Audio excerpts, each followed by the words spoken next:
Mic check, mic check. Hello, hello. Hello. Might turn you down a bit. Say that again. Mic check, Tony. Hello. A little bit further down. Okay, that should be good. Okay. Okay, cool. And yeah, I'm not peaking too hard. Let me turn it down a little bit, though. Okay, that seems good. Hello, everyone. Shit, I've got to pull this to the side. One sec. Need to pull these analytics shit to the side. I am professional streamer. Look at me. Woo woo. Christ. Hello, everyone. Howdy. Howdy, howdy. So, if this is not your first time in one of my streams, you already know I'm really bad at looking at chat, but I am not going to be looking at chat much at all, because I want to get... we have to make several tier lists, as you can see, several tabs, because this isn't the kind of game where you can have just a single generic tier list. There's too many factors involved. For example, like actual power level versus power level in Current Abyss are two very different things right now, because the Current Abyss is tailored to specific characters, aka Zhang Li. So they are significantly more powerful right now in the Current Abyss, but the moment the Abyss changes to a new one, they're gonna drop in power level. So there needs to be several different tier lists, so I'm gonna try to rapid fire through them. So this doesn't end up being like a 5-hour long stream or something. But anyway, hello everyone. Alright, so let's start with this. This is just going to be the one I'm working on right now is the general power level tier lists. Let me actually add an extra thing in here. Do I pull for this unit? Doesn't include Zhang Li buffs because they aren't out yet. Because Tony was mentioning that is something I should make sure to include, because everyone's going to be asking about what about Zhang Li buffs, but they aren't out yet, and we don't know how many of them will make it to live. I will say, if they do keep the resistance shred in his kit, he will spike in power level, because that's it's an incredibly powerful utility mechanic that he needed from the start, in my opinion. But right now, this is just current Zhang Li. Alright. But yeah, okay, so let's just start with the easy ones. Venti's Michael Phelps. He's the only 6-star in the game. Yeah, Venti's Michael Phelps. Alright, next up, we have double S tier. Double S is obviously going to be Diluc, and Klee, Bennett, and I am going to consider C6 fish specifically at that same power level. And like, again, guys, keep in mind, this is still, as much as I do calculations, as much as I look at other testing data, this is still an opinion thing. Like, Robin, who is another theory crafter and tester who does he has done a lot more total team damage calculations than I have, has his own tier list, but we have some disagreements on certain power spikes and power levels between us. But at the end of the day, this, as informed as I might or might not be, this is still going to have some level of opinion to it, right?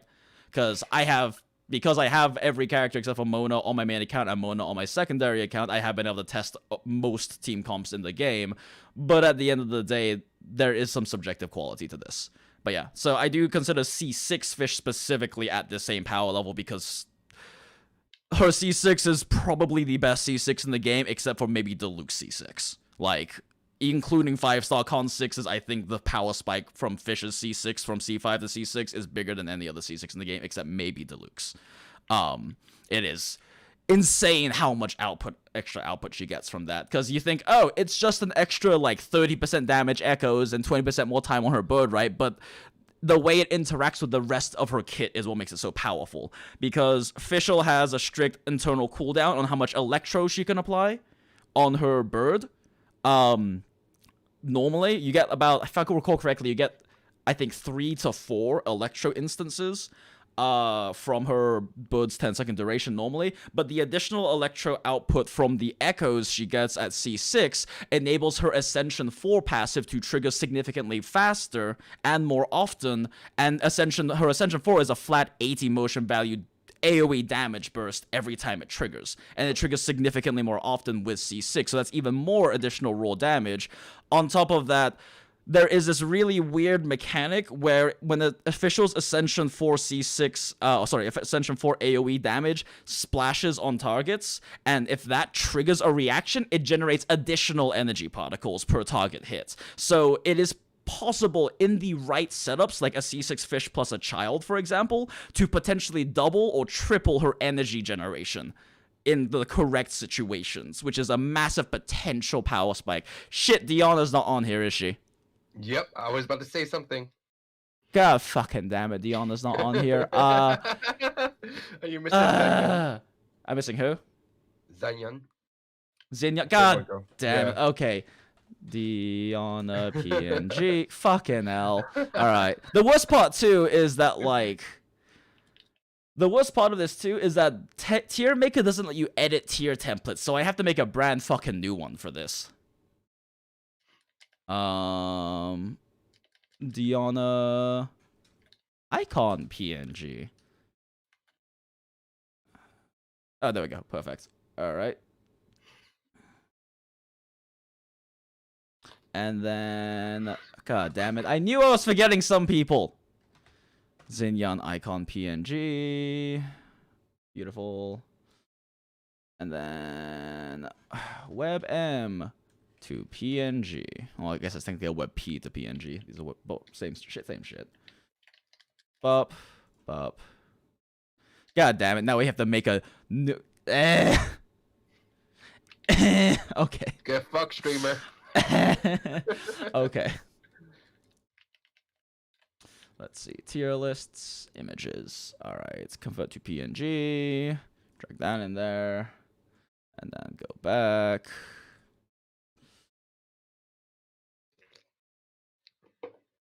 Convert to PNG. Drag that. Okay. I'm not missing anyone else, right? Son of a bitch.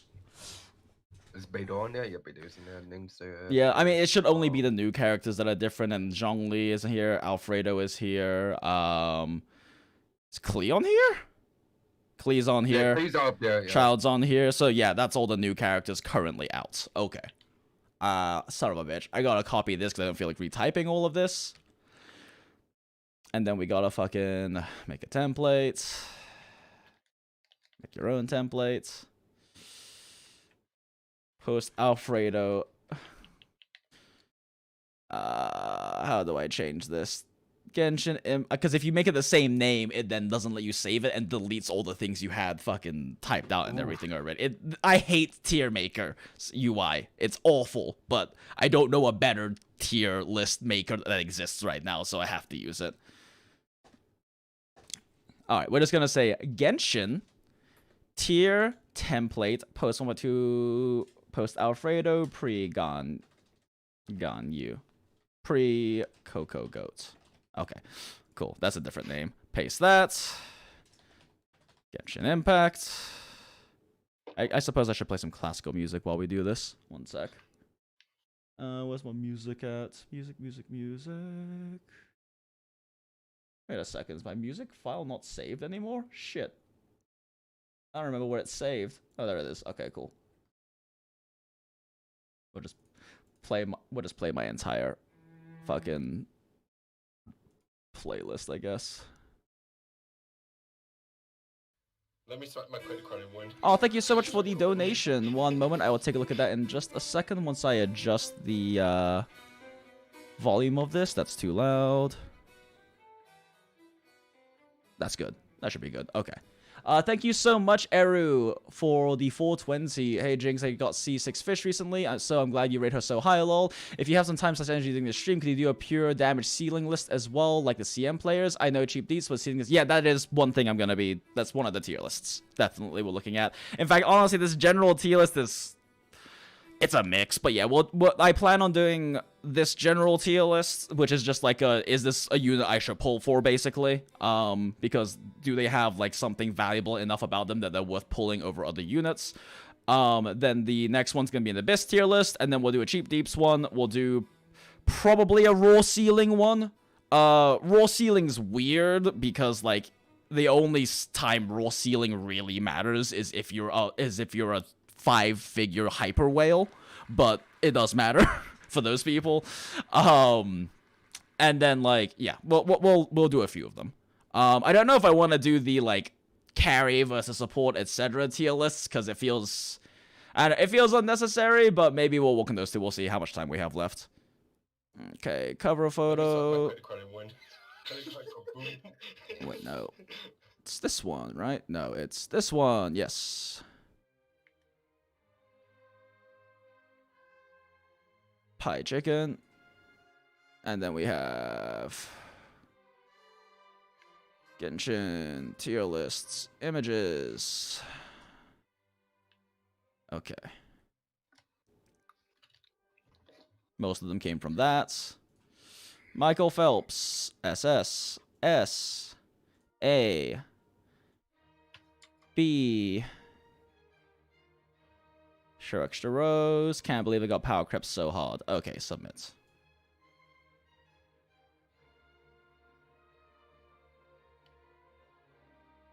Cool. All right. Cool. All right. Close these. Copy, paste, paste, paste, paste, paste. That should be enough for now. Okay. Boom. Okay, let's start over. FML. All right. So, so Michael Phelps is obviously Venti. Like, he's the only 6-star unit in the game. Venti's.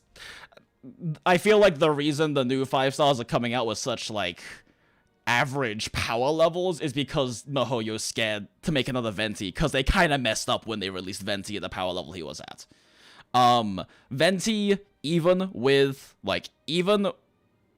if he's a cheap support, you put no investment into him, he's still an energy generation and crowd control bot. And he has the best crowd control in the game and one of the best energy generations in the game. And he has the best... He just has the best crowd control in the game. His ult is better than anything else we have for crowd control. His E is also additional crowd control. It has high stagger value. It's AoE. He also can play Viridescent Venera, although late game Venti, it's arguable you don't even want to run 4VV on him. You just want to run the highest raw stat build you have because he does so much damage. It's actually better. It can be, like in my case, I run Venti with 2 Noblesse Oblige, 2 VV because it gets me like an extra 50 crit damage and substats versus my 4 VV set, and it's more damage gain for my team for Venti to simply do more damage than for him to buff any other unit on my team's damage. That's how absurd his ratios are. But that's a late game sort of thing. Point is, Venti, even at cheap, he's overpowered. At high invested, he's overpowered. He's the only support in the game. You can argue it's better to invest in Venti first before your carry, when you're still building up your teams and building up your artifact sets, right? He's the only one who it is arguably better to build up first over your carry, with the exception of some child comps, because child's more powerful comps involve him enabling his supports like C6 Fish or Zhang to do more damage, so it's actually better for them to be built than child, technically. But anyway, Venti's Michael Phelps. Next up, Diluc, no one's surprised. Unga Bunga God. Klee's right behind Diluc. Diluc is slightly better because post 1.1, the Vaporize changes hurt Klee but didn't hurt Diluc.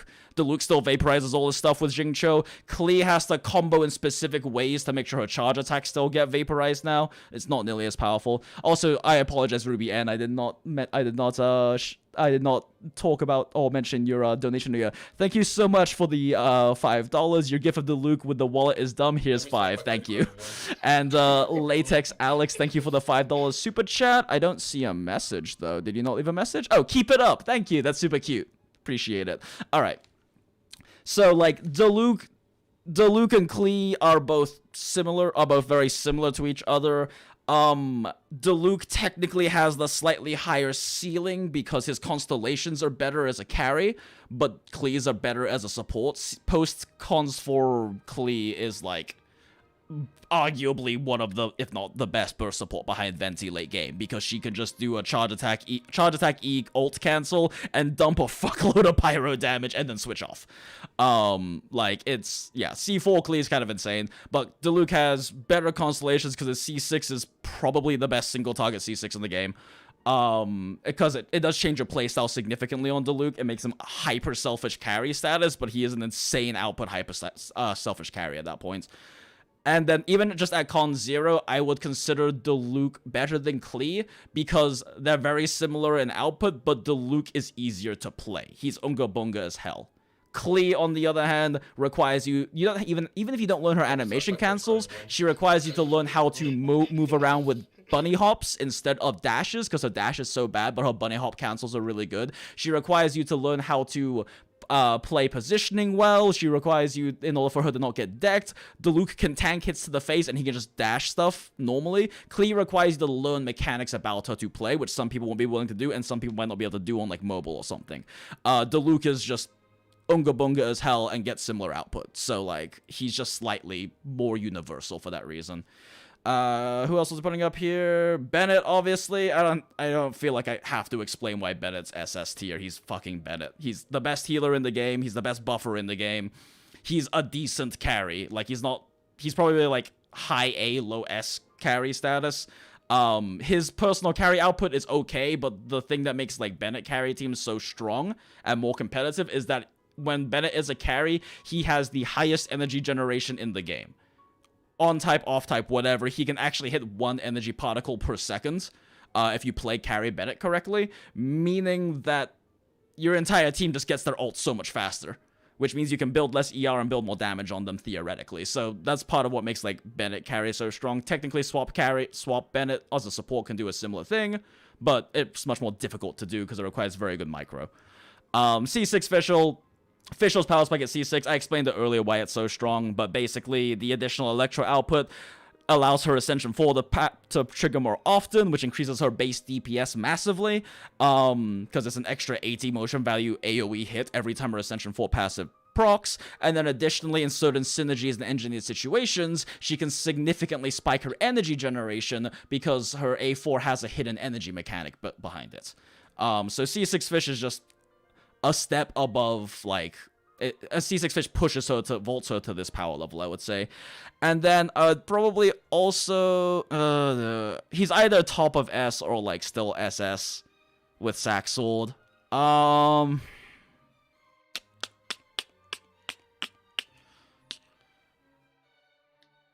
It's hard to say because he's definitely bottom of SS with Sack Sword if you have a Klee or a Diluc coupled with him. But outside of Klee and Diluc, he's like lower S. He's higher S. I'm gonna just put him high S. C6 Ning's also high S. So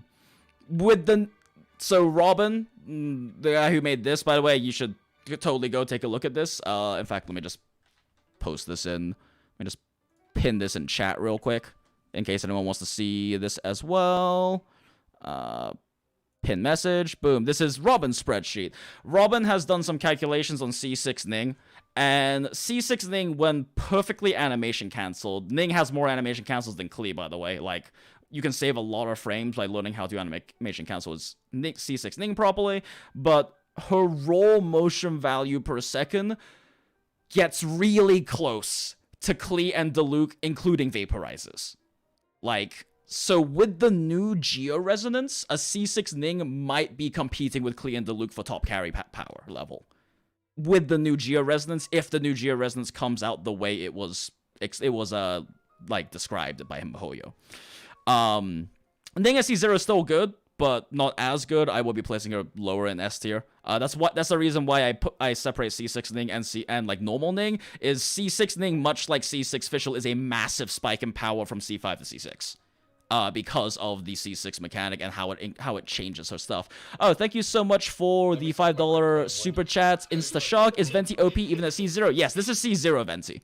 This is C0 Venti. Venti's just the best character in the game, period. The only character I would say is close is Diluc. Like, Diluc is just barely not at Michael Phelps level. But the issue with Diluc is that Diluc doesn't fit in every team comp. Venti does. Like, you can just throw a Venti into any team, and he's just instantly, and it just makes a team better. Like, Venti is dumb. Jin sent a $10 super chat. Thanks for all the great content. Keep it the great one. Thank you so much. Much appreciated. All right. Moving on. Let's see. Kaching's an S. Child's an S. Child and Kaching are basically the same fucking power level. Technically, Kaching has a higher personal ceiling than Child. But Child's teams are better than Keqing's teams because Electro is the worst element for DPS. So, like, I'm gonna put Child just above Keqing because they're basically the fucking same power level. Child is of course the speedrunner's favorite unit because he has the fastest animation one-shot in the game. But powerful enough Keqing also can one-shot just like Child can. And has more consistent sustained carry outputs. And in case people are wondering why I don't have C6 Child on here, it's because honestly, I think C6 Child is the most overrated constellation in the game. Literally none of the Hyper Whales, Leviathans, Speedrunners, any of the Theory Crafters with like 5-figure accounts I have spoken with, none of them use Child C6's ability because it's suboptimal to use most of the time. You're better off just running Child like you normally do, which is like, 3 to 9 seconds on field time, do some stuff, dip off, pop a ranged ult sometimes with the Vaporize because it's a faster cast time than the melee version, so it works out better for swap teams, stuff like that. Like, almost basically none of the people I've talked to who actually optimize these C6 character accounts uses Child as C6.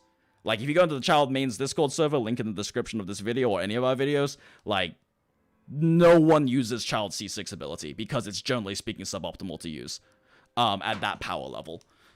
C4 is insane though. His C4 is fucking mental power level, but like his C6 is probably the most overrated constellation in the game by people who don't have it. But yeah.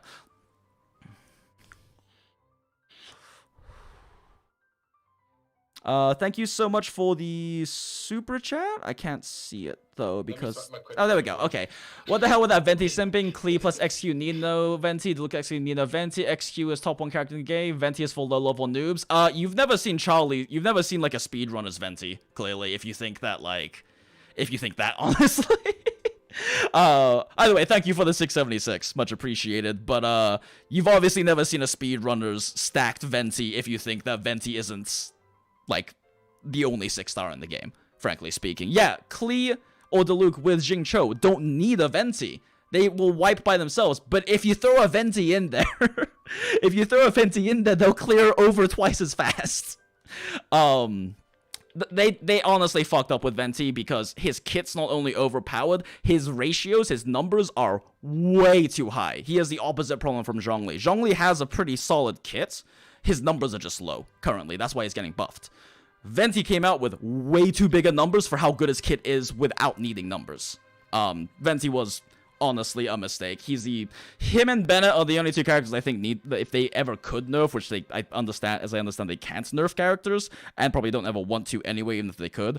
But the only 2 that honestly probably needed is Bennett and Venti, because they're too powerful relative to their peers in either 5 stars or 4 stars. Anyway, moving on. S tier. Official's still low S even without C6.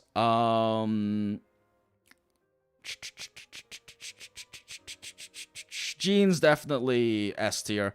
I was very much undervaluing Jean because Jean is an expensive unit. She doesn't really do much for your team if she doesn't have like an invested plus 16 set and shit. But the moment she gets that, she's the second best healer behind Bennett. And the reality is, in Abyss, you need 2 teams. So you need a second healer, and she's the best second healer other than Bennett's. I would rather run 2 Bennett's than ever run a Jean. But I can't run 2 Bennett's, so Jean's up there. Honestly, I'd probably put her above... I'd probably put her above these 2 just because you need to have 2 healers, unless you're playing so cleanly you can run healerless in Abyss. So I'd probably put her higher just because she's a healer.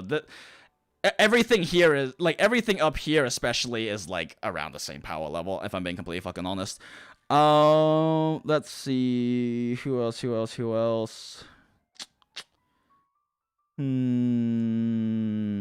The problem is the difference between S and A is so small. In this, like, Genshin is the kind of game where there are some ridiculous standout characters, but everyone else is about the same power level, and whether they're strong or not depends on your team composition and the pieces you've rolled, honestly.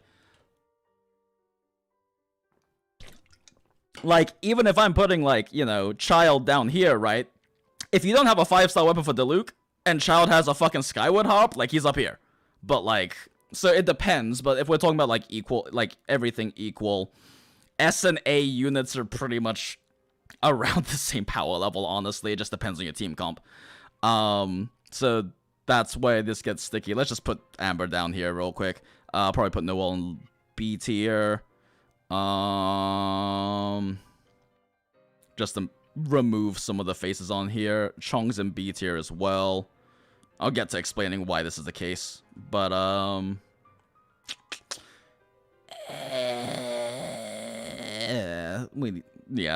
these two, unless your Lisa's C6, she's okay. I don't blame you on that one. The issue is Lisa's actually not that weak a unit. Like, she takes too much field time as her problem, and at C6 she still takes too much field time to justify her damage compared to other units. But the problem is literally every other Electro character in the game is just a better Lisa. Like, the problem with, like, Lisa is that, like, she is probably above Amber in raw, like, number potential, especially if you can mix her with, like, a Pyro-infused Venti ult for overload spam. It's actually pretty potent. But, like, every Electro unit's just better than her. Chi-Chi's A, but late game Chi-Chi is C tier. Well, B tier. Late game Chi-Chi's B tier. I can't say late game Chi-Chi's worse than Barbara. Like, I can't say that much. Diona is... I really want to put her in B tier, but she's low A tier. Honestly, same with Jinyon. Jinyon's gonna be a low A tier character. Zhang Li is still gonna be above Jinyon as a low A. Him being in between Chi-Chi, either cheap or late game, is probably a good place to place him, honestly. Mona is definitely low S tier, or she's fucking, like, C tier. It depends on if you're building your team around Mona. I should have made 2 Mona things, fuck. Because, like, Mona's only S tier if you're building your comp around Mona. If you just throw her in randomly, she's, like, fucking B tier. She's not good unless you're building around her, double vaporizing her ult, and building around the 4-second damage buff she gives. But if you build around that, she's insanely powerful. Sucrose, I'm probably gonna say high A? I want to say she's low S, but, like... I would put her better than Kiki. Yeah, she's definitely better than Chi-Chi, even at a low investment Chi-Chi. I don't know. I'll go through and explain these in a second. Razor's definitely S tier. Zhengling's definitely S tier. Kaya's high A. Beidou is mid A, I'd say. Mid A. Do I consider Beidou better than Zhang Li is the question. Honestly, no. Zhang Li's just, like, low for 5-star power level, but his absolute power is still better than Beidou's, honestly. And better than Jinyon's, unless you have a stacked CD Jinyon like I do, but... Ning is probably high A tier without C6. Jingcho is also high A tier without C6. He's still really good, it's just, he's ulting 1.5 to 2 times per minute instead of 3 times if you don't have Sack Sword. And you have to build so much ER on him. Anemo MC is low A tier. Alfredo, this is hard.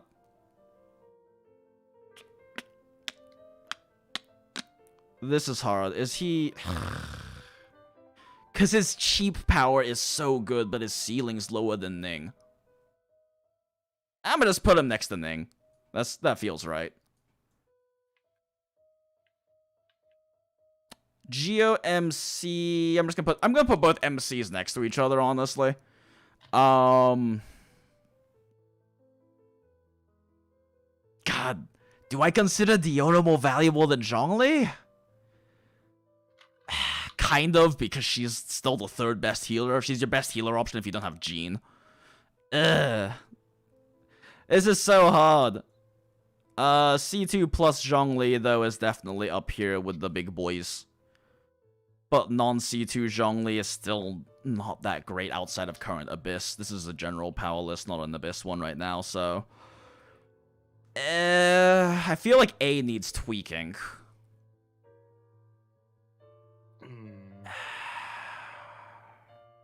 I feel like Zhang Li brings more than Kiki. The problem is Zhang Li isn't a healer.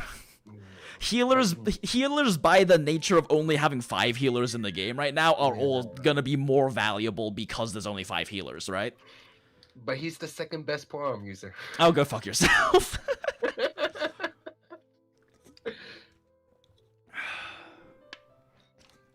Like, honestly, Zhang Li being in between Chi-Chi low investment and Chi-Chi high and Chi-Chi late game is honestly probably feels about where like his power level fits. Because Chi-Chi on cheaper teams is definitely more valuable than Zhang Li, zero doubt.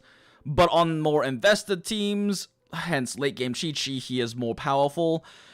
And in like if we're talking like whale power level, like Zhang Li C2 is like fucking like up here, honestly, maybe like right here-ish, right? At like whale power level, but C2 plus isn't really, I can't really say that's super whale. That's not like, you know, R5 refined 5-star weapons, like every unit level 90 shit. Because you can get people have C2 Zhang Li's who don't have like fucking 8 level 90 units and like plus 20s on everything and all that shit.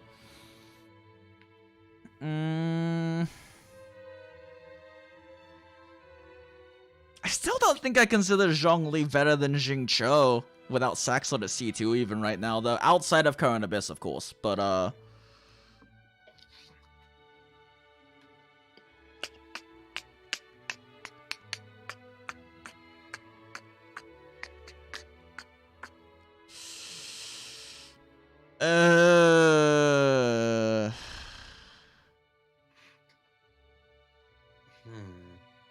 feel like there should be more B tier characters, but there's no one here.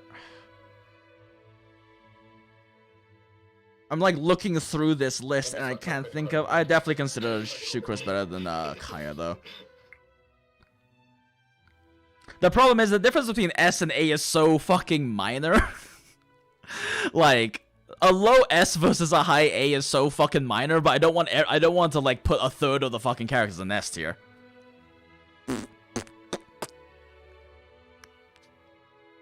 God, do I consider C0 official better than Child? I kind of do, honestly.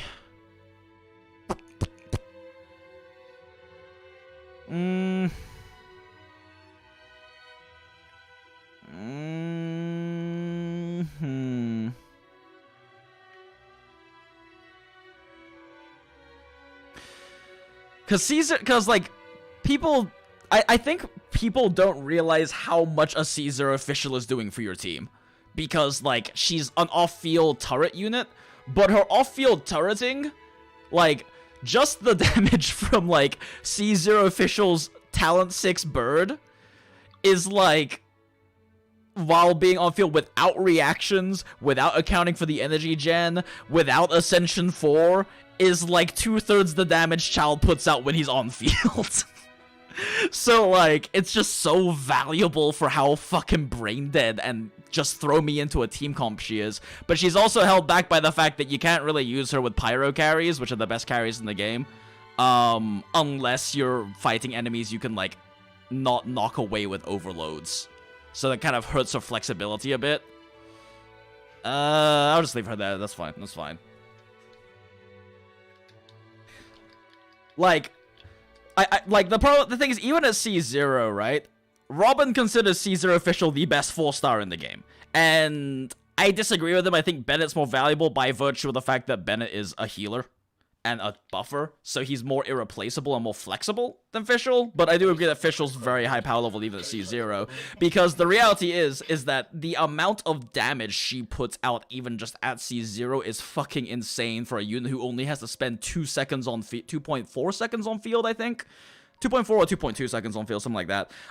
Every 25 seconds. Like, it's insane how much output she adds even at C0 just because her turret is overpowered. Okay, let's see. I mean, yeah, chat's gonna... I already know chat's gonna be upset with this because everyone gets upset anytime tier lists are made. Especially when there's some hard truths like Chi-Chi being down here in late game.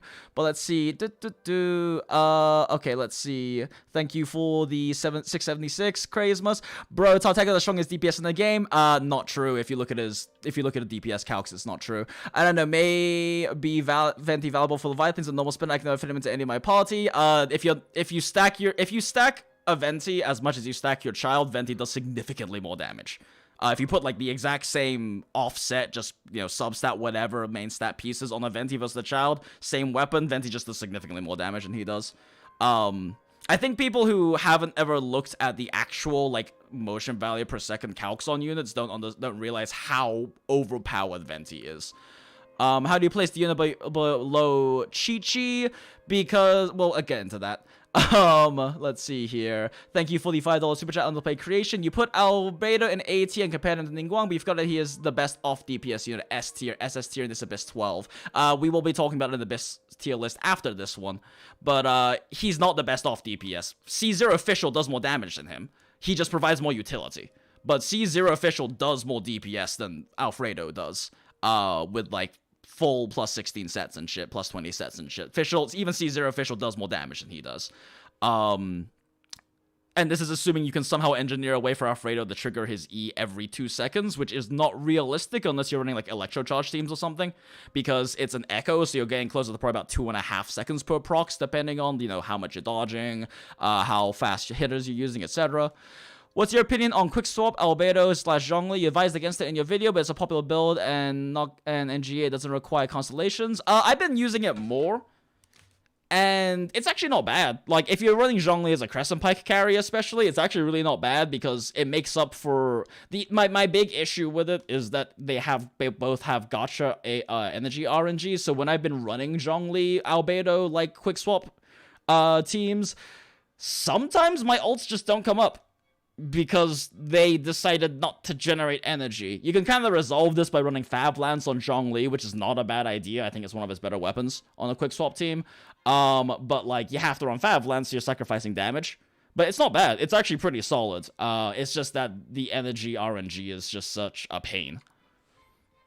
Okay, I would consider still Alfredo better than C0 Ning. In fact,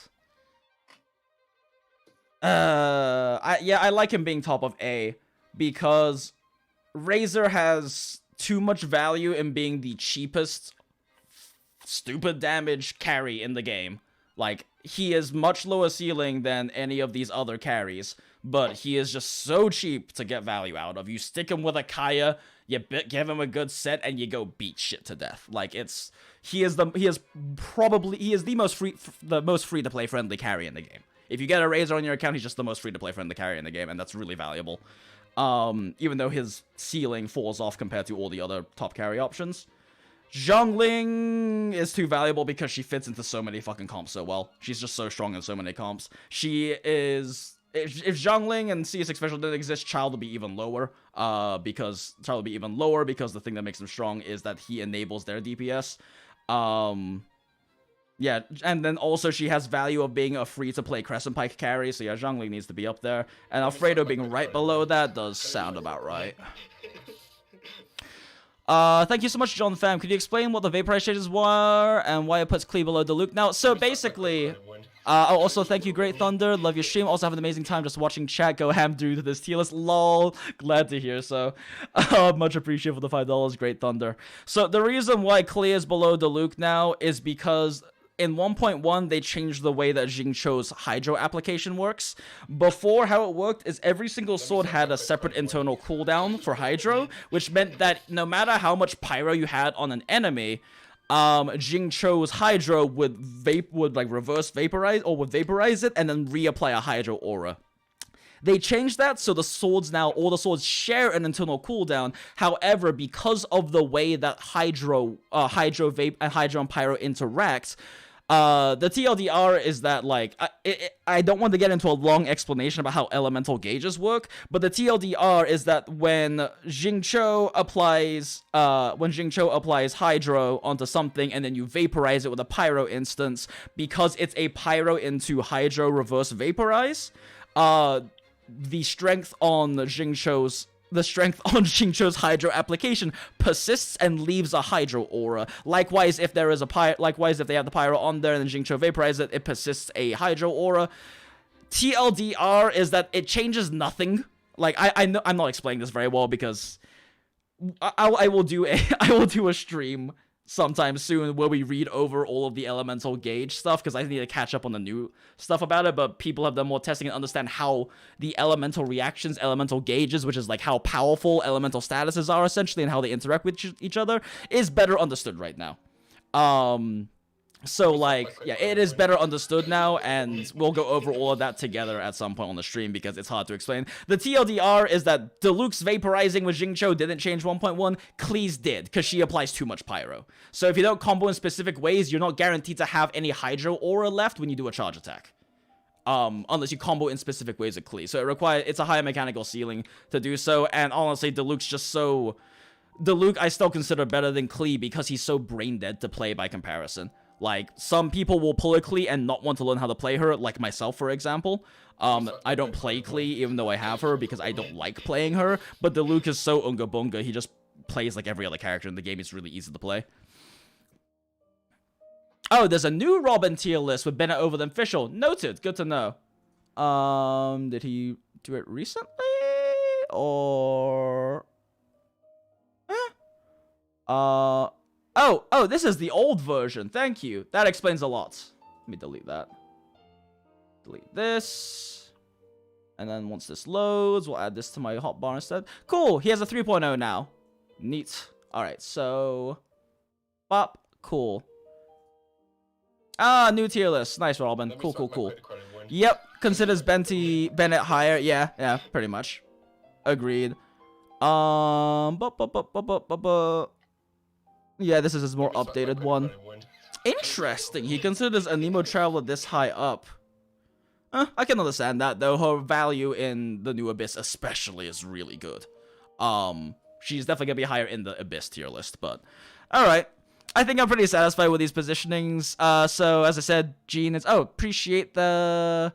Let's see here. I appreciate the... DK Slater 238 in Super Chat. Do you think Skyward Spine will fix the energy problem in the Zhang Li Alfredo comp? Not really. The issue is just inconsistency. The only thing that fixes it is Favlance. I've tried running other ER weapons on him, and ones with better substats, like I like things like Star Glitter and whatnot. Like, I haven't run it, but I've seen other people do testing on it with like Star Glitter, which is a higher ER substat than Scott. So his Spine still doesn't fix the problem. The issue is just it's inconsistent. Like, and Favlance fixes the inconsistency by giving you a separate source of particles. It's just entirely possible if you get unlucky, you don't get ults. Because the random number generator decided you don't get particles for these few ticks. How would you play C6 Sucrose in relation to Jean and Venti? Thanks for the great content. C6 Sucrose is probably like top of A tier. Venti's still Venti. Jean is still Jean. Jean consolidates roles too well. Like, the fact that she's a healer just puts her above any other Anemo unit except for Venti. Because she consolidates a healer role and a Vanilla unit at the same time. She's also really good for quick swap, and she's really good for hit stun chains. Between a Diluc, a Jean, and like a Venti or a Kaya or whatever, I could, like, one of my Abyss teams on the old Abyss was Diluc, Jean, Venti, Kaya. For 12-3. I could hit stun chain the Fatuis and stop them from reshielding for up to 25 seconds. Because of the raw stagger between Jean, E, Venti, E, and Diluc, basics and E's. Like, you can keep very long stagger chains going with proper quick swap micro because Jean's E has such a high stagger value. But yeah. Let's see. Disgusted that... Thank you, Barbara, for the $1. Disgusted that Barbara is that. Lol. Can you do a tier list for mobile? Is like the same, but I think without the cancellation thing. PD, the MC when all can suck on Zhongli elemental ability. Free Venti. I mean... Yeah, MC has a Venti ult that is even harder to hit things inside of it, so you lose DPS uptime while MC is ulting, and it does like a quarter the damage. That might be an exaggeration, actually. I haven't looked at the ratio comparison, but it's a lot less damage than a Venti. I will say, I have said it before in previous videos, I'll say it again, like, if you don't think Venti is absurdly overpowered numbers-wise, you either don't own a Venti, or you've never built a Venti. Like, yeah, it's just, his power level is absurd. But yeah.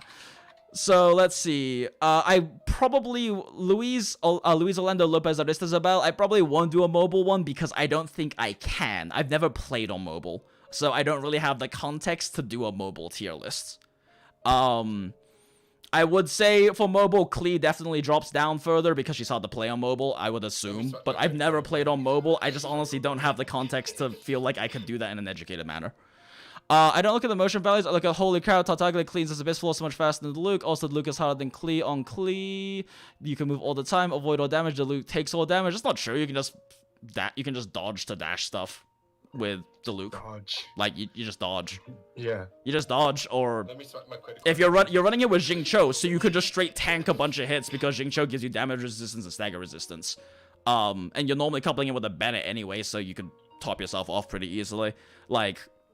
But yeah, not looking at motion values per second. See, here's the thing: when you don't look at MVS comparisons, as an example, Ben, one of the theory crafters, one of the head theory crafters over the Child Main's Discord server, like top theory crafting person at one of the top theory crafting people over the Child Main's Discord server, which is, you know, Discord server for people who main Child. His Child is so obscenely invested that none of his other units will ever be able to output the same DPS, but that's because he's obscenely invested. If you invest the same amount into a Diluc, then with Xingqiu, he's just outputting more. Same with Aventi. Like, I feel like people end up getting very biased in terms of their personal comparisons of character power level, because if you invest more in the character, they're gonna be stronger. And Child with heavy investments is going to be stronger than Diluc, but with lower investments. But yeah, C6. Jesus Christ, so many super chats. Are you able to mention 4-star cons power levels and how it would change the position of the list, since 4 stars is really easier to get? Honestly, like, except for the ones I have listed here, any of the other cons for 4 stars are pretty much the same cons to cons. Like, these are all assuming C0s, but like C6 Zhengling versus C6 Razor versus like C6 fucking Sucrose versus C6 Kaya, it's all kind of around the same power level. I didn't want to talk about every constellation because it'd be too long. Like, I'm noting specifically C6 Fish Ending because they are above and beyond what a 4-star con 6 normally gives in power level. They are significantly above and beyond. Let's see, C6 Razor versus C1 Diluc. C1 Diluc still, if you have a Xingqiu. Like, if you have a Xingqiu for Vape Diluc, C1 Diluc still better than C6 Razor. Razor falls off when you get better, the more invested your teams get, because he's selfish. And so, for example, you stick him with a Kaya, right? And because Razor is stealing field time and can't switch off his ult, Kaya can't use his E off cooldown. That means he can't generate more energy to ult faster, and also means you miss the E damage. That doesn't matter when Kaya isn't invested, but when your entire team is invested, that's a lot of DPS you're losing because Kaya can't pop his E every 6 seconds. By contrast, Diluc doesn't lose anything, really, if you switch off of him. He's not selfish like that, so you can just pop Kaya E, then switch back to Diluc and keep hitting things. Do you think Chi-Chi will move higher in T-list once future characters' HP journey mechanics come into play? Probably not, honestly. Maybe she'll be a little bit higher, but I'll explain why Chi-Chi has problems in a second. How do you rate Chi-Chi and Jinyon for Fizz Razor? Chi-Chi's worse than Diona if you have investment, which I'll get into in a second. And then Chi-Chi is also... Chi-Chi's worse than Kaya for cryo application.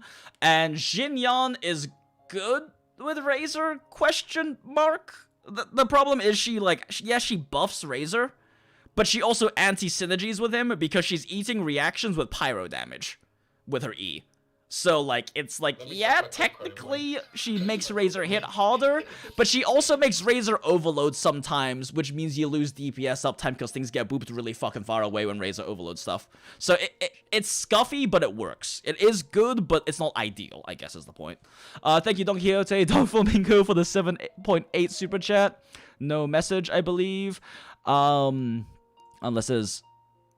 Oh, yeah, and then you sent another one saying forgot to write something. Just want to say love you, Viz, and love listening to you ramble on while playing. Well, thank you. Appreciate that.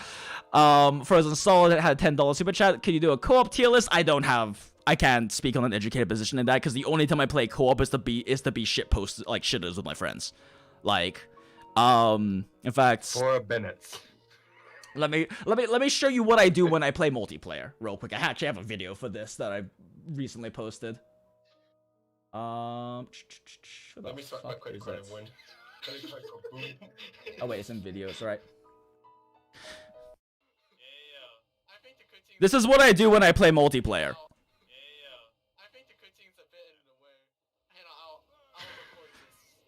This is what I do when I play multiplayer, guys. I don't play multiplayer seriously, so I can't speak from an educated position, like, how good or bad things are in multiplayer, because I don't play enough multiplayer.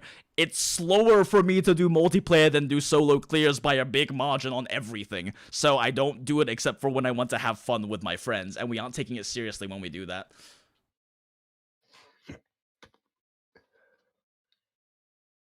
Alright, let's stop playing, You gonna play music for me? Yeah. Come on.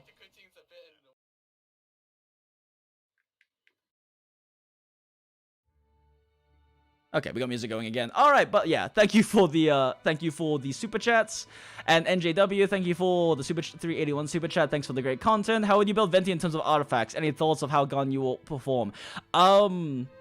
You just build damage on Venti. I've actually switched from running 4 Viridescent Venera recently to running 2 Noblesse Oblige, 2 Viridescent Venera on Venti, because after looking at it, in my particular case, my 4-piece Viridescent Venera set has much worse crit substats than running 2 NO instead. I gain over 50 crit damage doing that. Over 50 crit damage, like 10 CR and like 15 ER from running 2 NO, 2 Venera instead. So the damage increase on Venti alone is so much, it's worth losing Viridescent Venera for my Diluc's damage or my Fischl's damage or whatever. Like, that's how insane his ratios are. But it depends. Like, if you're running, like, a cheaper Venti, 4 Viridescent's nice because he swirls and increases your carry's damage. But if you're building it up to carry power level, just run whatever has the highest damage output. Because Venti puts out stupendous volumes of damage by himself. Okay. Anyway, is this good? I think this is good. Okay. So, yeah, Jean, let's go back, let's just run through shit quickly. So, Jean consolidates being a Venera unit, but also being a healer, and she's still the best healer for your second team, unless you're running a cryo team and want to run Diona. Like, she's the best second healer in the game, and you can't run 2 Bennett's, so she's very valuable for that reason. She's one of the better quick swap units if you're running quick swap instead of, like, hard carry teams. She is, like, she's very solid. Jean is a very solid unit. Out of the 5 healers in the game currently, the only 2 I can't see getting power crept anytime soon by new healers is these 2. Diona, Chi-Chi, and Barbara will all get power crept by new healers very likely. But these 2 have very strong absolute values, not just relative power levels. Not just, like, relative power level compared to other healer class right now. Sax Jingqiu, there's a video on it, you don't need me to explain why that's powerful. C6 Ning, as I mentioned, Robin did some calcs. C6 Ning can almost hit, with perfect animation cancels, can almost hit the same motion value per seconds as Diluc or Klee with Vaporize procs. So, when C6 Ning gets access to the new Geo-Resonance, she might be competing for top carry slot with them. Specifically at C6, though. But she's a dump truck of damage. Her big issue is she's single target mostly, and these guys are AoE. So, Let me start my credit card. but most of the late, like the hardest con in the game, at best 12 threes, this one and last one are more single target focused anyway, so it doesn't hurt that much. And yes, in New Abyss, she's fucking probably the best DPS unit in the game right now. Thank you so much for the 135. I do not know how to pronounce the name. I currently have a super built Diluc, physical deity Zhang, and Klee. I want to put Ganyu as a 4th main DPS because I have arrow bows. What is wrong with me? I mean, Ganyu's probably gonna be good. We have to see what her values look when she comes out, but like, based on her mechanics, I feel like she's going to be a very powerful unit we can't fully enable yet because we don't have a pyro support that can reverse melt her charge shots. But if we do get one, she's going to be insane output with charge shot cancels, because there are cancels you can do to save a lot of frames on charge shot inputs, if you learn how to do those cancels. Fighter 120 sent a 377 super chat. Where do you think HP stack post 1.3 buff Zhang Li will be on here anyway? Okay, assuming that... Oh, wait. Anyway, love you, Vince. Thank you. I used to think Bennett was trash until you showed me the light. So, assuming that Zhang Li gets all the buffs they've listed he's going to get, he's, like, at least here. Maybe here.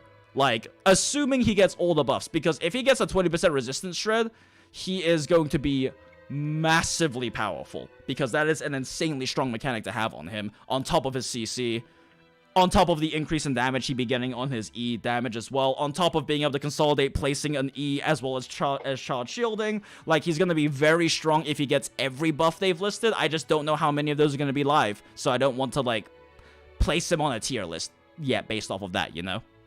Because I don't know how many of those buffs are coming to life, if they're going to remove some, add some, etc. Anyway, Child and Keqing, I already talked about it. They're both strong units. They're both strong units with lower ceilings than these guys, basically. They're about the same power level, honestly. Keqing has better personal motion value per second than Child does, but her teams are worse because she's Electro. Like, her actual output is higher than Child's is, but her teams suck ass. The only, like, good team she has is, like, her plus C6 official mono Electro teams, because Electro reactions just suck. Or her plus Zhengling overload teams, but that only works against targets that don't get knocked away by overload, so it's only good against, like, Fatuis and big dudes, but it's good against them. Her personal output and ceiling is very good, but she's just not... She's Electro type. She's held back by the fact that she's Electro, basically. Child is probably the most overrated carry in the game. He's really good, but his MVS isn't that impressive. He has uptime issues compared to other carries. He's much harder to play. And the thing that makes Child so strong as a carry is not his personal damage. Like, Diluc and Klee have really high personal damage, which is why we like running Xingqiu with them, because Xingqiu makes that personal damage even higher. Child does not really hit super impressive personal damage output, but the thing that makes him strong is when you run him with C6 Official, he makes C6 Official's damage spike like a madman, and he makes Zhang Ling's damage spike like crazy because you're vaporizing every hit of her Guaba and her ult, right? And so in Child carry teams, it's arguably more resource efficient to stack the Zhengling or the C6 fish before Child, because that increases your DPS faster. Like, Child is a very good unit, guys, but, like, I feel like he's so massively overrated by people who don't actually look at his DPS calculations. Like, he is very good, but he's not close to these guys. Like, I don't know. Let's see whether, like, again... Fucking Robin has done a lot more full team DPS calcs than I have, accounting for cast times, all that kind of stuff, right? And he's placing Child, like, all the fucking way down here as B, and he states, very strong AoE main/sub DPS with decent single target, but is held back by a skill's cooldown, which is true. Like, he is a good unit, he is strong. I do consider him stronger than probably Robin does, because Robin's placing him all the fucking way down here on his tier list. But, like... he is a strong unit, but he's very overrated. Any of the Theory Crafters at the Child Mains Discord server, and they're at the Theory Crafters in Child Mains, so you know the Child Simps, still would agree that he's about Keqing power level. And Keqing power level being below these 5 stars. Like, it is what it is. I do think he's better than Mona, though, personally, because he's more flexible. And Fischl, C0, we already talked about that. She's an insane fucking unit, even if C0. C6 is just a massive power spike for her. Let me swipe my credit card and win. Look at that baby. Oh, cute! Oh, yeah. Sorry, Jenny is showing me her new succulent planter. Jinx. Mm-hmm. Can you pin the new Robin list? Oh, yeah, sorry. Thank you. Let me do that. Thank you. Unpin message. And then... like... I do honestly think that people really... Child's a good unit, but people really overrate him. Because when we start looking at actual full calcs, he's not as impressive. Oh my god, it's hard to pin stuff when chat's moving so fast. Alright, cool. Preach. Let me swipe my credit card. Okay, scroll this down. Oh, thank you for, let's see. So first off, Sean Union, 613 Super Chat. Y'all are the best. Thank you so much. Chris, 690. How do Kaya carry freeze comps compare damage-wise with Razor's Superconduct Gons? Kaya's my Superconduct Cryo applier currently, so I have to pick one or the other. Cryo comps are probably still around this power... Sorry. Cryo comps are probably still around this power level. In terms of, like, absolute DPS output. But the thing you have to understand, cryo comps trade out DPS for crowd control, for perma-freezing things. So they're never going to have the same ceiling as, like, a Keqing or Razor physical team. They're not going to have the same ceiling as a Pyro Carry reverse vape setup. They're not going to have the same ceiling as Child with a C6 official or Zhengling doing enabling DPS support stuff. They're not going to have the same ceiling as a C6 Ninja Resonance team. Like... they, as a Keqing Electro team, like, they don't have the same ceiling on DPS, because they're trading out damaging reactions and strong units. Part of the problem with freeze teams is the cryo units are honestly some of the weakest in the game, like just in terms of the independent stats. They're trading out damage ceiling for the ability to permafreeze things, which is balanced and fine. That's a good thing. But they aren't gonna have the same output given equal investments and characters. Bro, if the Zhang Li boss Fisher Zhengling do insane damage to team clean floors faster than Diluc, plus his support must be better than Diluc. I mean, again, it comes down to whether you have equal stats. Like, the thing I think that makes people think Child is better than Diluc is that if you don't have like 5-star weapons, Child's 4-star weapons are better than Diluc's 4-star weapons. But like, that being said, yeah, Child Zhengling teams are strong, but they're still lower output ceiling than Diluc plus Jingcho. But yeah, what are your thoughts on Keqing with Cryos Pyro artifacts with C6 Bennett or Chong Yun? It's good. It's good. It enables her to basically self overload, which is nice on overload teams. It's good because Bennett's overpowered. Cryo set Keqing. So one of the things about Keqing versus Child that I still think Child's slightly stronger than Keqing, but Keqing is more flexible, right? Because Keqing can run physical teams, she can run electro teams, she can run cryo teams, she can run pyro teams with C6 Bennett. She's the most flexible carry in the game. If you have like limited characters, Keqing is arguably the best carry to invest into if you don't have a lot of resources, because you can consolidate her to fight in basically be a carry in almost any kind of team composition. Versus Diluc has to run pyro teams. Child has to run at least hydro teams with either electro or pyro mixed in there. Like, Razor has to run physical teams. I guess you can run electro teams on him too, but they're not as strong, in my opinion. Let me start my credit card. Keqing can run everything, but her ceiling is lower because she's more flexible. But that isn't to say like she's a flexible character because she's okay at things. She's great at a lot of the things. She's just not the best at everything.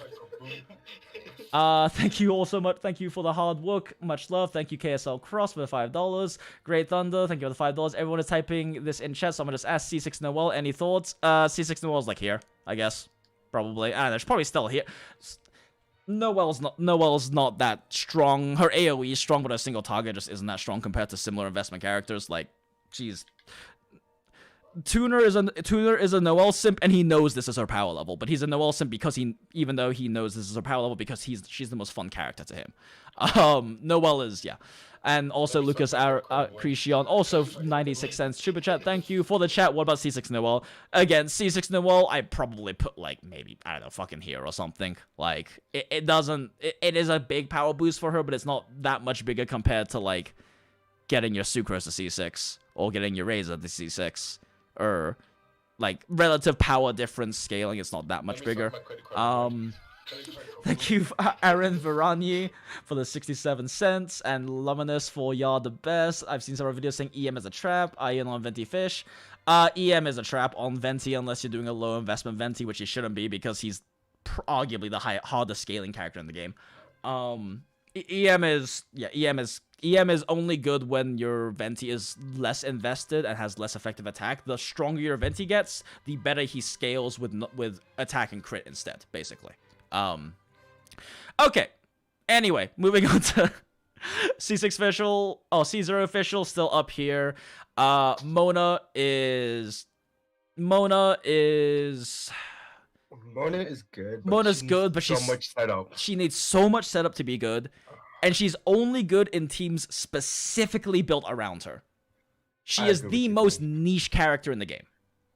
Like, your team has to be specifically built to be a Mona team to be strong. But they are very strong, and they're also very hard to play. This is more her ceiling is up here. Her general use is, like, fucking down here, honestly. Like, her general use is, like, around here, probably. Because she is a terrible unit to just chuck into a team, but she has so much damage potential if you play her teams perfectly and build them around her. But yeah. Mona's... Jingcho is just a better Moner. in basically every team except for Mona-specific teams, like Mona, Diluc, Bennett, Sucrose or Venti sort of thing, like teams built around double vaping her ult. Because for those who don't know and don't understand why Mona's damage ceiling is so high, Mona can double vaporize her ult, meaning that you get the 2x damage multiplier on vaporize twice. So she can hit the single biggest number in the game. On top of it getting buffed by the Omen bonus from her ult, so around 70% plus damage on top of double vaping. But the setup for that is really annoying to do, and really easy to fuck up. But if you do the setup right, you get a big number. But yeah. Yeah. You can get a very big number if you do the setup right, but it's very annoying to get the setup right. Oh yeah, okay. Razor, y'all know Razor. He's the most free-to-play friendly carry in the game. He falls off late game, but not that hard. But like, Diluc and Klee don't fall off as hard as he does late game. Physical Kaching doesn't fall off as hard as he does late game. Because by nature of him being a selfish carry, and his best enabler being Kaya, late game, you're wasting Kaya's DPS because you can't switch to him every 6 seconds. And late game, when all your units are stacked up, that matters. But for like cheap deeps, he's the definition of a cheap deeps character. You build a Razor, you run a +0 set Kaya, like a +0 set, maybe a +16 flower like Diona with like ER or a healing set or whatever. You run like fucking Jingcho with whatever, or you run like, I don't know, Barbara. You stick Razor and Kaya on any team and they're good, basically. It's just his ceiling is a bit lower than these other units because he's selfish and he's wasting your teammates' cooldowns that is lost DPS when their DPS is big enough to matter. Zhengling, most free-to-play friendly carry in the game. Crescent Pike Zhengling is what most players are probably running as carry, honestly. If you're like a free-to-play player, very strong. She's the highest DPS pyro support in the game, with the exception of Klee at C4, and maybe swap Diluc, and that's a big maybe. Her only issue is her energy regen. She pretty much has to be with a Bennett or has to be with a Diluc Venti combo or something. It's because she has so much energy recharge issues, you pretty much need to run Bennett with her, but her DPS output as a burst damage support is fucking insane. Especially for a 4-star, and especially with Constellations. I need to drink some water because my throat's getting sore. Alfredo. If we're talking like cheap deeps, low investment, he's like fucking up here, honestly. Yeah, he's like up here if we're talking cheap deeps investment, but his scaling issues late game do kind of hold him back from being in S tier. He's like right on the fringe in my opinion. And he does have the Kaching issue I mentioned earlier, where he's not really, like, outside of, like, specifically double Geo teams like Ningguang Alfredo or something like that, like, he's not really ever best in slot if you have access to all the characters and you have access to invested characters of all kinds. Like, for me, it's hard for me to justify running Alfredo instead of Ning, or Fischl, or instead of Zhengling, or instead of Jingcho, or instead of, like, especially instead of Venti. Like, it's hard to justify running him, but he's very flexible. He's a very good unit. I think him being at the top of A is just about right. Ning C0 is stupid damage output and is going to get even better with the Geo buffs coming around. Ning C0 is one of the stronger 4-stars in the game. Definitely. Jingcho without Sack Sword is around this power level, honestly, because when you don't have Sack Sword, you need to build at least 250% ER on him, and even then, he's only ulting 1.5 to 2 times per minute instead of 3 times per minute. Which is problematic when, you know, he exists to, like, make Diluc do more damage, when he exists to enable freeze comps to freeze things, like, he's still strong without Sack Sword. It's just a noticeable power drop, because he has much lower ult uptime because of it. C2 Zhang Li. C2 is such a big deal on Zhang Li, because regular Zhang Li, to use a shield, has to spend 2 seconds to do basically no damage on field. And that is, like, so bad, especially late game on swap teams. It is so bad to lose 2 seconds of field time for basically no damage. For a shield that isn't that strong, unless unless all of your teammates are really high level. Because one thing I've been realizing from discussing more with, like, Charlie and, like, all of these, like, Leviathan accounts who have, like, level 90 units, you know, are, like, 6 constellations on all the 5 stars, blah, blah, blah, is that part of the reason why Zhang Li feels so weak at like mid-range investment, like I put on him, 4+ 16 set, level 60, all this stuff, is because even with 30k HP and talent 6, he's only getting a 7.5k shield. When your units aren't level 90, you're taking several times more damage than a level 90 unit does. So that means that 7.5k goes way less, especially in late Abyss. Which I'll talk about Abyss in a bit, but like, this is not an Abyss. In Abyss, he's fucking double S tier right now, but we'll go over that later. So C2 is a very noticeable spike in power for him because he can just get a shield from ulting instead, and his ult is good. His ult has always been good. The problem is the rest of his kit kind of held him back, and they're buffing that. So we'll see how many buffs come out. Sucrose is still a very solid unit. She's just playing second string to Michael Phelps up here. But she's still a very solid, very strong unit. Jean is still better most of the time just because she's a healer. Like, she can solve his healer role. But Sucrose is a very solid unit, very good for reaction teams because of EM sharing. She is still... She's a mini Venti, and that's not a bad thing. Kaya is... out of all the base characters, Kaya just has the most output. His numbers are pretty surprisingly good for a free 4-star unit. But Kaya is mostly strong right now because our other cryo units suck. Like, cryo has the most scuffed cast in the game right now. Electro's scuffed because they're Electro, but all the Electro units are pretty fucking good. Like, Fischl is good, she's just, she's forced to use Electro reactions. Kaching is really good, but she's forced to use Electro reactions. Like... Beidou is good, but has functionality issues. Will come to her, but she has to use Electro reactions, and Electro reactions are just not great. But they're all individually good units in terms of like raw output, utility, things like that. Cryo, on the other hand, has good reactions for utility, but all the cryo units kind of suck right now. Like, they will get power crept very easily by new cryo units that are even like around like Fischl, Razor, Zhengling power level. It's just...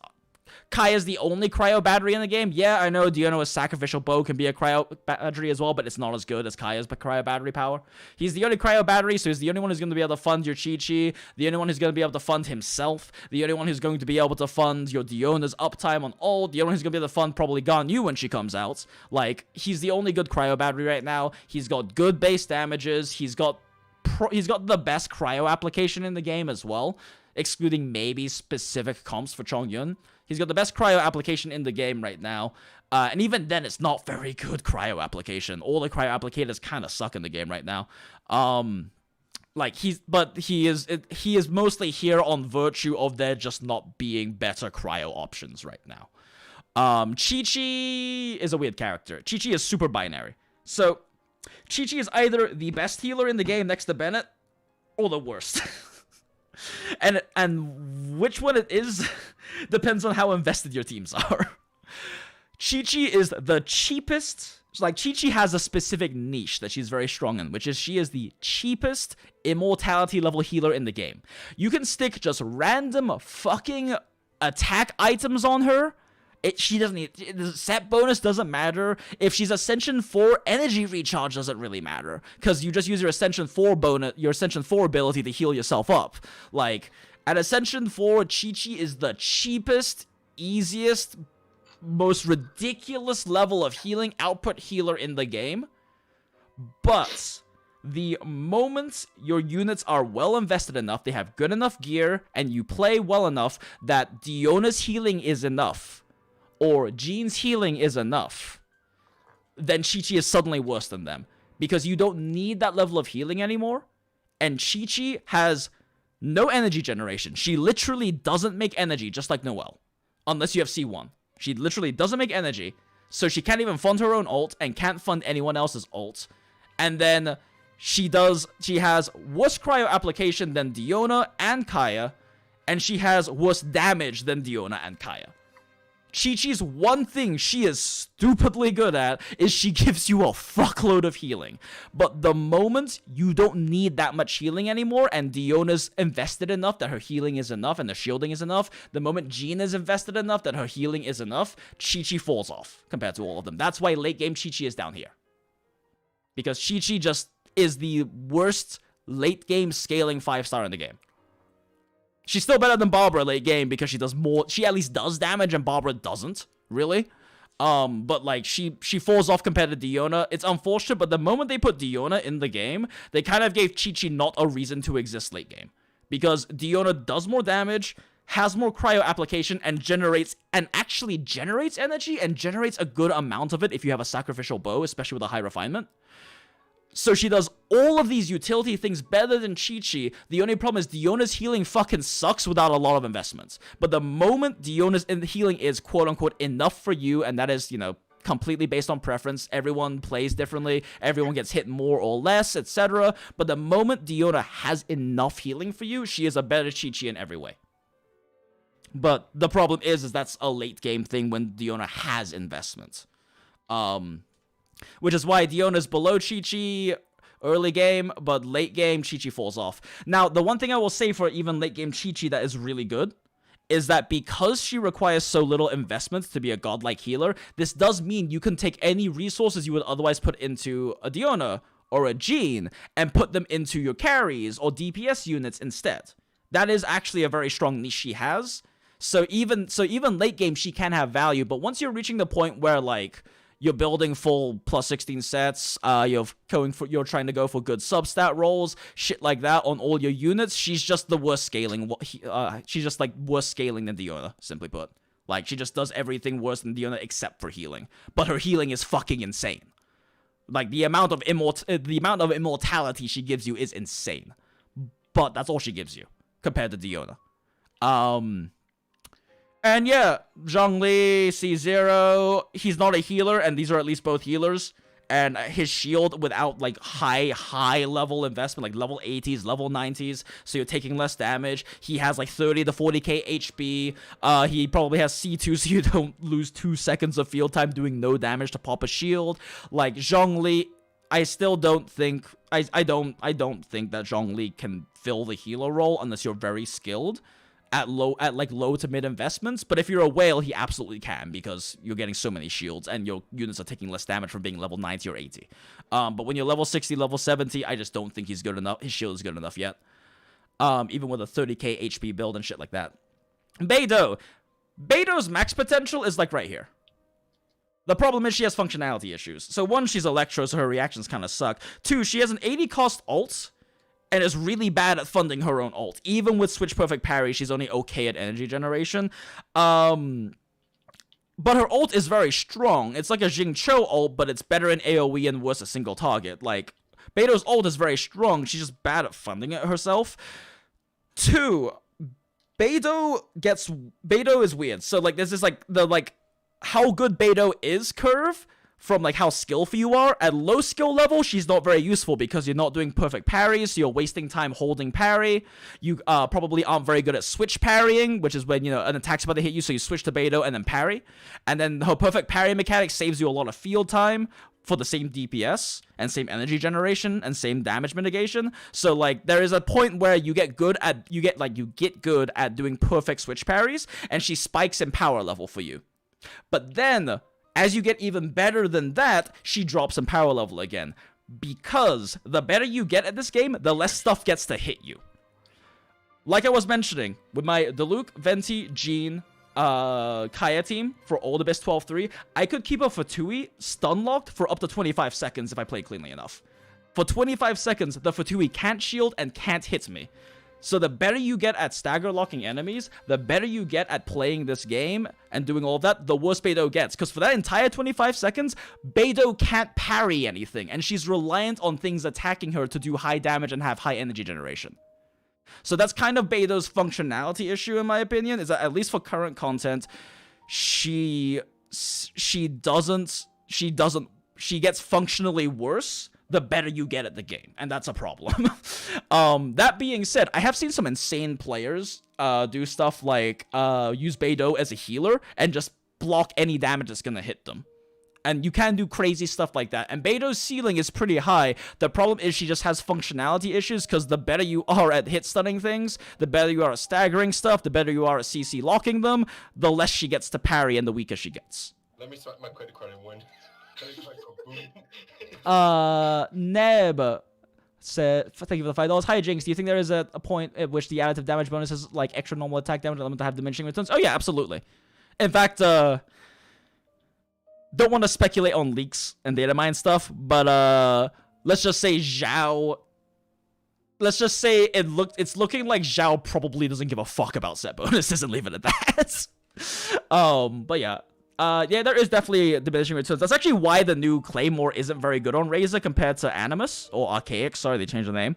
Part of the reason why the new Claymore isn't that good on Razor is because between Gladiators, his physical Ascension stat, and his physical cup, he's already well over 100 bonus total additive multiplier, so the extra Fizz bonus from his, from the new Snow-Tombed Greatsword isn't necessarily better than the attack you get from Archaic. On top of that, the passive misses most of the time because Razor has so much knockback on his attacks. It literally pushes enemies out of the Icicle's AoE radius. So you generally, and on top of that, because he applies Electro, he's burning any Cryo Aura, so you can't even get the higher damage version of the passive on Snow-Tombed anyway. So, like, Archaic's still arguably better, or at least as strong as Snow-Tombed. It depends on your starting stats, but it's generally speaking better. But yeah. And thank you for the thank you for the $1. C6 plus Sack Jingcho. I mean, he's still up here. C6 is still up here. Like, maybe up here. C6 I probably put up here because C6 is a massive damage spike from result. I probably should have made a C6 one and put it there, but yeah. Definitely up here at C6. Jinyon. I am a Jinyon simp. I love Jinyon. I also recognize she's really not that strong without C2. And even at C2, she's really not that strong. Now that being said, I was literally 2 seconds off from 3-starring Abyss 12-3, and I am gonna probably go back tomorrow and try to grind out some more runs and get the sub 3 run, because I played that run like shit, honestly. But that being said, like, what the fuck? I'm back. Are we still on the same tier list? Still on the same tier list? Yeah, we're still on the same one. Oh, hi, Heika. Jinyon is a jack of all trades unit. She gives you a shield, she deals some pyro damage, she deals a lot of physical damage at C2 specifically. Without C2, I think Jinyon's not that great. At C2, she's a good base damage burst support unit if you get good substats on her. Like, my Jinyon hits like 30 to 50k in ult, but that's because I have like plus 20 crit damage on almost all of her pieces. Like, and that's lucky as shit. Some people will never get pieces that good. So she's very crit damage substat reliant for a C2 power level spike. And I just, honestly, I love playing her. I recognize she's really not that good, because she's a jack of all trades. She provides a cleanse, she provides a shield, she provides, some okay pyrobat, I guess. She's, like Zhengling, she has energy issues, though. You really need a Bennett to fund her if you want her to be ulting frequently. And because her ult is good base damage, it's also physical, so you can't multiply it. So it's not like a Child ult or a Mona ult or a Diluc ult melting that you can, like, increase it further. It's locked at its base damage, but it's a good base damage ult at Constellation 2 specifically. Anemo MC is good, higher in Current Abyss, but in general power level is good. Geo MC is also good. Geo MC has better base damage, and Nemo has better supporting abilities. Noelle has low single target damage and needs a battery on her team unless you run R5 Favonius, at which point her damage tanks. So she's a fun unit, she's not great. Chongyun is probably the worst cryo unit in the game, but he specifically has this very strong power of enabling freeze teams through converting to cryo, and even that's not necessary. Like, you can drop Chongyun for a freeze team and just have Kaya be the solo cryo person, because when you're playing, like, a Kaya, Chongyun, Jean, Jingcho team perfectly, you don't get to attack much with Kaya. Like, you're rotating between Kaya and Jean so often because they have 6-second E's, and also you're popping ults, and also Jingcho's taking up a lot of field time to do double E's with his sack sword and pop his ult, that if you are not wasting any of Jean or Kaya's cooldowns, he only gets to, like, do a charge attack 1 to 2 times every few rotations. He doesn't actually get to attack that often if you aren't wasting cooldowns on your units. So, like, Chongyun's not even really that necessary. He is good for Kaya, and if you're less skilled and wasting cooldowns on your units, he gets better and better, but, like, the better you get with freeze teams, the less you need the Chongyun, basically. He does, like, half the DPS of Kaya, which is unfortunate, because Kaya is a free unit. Yes, he has very strong synergy with Bennett Melt, but also, same thing again, if you are skilled enough to play it, Kaya with Bennett Melt is better, because Kaya does more damage, and Cryo applies enough for Bennett to melt all of his stuff. So, like, And then like Chong C2 is one of the most overrated cons 2s in the game. It's really good to get 50% like CD reduction on your abilities, but like the reality is most players already waste cooldowns. They're already pressing Kaya E or Jean E every 7 or 8 seconds instead of 6 seconds. Like, that's just the reality, is most players aren't good enough to not waste cooldowns. Wasting 15% more doesn't really help you. So, like, yeah, the reality is, like, Chong C2 is good if you're skillful enough to make use of it, but even then doesn't justify as lower damage of a Kaya in most comps. And yeah, you can triple melt his ult, but why would you do that when you can triple melt Bennett's ult instead? And then just run Kaya, who does more damage. And even if you triple melt like Chongyun's ult, it does less damage than Kaya's ult at base. And you can still melt Kaya's ult too. Like, Chong is got a good kit, but his numbers are too low. And the more I look at his numbers, the lower he gets in my eyes. We're gonna talk about Chi-Chi late game. Barber's the definition of a cope healer. Barber's definition of a cope healer. Actually, I do want to quickly mention something about Diona. I do not think Diona is a very strong character. But we literally don't have better choices. There are 5 healers in the game. If you don't have a Jean, Diona is the second best healer in the game for you. In terms of, like, outputs that isn't healing. Like, utility, damage stuff. If you don't have a Jean, you literally don't have a better choice than Chi-Chi or Diona. But Diona will get power crept really fucking quickly by new healers. Jean and Bennett won't. Her absolute power level is not that high, but we literally don't have a better option. She's the definition of a cope healer. We are only using Diona because we don't have better options, but her actual numbers aren't very good. Barbara is similar. You use her because you don't have other healers. Like, and she's nice in freeze teams. I will say that. She's nice in freeze teams, but Barbara's the definition of cope. Like, you use her because you don't have another healer to use instead of Barbara, basically. Lisa. Amber. Lisa C6 is pretty nutty, but she takes so much field time up, which loses your other units so much DPS. She has specific synergies that are very strong. Like, Venti Pyro ults with Lisa is a really strong overload comp.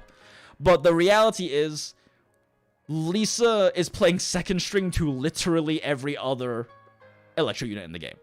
Like, the problem is like, she is stronger than Amber in terms of absolute damage values, but it doesn't matter because Beidou and Fischl and Kaching just do more of what she does, but better. So, like, she is a cope good Electro unit if you don't own any other Electro units, basically. Amber's the same way. She's competing with the fucking Pyro units in this game, who are all insane except for arguably Jinyon.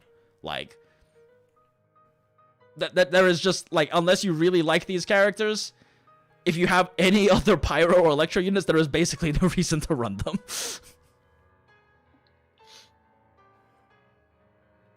Cool, we made it. Okay, we made it. We finished a tier. A tier list. It only took an hour, and how long? Fucking, it's like been, what, 2 hours? It's 98 minutes, dude. It's 98 Jesus minutes. Christ, dude. Jesus. You need to cut shit out. Just explain the main points and then move on. I'm so bad at it. You'll compare it when we get around to it. But This just is like a... go over it first. Christ, dude. I was here for 30 minutes just you rambling on about fucking great swords. When God damn it, you're right. Tier lists. Say the main points. Okay. Have you watched Dragon Ball Z? This is what it's like. This is 30 episodes of a tier list. Is me everybody. making a tier list like the fucking Spirit Bomb episode chains? Jesus fucking Christ, dude. We'll be here for 30 episodes, everyone. We'll This is get pre the Zhang actual Li next buffs. tier list in the next season. This is pretty Zhang Li buffs. Let me. Anyways, you also got a donation. Oh yes, thank you for the thank you Val ID for the $2.70 super chat. Child plus $2007 super chat. 70? I don't know. Child plus Kaya plus Jean best E rotation comp. I wouldn't agree with Kaya being in there, but yeah, definitely. If you're talking about only E output, maybe, but like in terms of ult output, there are better swap teams than that. But yeah, in terms of pure E output, I guess.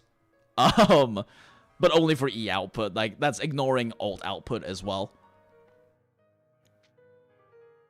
Let's see. Video link.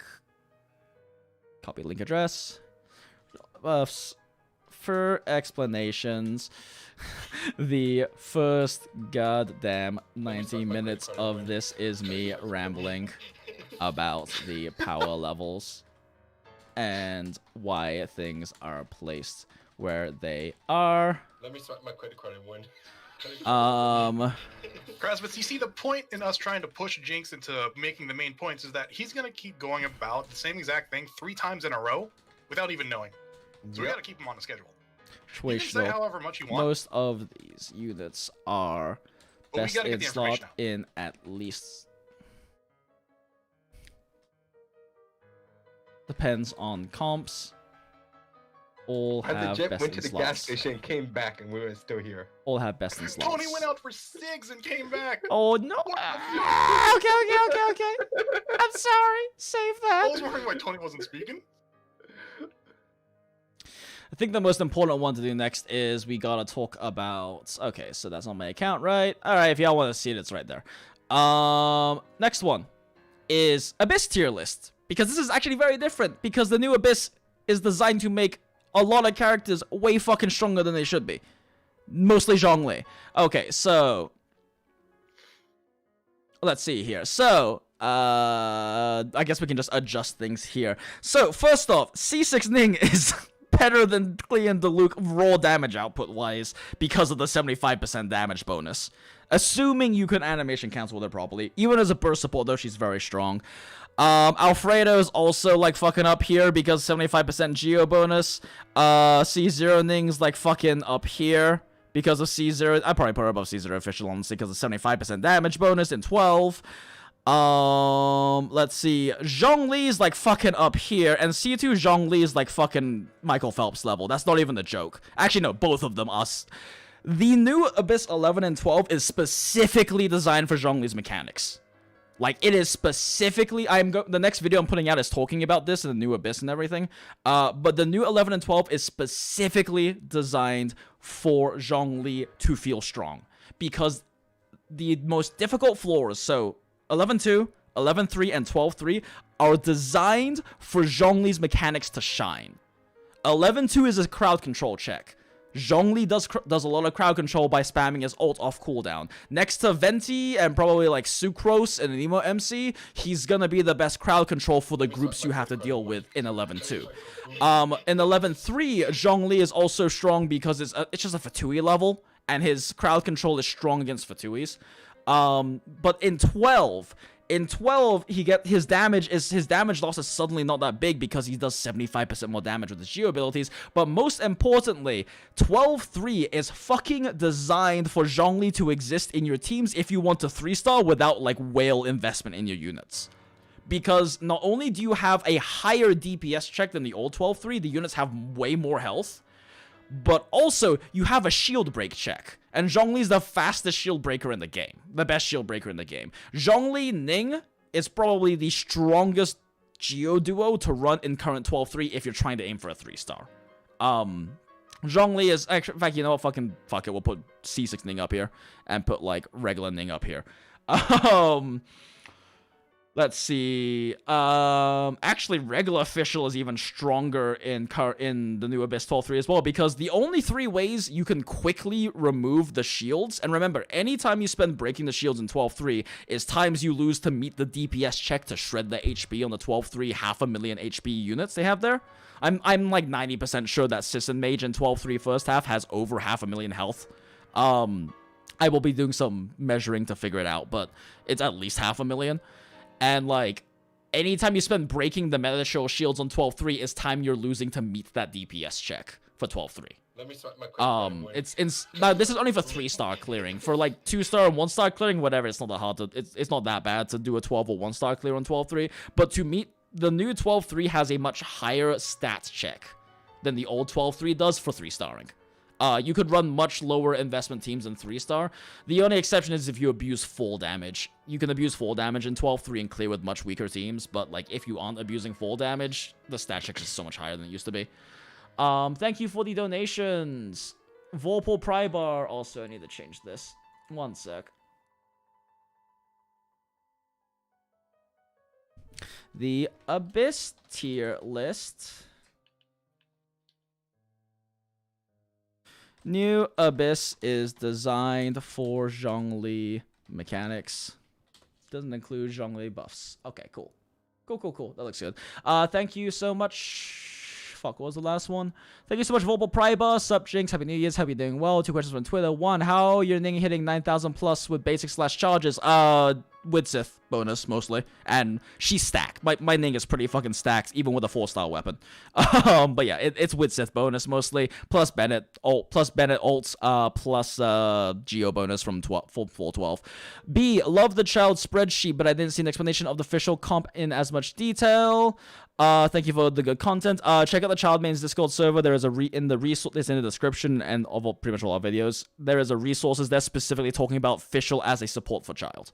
The too long didn't read is that Child makes Fischl do way more damage because he's making her A4 and her C6 proc way more often. So like he is basically making Fischl's raw DPS spike by being a carry on field.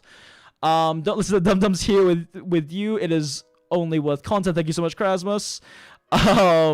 So you can thank you so much for the 150. Hi Jinx, love being able to tune in live stream. What are your thoughts on shield breakers being quite necessary when trying to 3-star? They're mandatory unless you're running a freeze comp. Unless your DPS is just so goddamn high you don't have to give a shit. Like you have to bring shield breakers for 12-3 to 3-star it. Because it just you eat up too much time otherwise. A regular Claymore unit can take up to 30 seconds just to break both miniature shields on both sides.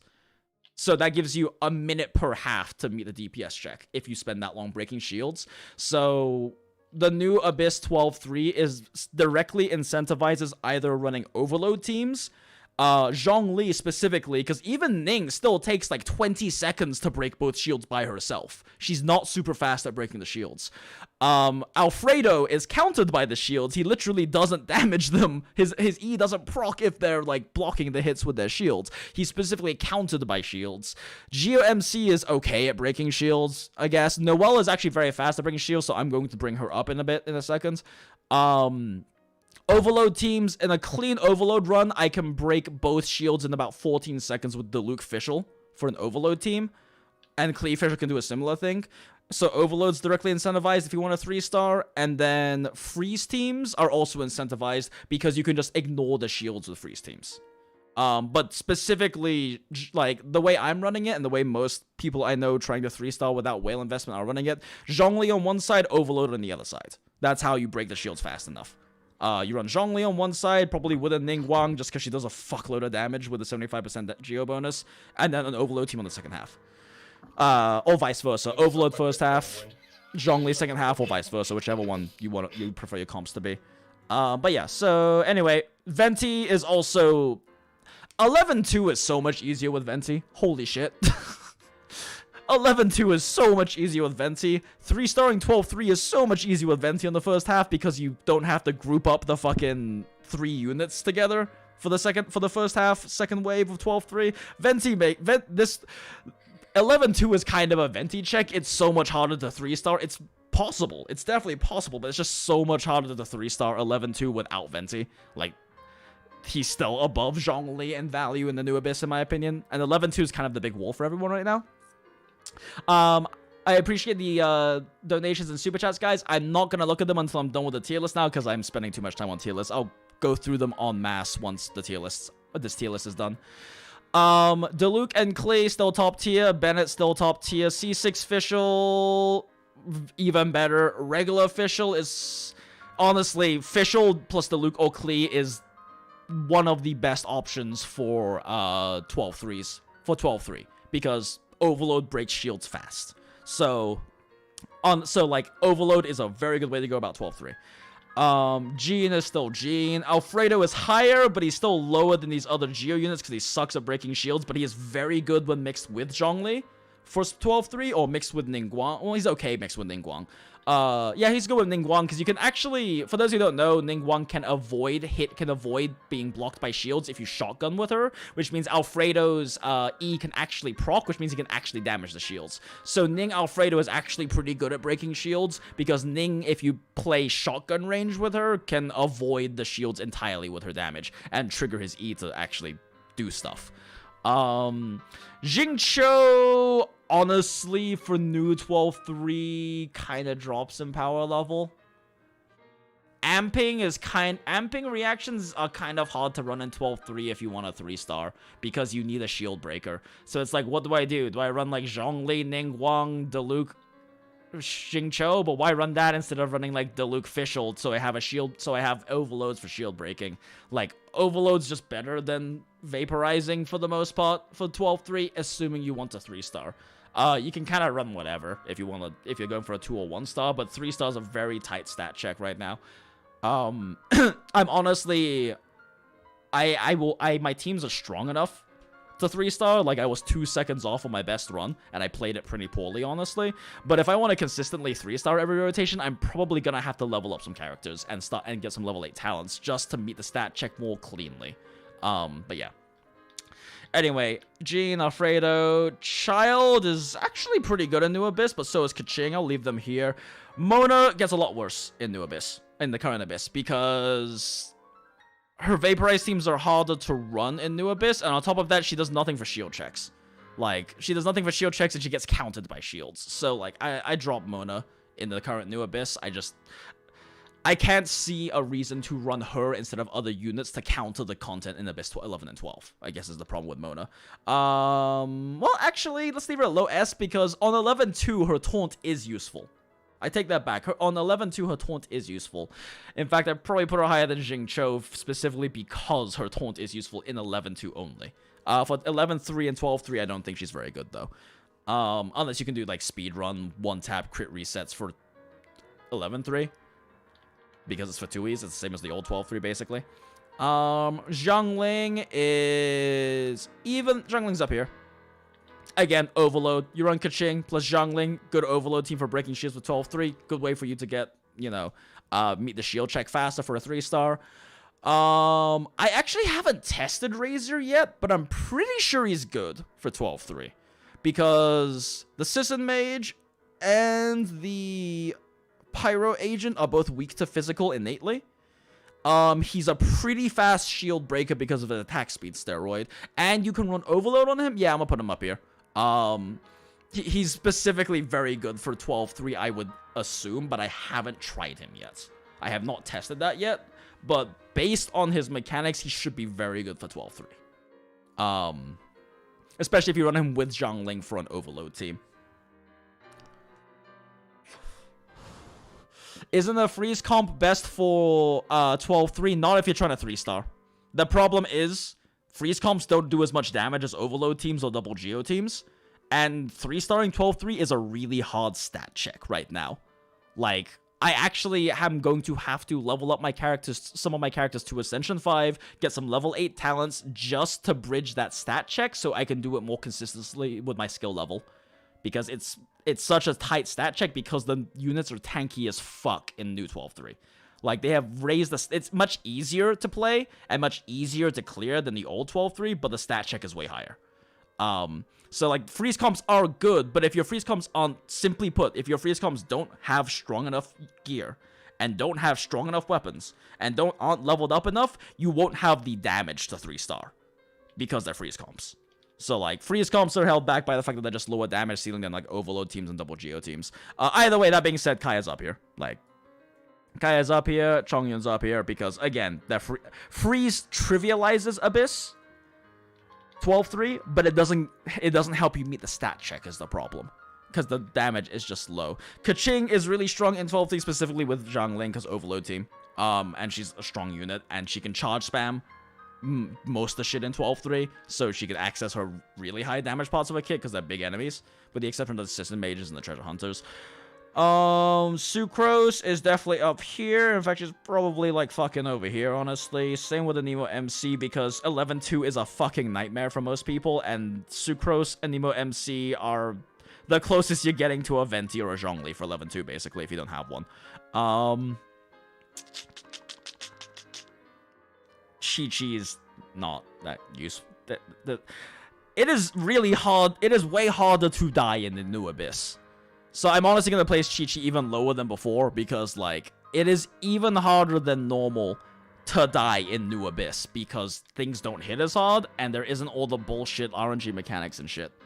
So, like, all the bullshit, like, environmentals and stuff like that you had in the old 12. 11 is annoying but also makes Chi-Chi even worse because she already has energy gen issues, and then she's constantly engulfing Storm and losing energy. So like Chi-Chi, honestly, I'm putting her down here. Noelle's like up here. Diona's honestly up here because she can cleanse engulfing Storm off of your team, albeit a bit slowly. In 11, which is actually really useful. Same with Jinyon. Fuck, everything's an S tier now. We'll drop Mona down. We'll drop Chong to bottom of S. Noelle, GOMC, that has to stay, that has to stay. Honestly, again, I just don't. Outside of freeze teams, I don't think Jing Cho's that good in New Abyss. It's hard to fit him because he doesn't provide anything useful to counter the mechanics on 11 and 11 or 12. And it's hard to fit him into a 12 team if you want a 3-star 12-3 because you have to build an Overload team or a Geo team or a Zhang Li team, or you have to build a freeze team, which he's good for, but freeze teams don't help you meet the DPS check for 3-starring. And the DPS check is very high now. I'm 90% sure the units have over 500,000 health each, with the exception of the treasure hunters. But yeah, I'll do some HP counting tests later. Barbara comes up because freeze teams are good. Beidou doesn't do anything useful for the New Abyss. Neither does Lisa or Amber. Probably drop Beidou down to here because she just doesn't do anything useful for New Abyss. Shit. Everything's in fucking S tier.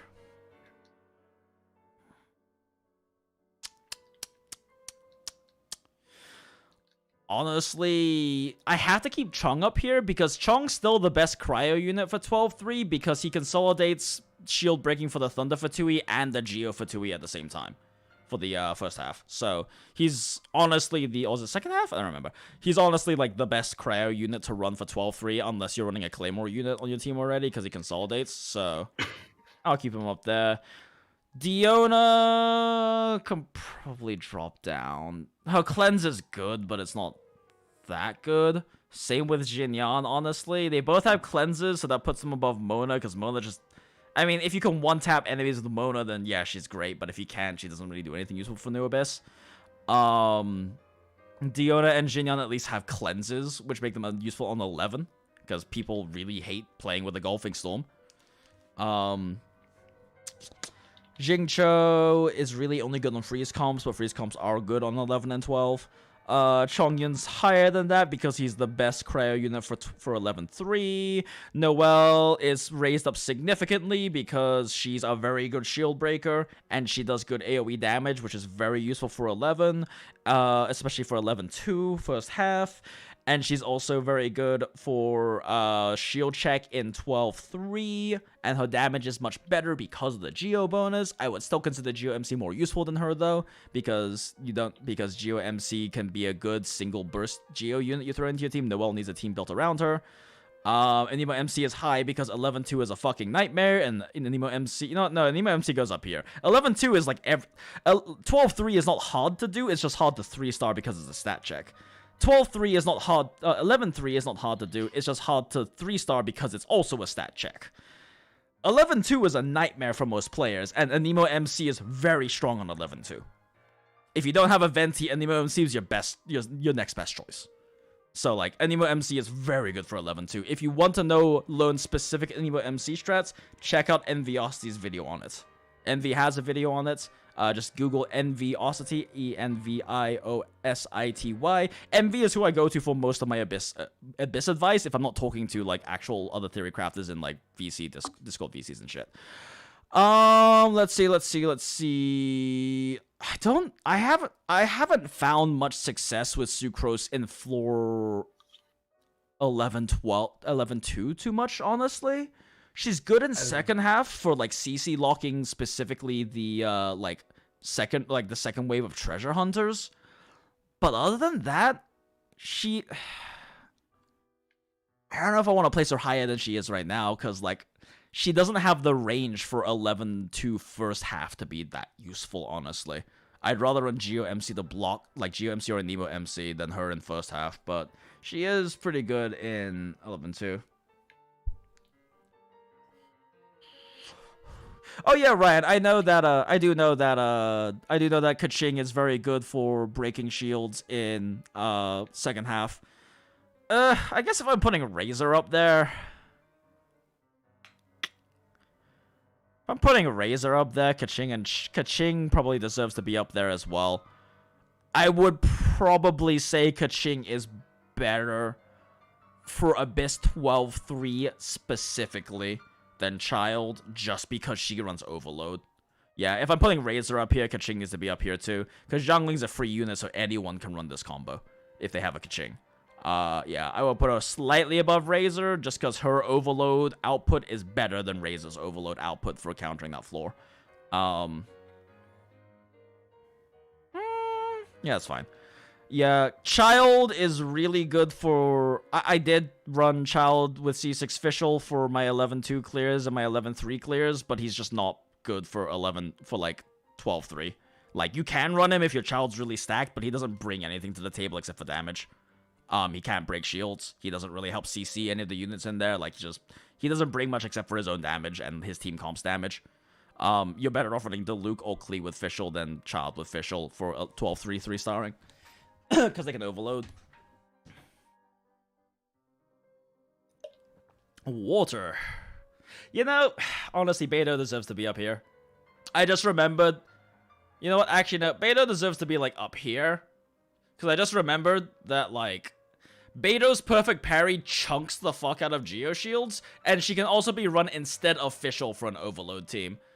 I would honestly consider her more useful than Child just because you can run Beto instead of Fischl with like Diluc or Klee and run an overload team to break shields, and she chunks shields with perfect parries or max level parries. So yeah, I'd consider her a bit more useful than Child. I like Child, but like I use Child for like all of 11 and 12-1 and 2, but it's just hard to fit him into a 12-3 team. I just don't think it's worth it. Unless your Child is so invested, he's stronger than your Diluc or your Klee can possibly reach, then it might be worth running him with like the Zhang Li team. So Zhang Li and like Ning or whatever take care of the damage, take care of breaking the shields, and you just run Child for his damage. But that's only if he's over-invested, honestly. He doesn't bring anything that helps with the 12-3 mechanics. Because there's just such an emphasis on CC, and like Overload is still good on 11-2 as well, because it lets you stun lock enemies, which is important on 11-2. Honestly, Sucrose is probably more important than both of these guys for 11-2 specifically. This is hard because I have to balance between 11-2 and 12-3, which are like the two hard ones to like 3-star at least. 12-3 is easy to like 1-star or 2-star, but 3-star is a fucking massive stat check.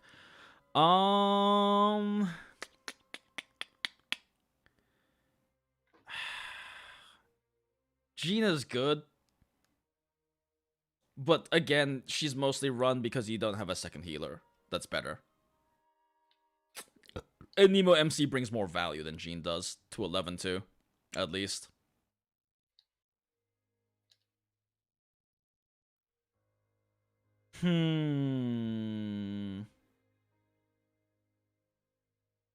Honestly, I'd say I'm probably satisfied with this. Yeah, I'm satisfied with this. As is right now.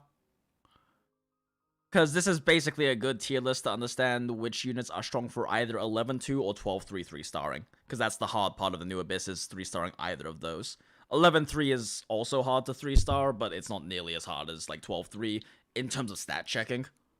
It's a Fatui flaw. It's same as other Fatui flaws, but like 12-3 requires you to build teams to counter Geoshields as well as meet a very high DPS check. To 3-star at least. 2-star, 1-star, whatever. But if you're trying to 3-star.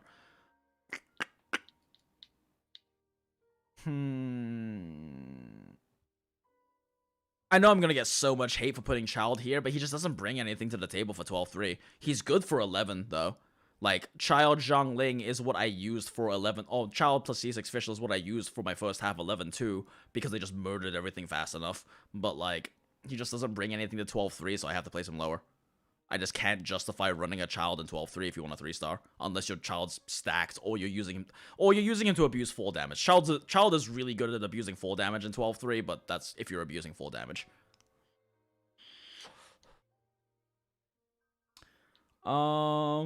Yeah. I'd say this is good for now. Title of the tier lists. Abyss tier list 1.2 post Alfredo. This tier list is specifically for what units add the most for either 3-starring 11-2 or 12-3 or both.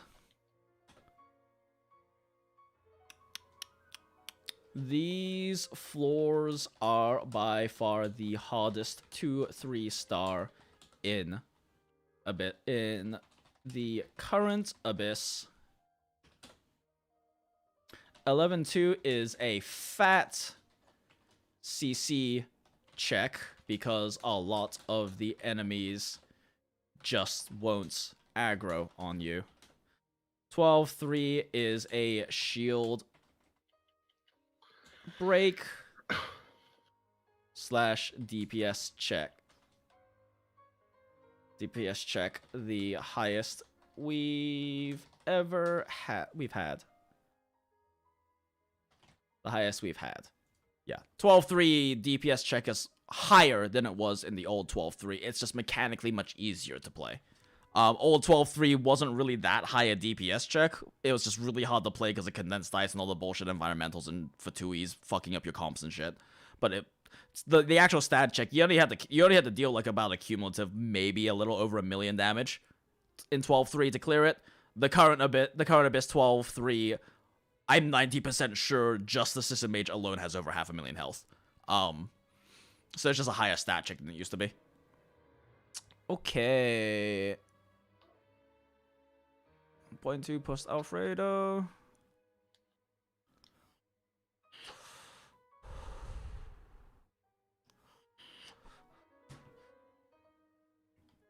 So you want Zhang Li / overload / freeze.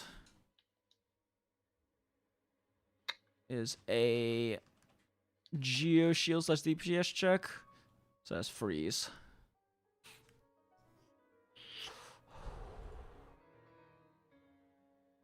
The most for a 3-starring 11-2 or 12-3 or both. These floors are by far the hardest to 3-star in the current Abyss. 11-2 is a fat CC check because a lot of the enemies just want aggro on you. 12-3 is a Geo Shield / DPS check, so you want Zhang Li overload / freeze. Yeah. Sounds about right.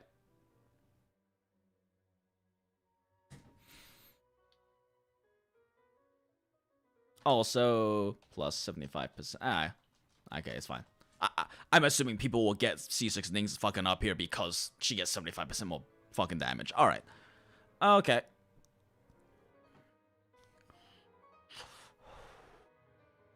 Alright, save that. That's the Abyss tier list.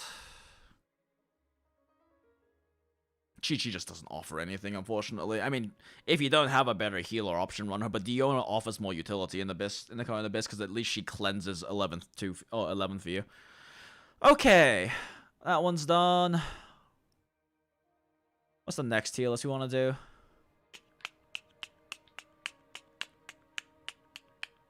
I guess a cheap deeps one is a good idea. Cheap deeps one is probably a good idea. Is there a way to pull these back down? No, there isn't. Okay, let's just pull everything down here for now.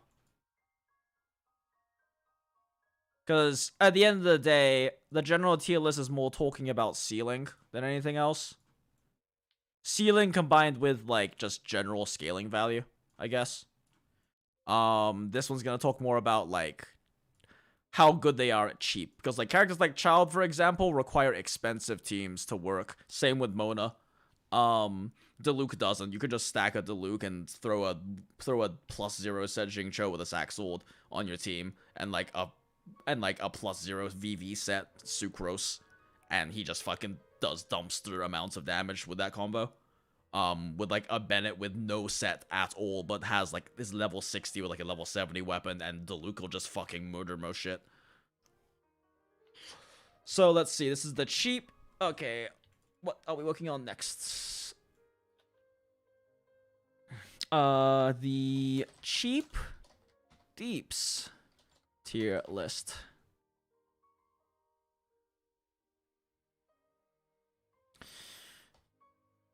How much units give with cheap investment on team/them? Doesn't include Zhang Li buffs because they aren't out yet. Just that. Okay, cool. Cheap units. Venti's still Michael Phelps when he's cheap. Even if Venti didn't do any damage, the pure CC and energy gen he provides would make him a broken unit. He just also happens to have the best ratios in the game because they fucked up his numbers. Yeah, he's still like I would say him and Sucrose are the two best cheap units in the game. A Sucrose with Ascension 2 or Ascension 4, either's good. But Ascension 2 Sucrose with a Ascension 1 when you get the first talent. With a +0 Viridis of Veneera set and a level 1 Refined 5 Dragon Slayer adds like an average of 30% damage to your carry if they're an elemental carry, if you use her properly. That's massive. So, like, you can run Sucrose cheap as shits, and she is a very valuable unit. She just doesn't scale as hard as some other characters do. In terms of which is a better character to put into a team slot. But Sucrose is incredibly cheap for value. Let's see. This is a little hard to define, though. Let's see. Michael Phelps, let's just put this as, like, cheap. So we'll do Michael Phelps, cheap as possible supports. Let me also just save this real quick. Ah, fuck. That's unfortunate. Whatever. Cheap at, with provides huge utility / buffs with literally +0 sets and level 1. And like level 1 to 20, because you only need Sucrose to be level 20 to get her A1 A1 buff for the 50 EM.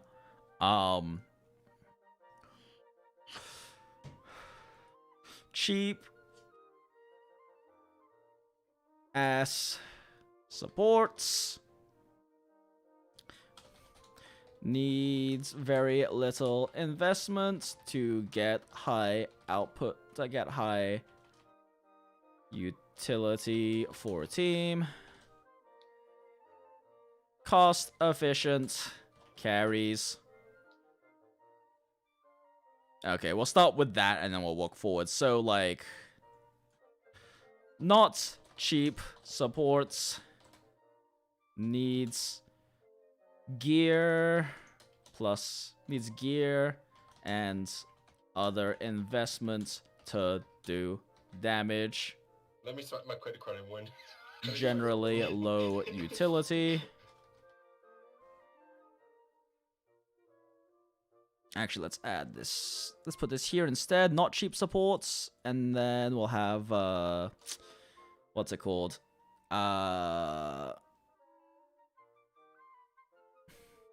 Cheap, but not as powerful supports. Because there are some that are still good value with low investment. Decent utility without much gear investment. Okay. So, alright, real quick, let's just go through the tips I missed. So, hey Jinx would love. Oh wait, sorry, you completely got them on. Aegis690, thank you so much. Which healer is better on a Razor Superconduct team, Jean or Chi-Chi? Thanks for the great content as always. Chi-Chi's better. Chi-Chi's better. Jean and Razor don't like each other at all because Veneera doesn't do anything for his physical damage, which is most of his output. And then on top of that, the thing that makes a Jean a good damage unit is that every 6 seconds she does a giant fucking chunk of damage with her E. It is the best DPS E in the game. The problem is, Razor doesn't want to switch off, so Jean can't do it every 6 seconds, and her DPS tanks because her ult is not very good damage. Her ult is great utility, but it's not good damage. So, like, Razor, by his very nature, makes Jean much weaker on your team. Because he's selfishly hogging 10 seconds or longer on screen, and that entire time, Jean isn't Eing again to get her damage out. Jean is very good for swap comps, where you're swapping frequently, because if she's popping her E every 6 seconds, she has very good DPS. But only if she can pop her E every 6 seconds. And Razor Razor doesn't like Jean. Chi-Chi is better. Diona is even better once Diona has enough healing for your Razor, but that's only if you can get your Diona to have enough healing for your Razor. And I'll be honest, most people who play Razor eat damage a lot because his fucking ult covers half the screen. So it's entirely possible if you don't play cleanly enough and aren't good enough at dodging and stun locking that Diona may never have enough healing for you to play on your Razor team, and that's fine. Chi-Chi's better then. But Diona does provide more cryo application, more DPS, and more energy gen for your Kaya than Chi-Chi does. So she's better at high investment for a Razor team. Krasmus, thank you for the 135. The fact that Diluc staggers so much against shields in New Abyss is reason why I disappointed in him and say Tartaglia and Clea are better. I mean, yeah, he staggers against the shields, but Child can't even break them. Unless you're running a Child freeze comp, which doesn't have the damage to 3-star unless your Child is fucking stacked like crazy. Child can't even break the shields. Diluc staggers against the shields while he's breaking them. And yeah, I would say Clea is probably a bit better, maybe, but Clea, I haven't tried Clea in Abyss 12.3. I've just been told by people who do use Clea that they don't like using Clea in the new 12.3, maybe because she eats too much damage or something, I don't know. They're both strong, though, is the point. And I can say from having practiced the script myself a lot of times, Diluc can break both Metasure shields on the first half in under 15 seconds with the Overload team with Fischl, so it's very strong for that reason. It's like technically a faster break than Zhang Li achieves. Let's see. Vorpal Professional Simp. Thanks, Vorpal. Prybar tipped 420 donations. Moving so fast no one will ever see it. Turned me by. Hashtag when banner rerun. Hashtag miahoyo, please. Fantastic. Thank you, Vorpal. Prybar. I'm assuming that's Vorpal Prybar. Koku Tenko, $5 super chat. How is G not higher when she can abuse full damage and kill her for 2E assistant agents fast as hell? That's true, actually. That's actually a really good point. She does abuse full damage really well. Shit. If Jean's at the A placement I put her, if you don't abuse full damage, and I'll be honest, having done a lot of full damage strats, it's not super consistent. Sometimes, even though you're launching them the same way as you were before, they just decide not to take full damage that time. But yeah, she is very strong for abusing full damage. You're right. I probably should have placed her higher. Rip. Maybe I'll leave a comment on the previous one or something.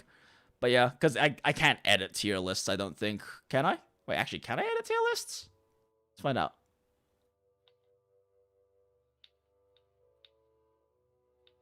But let's see. Luis Orlando Lopez Aristasabel. What do you think about the Lava Forcer for Jingqiu if he has a support for Diluc? I don't recommend it. Generally speaking, Diluc, when Diluc vaporizes on Jingqiu's damage, you're not leaving a Pyro Aura, so he's going to have pretty bad uptime on Lava Forcer most likely. And I don't see a good reason to run that, when if you want damage, you can just run Hydro Set and Noblesse, and the more important thing anyway is getting ER on him. So if you don't have enough ER to start with, you shouldn't even be worrying about damage set bonuses on him. Noelle outdamages the Diluc floor 12, shreds shields and can deal damage through them. She's easily SS tier, C6 God Amongst Men in floor 12. I don't know, the Noelle numbers I've seen aren't that impressive compared to Diluc Overload teams. I'm pretty sure that the Diluc Overload teams are still out damaging, mostly because you get to use Fischl. I don't know. Having seen Tuner do some, like, Noelle on 12-3, she's definitely good and much better than she is normally, but I still don't think she's at Diluc Overload level from what I've seen. Especially if they're, like, equal investments. Like, if your Noelle's super stacked and your Diluc isn't, then yeah, maybe. But, like, assuming you're running equal investment on them, Diluc Overload is definitely looking more potent than Noelle's output, even with the bonus. But I could look more into it. let's see, best tier lists. The problem with Noelle, too, is that Noelle only works if you're running a Noelle carry. She's not really a support. She can kind of be a shield break support for floor 12, but, like, if you're not, like, building... If you don't already have a Noelle account where you're just gonna be using Noelle as your carry no matter what, like, she's not really much higher than this. Let's see here. Yeah, it's a good point. She's still top of S, though. She's still top of S, and technically Child can also abuse full damage in 12-3, and so can Kaching, and so can Razor, and so can Diluc, and so can Klee. Like, all of these, and so can Ning. Like, all of these units can abuse full damage about as well as Jean does. It's just a bit harder mechanically to do it with them than it is with Jean.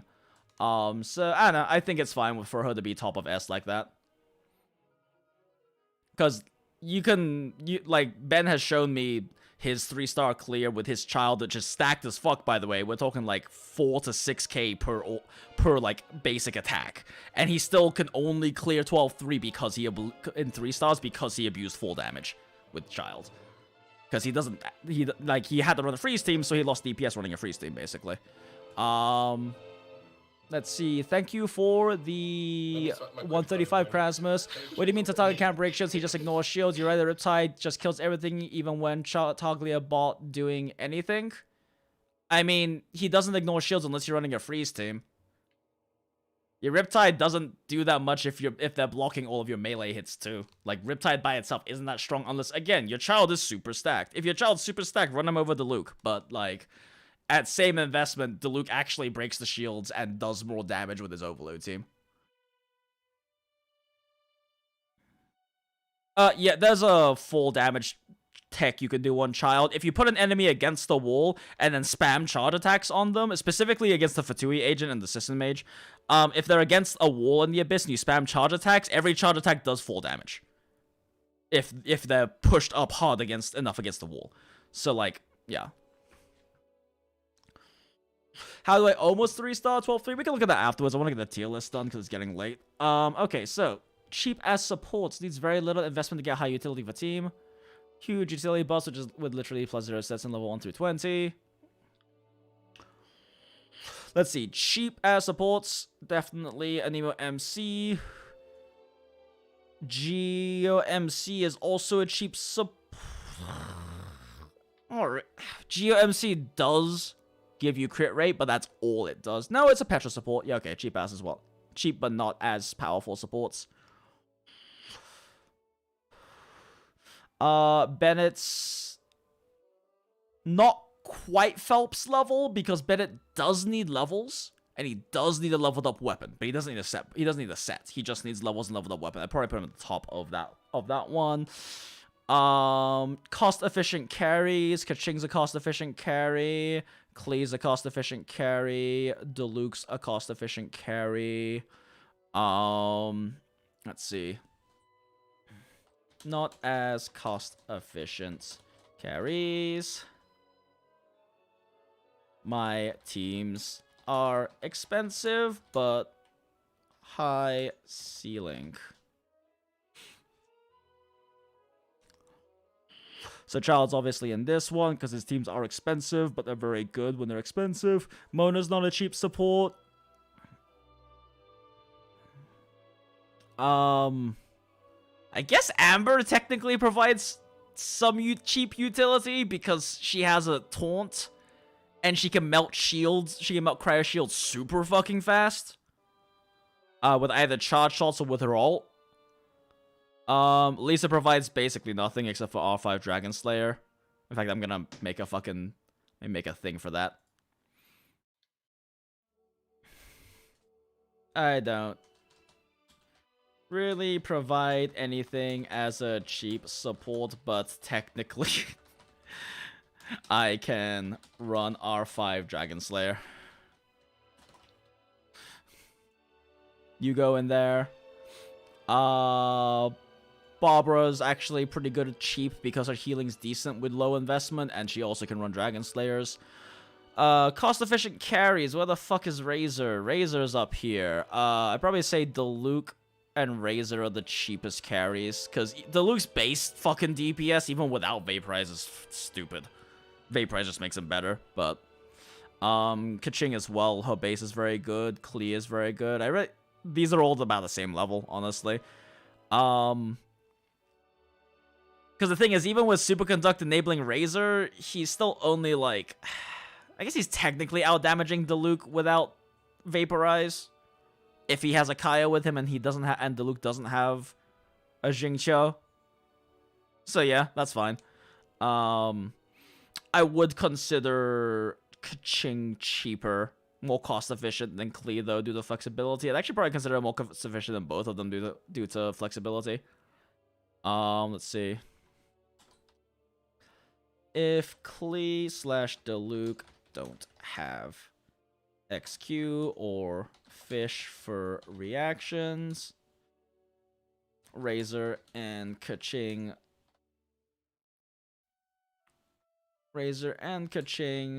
are cheaper for outputs,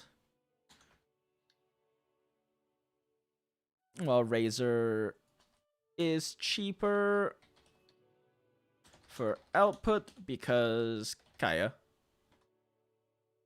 is free. Keck is very flexible and can run in basically any team. Diluc/Klee have more DPS ceiling, but are locked to Pyro teams. Let's see here. C6 Ning is also a very cost-efficient carry, actually. In fact, both Nings are cost-efficient carries. Ning has lower ceiling than these guys. C6 might not have lower ceiling than Kaching, actually. We're not sure yet.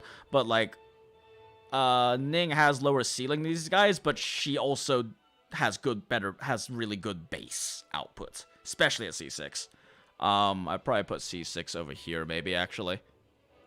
Just because, like, without a Xingqiu to enable these two, their ceiling drops compared to C6 Ning. Maybe. I don't know. We'll put it over here. I'm not 100% certain on that, but the point is, Ning's base is good, but all she gets is her base, is the problem.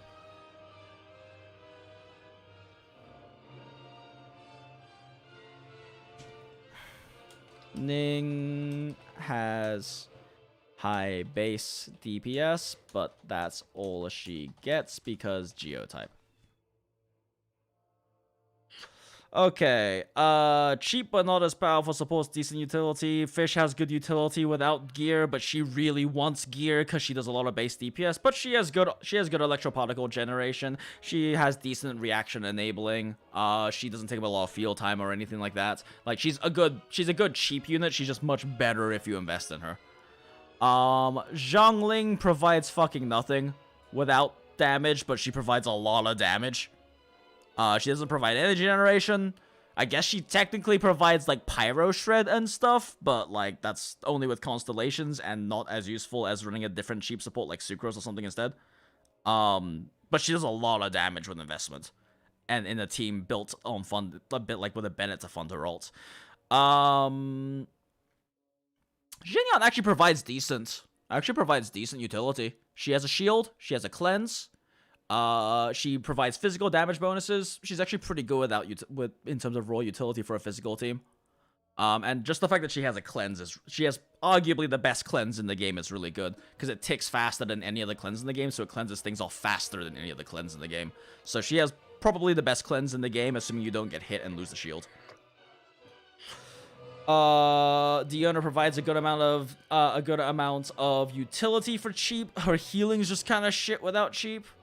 Obviously, Chi-Chi is, like, fucking up here. Like, Chi-Chi is the definition of a cheap-ass support, but also falls behind late game. But yeah, Chi-Chi is, like, the definition of a cheap support. You just stick any random attack pieces you have on her, and she gives you immortality level healing at A4.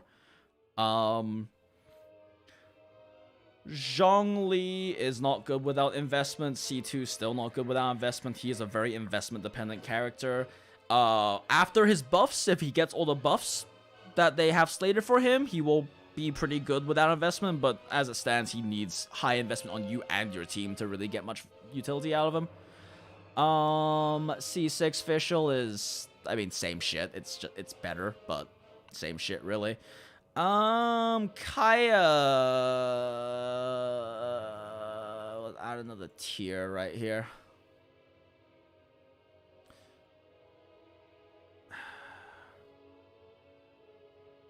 Specific, strong, cheap synergies. Not as flexible as above tier, but has certain super cheap synergies. Kaya, obviously. Chong, obviously. Noelle's not a cost-efficient carry at all. Let's see. Jean is like not a cheap support. She needs investment to be good. She needs a lot of attack. She needs to be stacked up, but she provides a lot when she is. A cheap Jean doesn't heal you for shit though, and doesn't do shit for damage, and she's the worst Vanera support in the game in terms of applying Vanera. I would say Xingqiu falls into the strong specific synergies because as a cheap unit, he's not very good outside of enabling the pyro carries and enabling cryo teams as a cheap support. But like a cheap Xingqiu does nothing for like a lot of teams. Beidou is not a cheap support either. She needs investment, but she has very high parry bursts. Child is not a cost-efficient carry at all. Alfredo is a very cheap unit to build, though. He's definitely up there. Let's move the carries next to each other. That makes more sense.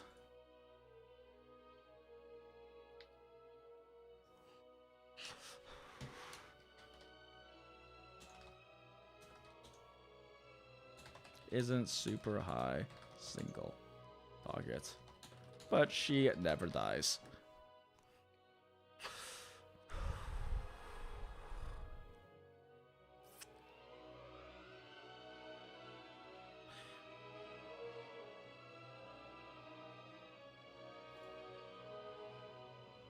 Because Kaya is free, yeah. That looks fine. Okay, so Michael Phelps, provide huge utility slash buffs with literally +0 sets. +0, I guess in this case they're both VV units, so VV sets. And level 1 through 20, and sets in level 1 through 20.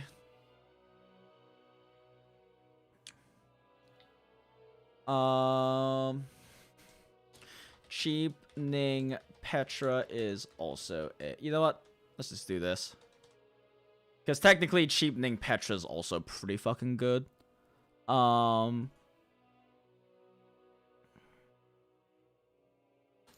Ignoring cons, this is...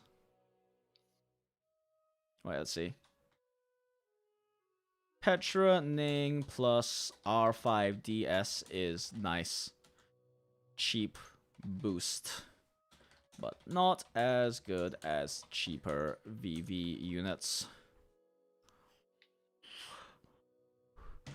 Ning is high base damage gets.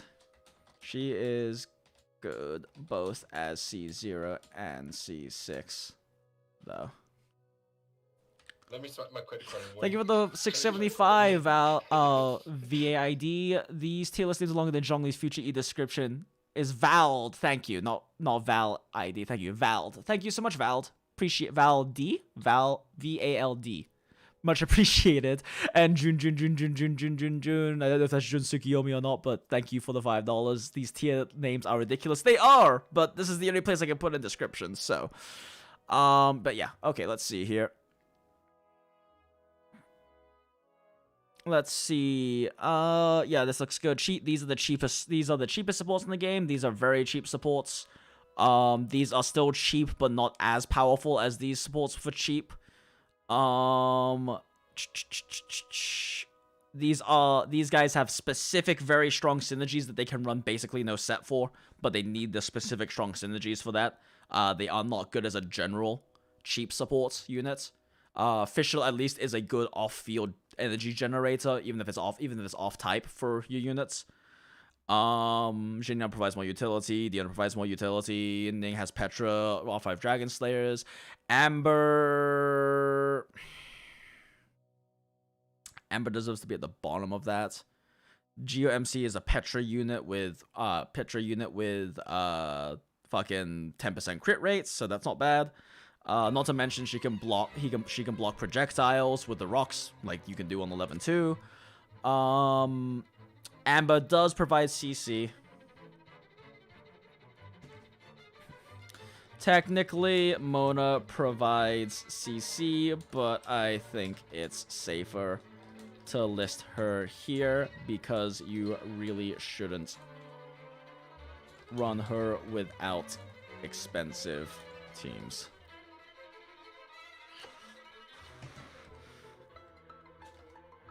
Amber breaks shields, ice shields fast. Shields fast, plus has Fumo CC.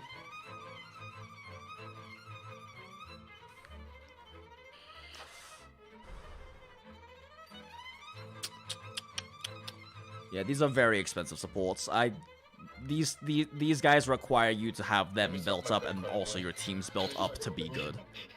For the most part, but they are very good when they are built up, and also sometimes the teams are built up. Lisa is Lisa's not a very good cheap support, but she technically can run Dragon Slayer, so that's a thing. Cost efficient carries, yep. Though I just didn't want to change the images. Okay. Not cost efficient carries. Noel and Child are not cost efficient carries, but Child is a good ceiling on his team DPS. But he's not a very cost efficient carry at all. His teams are expensive. Like at the very least, his main support like C6 Fish or a Zhengling have to be stacked as well. For his output to be competitive with other top options. Cheap but not as powerful supports. Yeah, this looks good. All right, let's save this.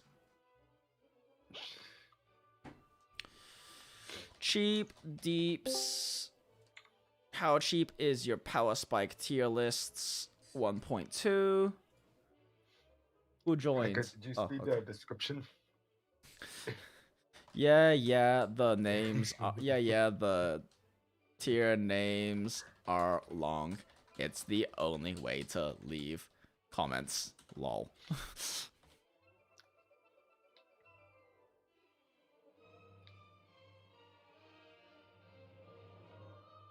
Oh, we're on a new tier list. Oh, we made two Yeah. tier lists. Yeah. Nice. Is it gonna... Are you gonna save? Hello? Hello? No, it won't let you. You've reached your daily limit. Lol. Oh no, it's just taking a while to... Right. Tier names are longer than light novel names. Kek, true. Krasmus, Petra is trash. Actually, I agree. Petra's worse than Vivi in any way, and Vivi's already annoying to use, but it's still technically good, cheap outputs.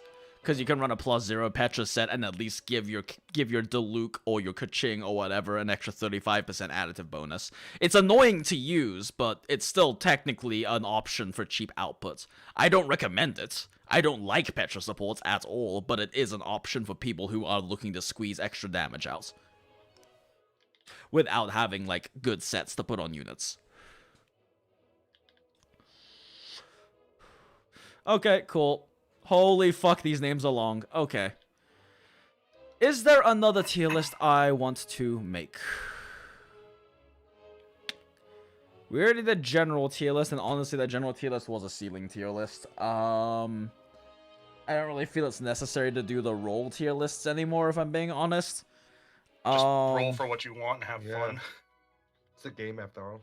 Yeah, play what you want and have fun, guys. The point of this tier list is to kind of give you ideas on how things work out numerically, from math that's been crunched by myself, other theory crafters, as well as just me personally having tested a lot of different team compositions, because that's what I do with my days, is I just test team comps and crunch math and shit. God, everyone's wanting a Thank you, waifu nerd. tier list.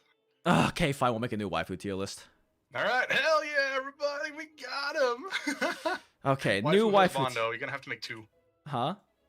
Nah, might wanna we make can 2. consolidate it. Alright. Okay. Jesus fucking Christ. One sec. Oh god, what did I do?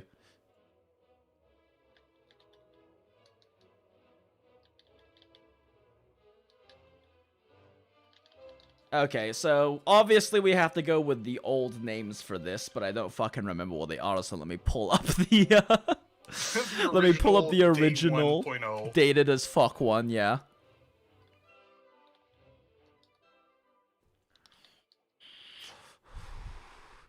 Okay, let's see here. It's in like, which one is it fucking, which folder is it in? Okay, yeah, questionable waifu tier list 1.0.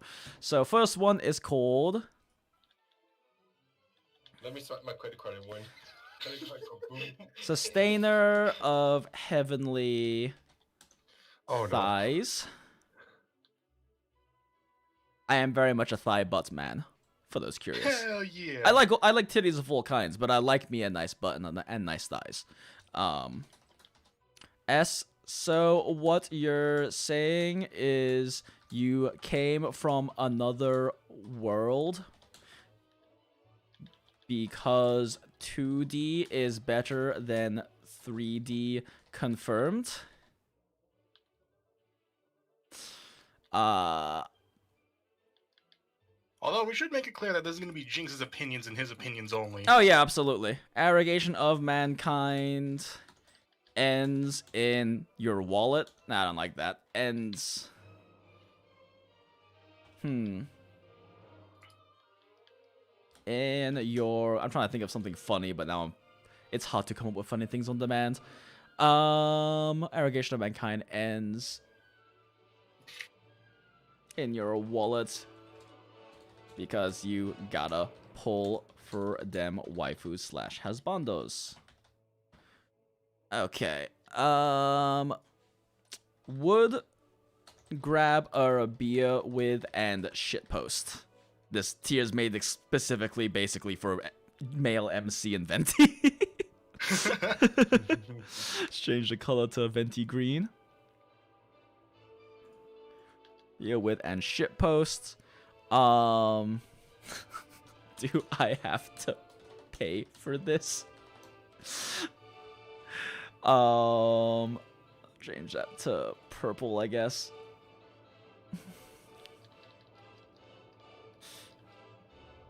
I can't stand your voice,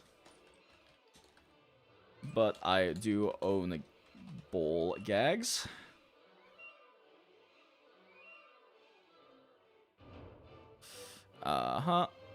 Okay, and then we of course have Paimon is undercover FBI. Open up, traveler.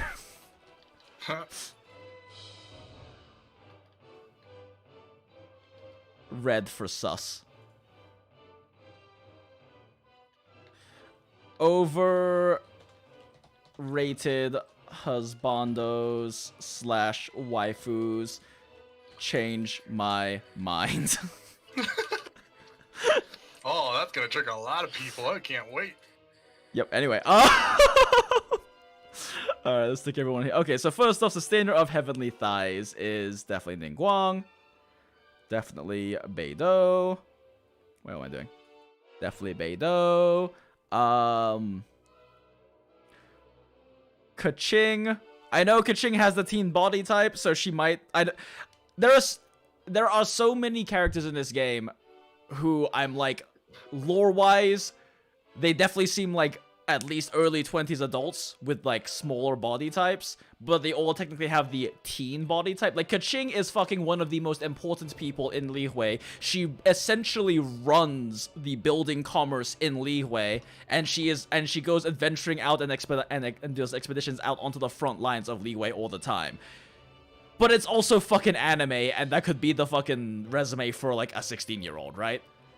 So this is going to be assuming Kaching is an adult because everything about her backstory screams that she's an adult. She just has a smaller body type. And I am not. I can't believe I had to read that just to fucking moderate it. You're a sick human being. Lol, what? Oh no, what? I ain't reading it. Okay, don't. I don't want to look at it.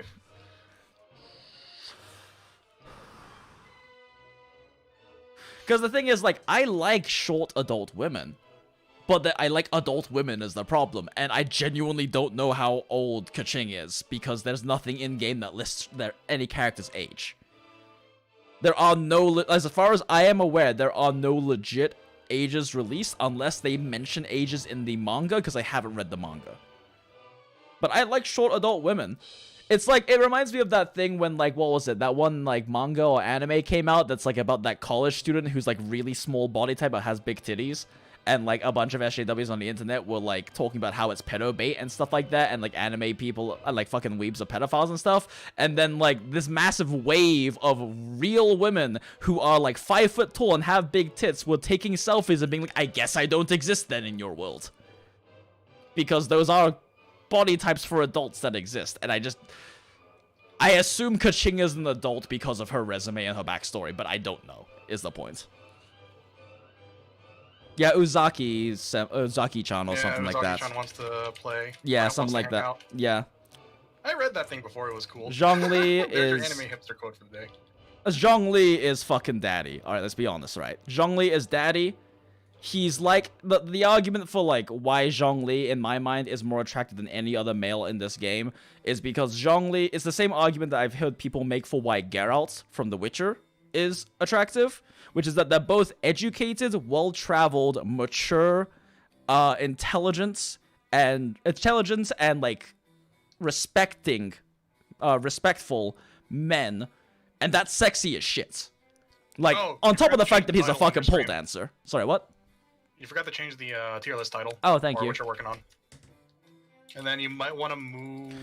It's waifu and husbando ranking you also move time. The banner in the top up a little bit. Bitches. Oh, is the banner a little too... Okay, yeah. It's a little too low. Yeah, you can't see the S tiers. Gotcha. That's as high as I can make it. Alright, sounds good. Alright, cool. Yeah, so Zhang Li is the sexiest character in the game. No one's gonna change my mind on that until maybe new characters come out. He is a sexy, mature, very well educated, very sophisticated, but not poncy like Diluc.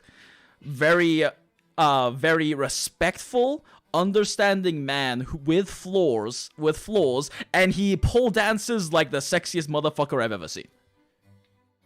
So yes, Zhang Li and Ning are both S tier because they are accomplished, educated, successful, respectful, like paragons of people, basically. But yeah. Zhang Li, and like Child is like right up here too. Like I like Child, but he's also a bit too childish for me. But I feel like Zhang Li and Ning are like people I would Zhang Li, Ning, and Kaching, again assuming she's of age, are like characters that I would like want to date or marry. Child would be a really fun fuck, but I would never want to date him. Okay, let's see here. I guess Ning C6 is also up there. Alright. Diluc and Kaya are overrated husbandos, change my mind. Let me swipe my credit card and win. Alfredo's an S as well, again assuming he's of age, but he's also probably like supposed to be a homunculus or something, so I don't really know where that lands him in terms of whatnot, but he's definitely intelligent and mature enough to consent, so that's, I guess, the important thing, I guess? I don't fucking know. It's weird with homunculi. But assuming that he is legal and able to consent and whatnot, then yeah, Alfredo's definitely up there. Although I also feel like he's asexual. Like, I feel like he'd definitely be ace if he has a sexuality at all.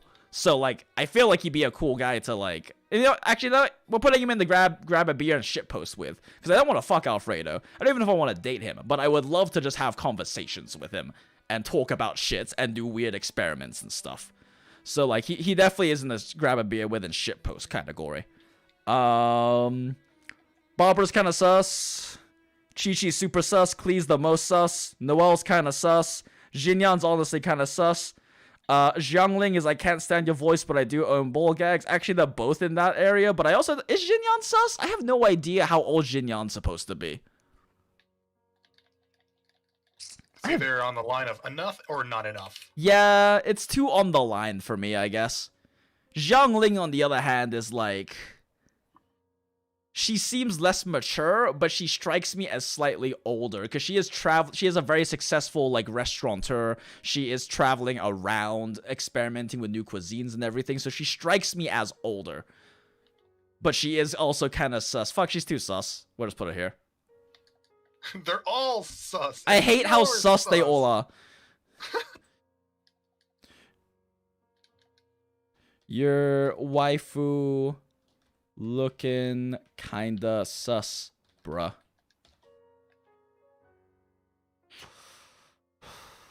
Let's delete this row. Okay, Fischl is sus. Sucrose is sus. Amber is sus. Honestly, Mona's overrated as shit. Mona's so overrated. Diona's sus, Jingcho is sus, Razor is very sus. Even if he's legally old enough, he is not like... I don't know if he would qualify as like... mentally mature enough. Lol. Oh, what? Lol. Yup, Mona is sus. Mona's overrated as fuck, I'm not gonna lie. She's fucking broke too. Got no money. Want to be with a broke ass bitch. Jean is real. Jean is super. I do not like Jean. Jean is really overrated. Chongyun is sus. God, everyone's just fucking sus.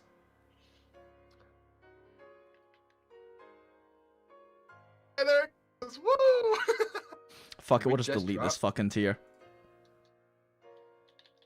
TLDR, these are the 4 characters in the game that I like, that I consider my waifus and husbandos. Hu Tao probably will go up here when she's out, because what I've seen of her personality I do like, and I do like her design, and I adore her little ghosty boy. But then again, I also don't know how old Hu Tao is, so maybe she'd be a grab a beer and shitpost tier. Beidou is fucking mommy. Again, I don't think I would want to date Beidou, but I feel like she'd be like a really fun fuck. And I am a Switch, so, like, I would enjoy her stepping on me. Kaching, again, I'm assuming Kaching's an adult. If she's not, she goes in the sus tier, but, like, everything about her backstory, one that screams, I am an adult with, like, a petite frame.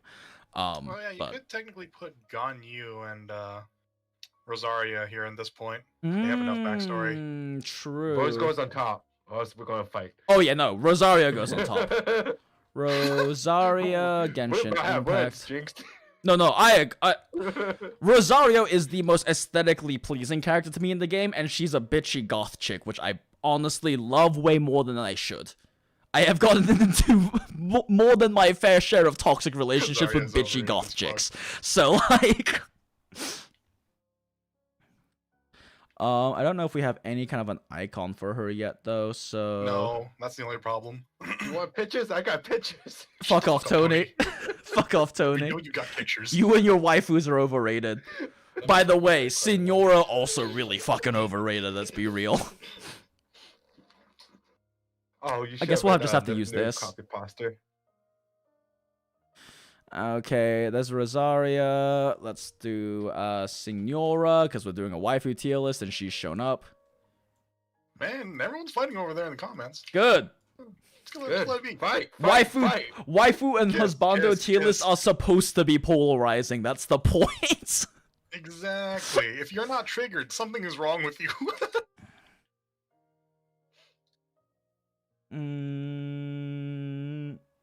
Oh wait, I already have a picture for Zhao.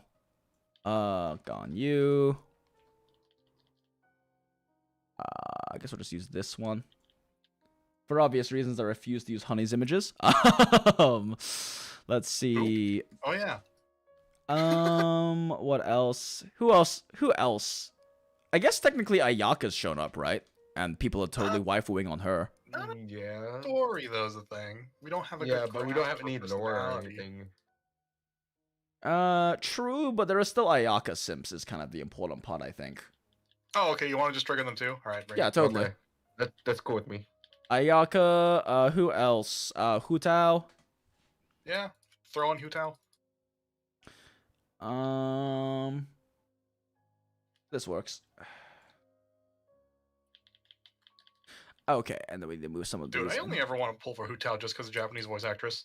Lol. Dude, I heard her sing in Chinese. I was like, I want her now. Oh yeah, the Yeah. singing voice lines that got leaked. Let me swipe my Waifu credit card. slash husbando. Who husbando? And then we copy all of these. We paste it. Oh my Oops. god, everyone Shit. wants Madam Ping. Yes! Yes! Good points. How did I forget? Hey, at this point, just go ahead and fucking add draft. Oh, right, the fucking, And Reckless Ballad. Fucking, Stanley. Okay, let's delete. That. Because that's The just Magnificent Stanley. true. And then there was Tuna. You had to add him too. Old man Tuna. Wait, who? Sorry? Who else am I Yes. adding? There's the character named Tuna. There is? Yeah.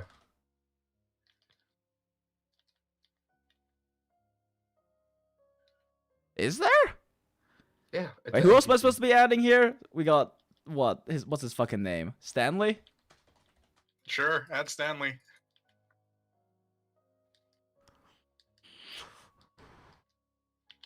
Hey, you want to throw Sisson Mage in there? People are asking for Sisson Yes. Mage.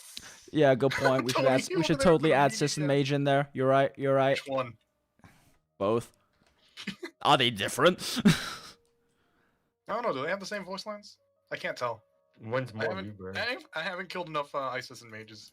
All right, we got Sisson Mage. Who else? You said Stanley. You said Draft. Yeah, just throw draft in there. Fuck it. God damn it! Fine. Draft. You know what? Just throw the blacksmiths in there too. No, Five Finger Jose. Yes, Five Finger Jose. Oh yes.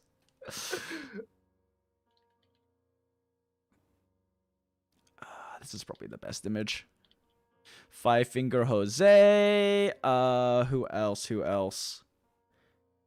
Who else did we say? I guess Cyrus. Yeah. Cyrus throw him got that daddy voice. The guy with the funny hat. What's his face? in. Which one? Oh, Scaramouche. Yeah. Oh yeah. I totally forgot he existed. Honestly. Yeah, same. He Honestly. didn't leave an impression on me at all. Also overrated husbando, by the way. Spoilers. I don't like the image of Stanley I have. Let me find a better one.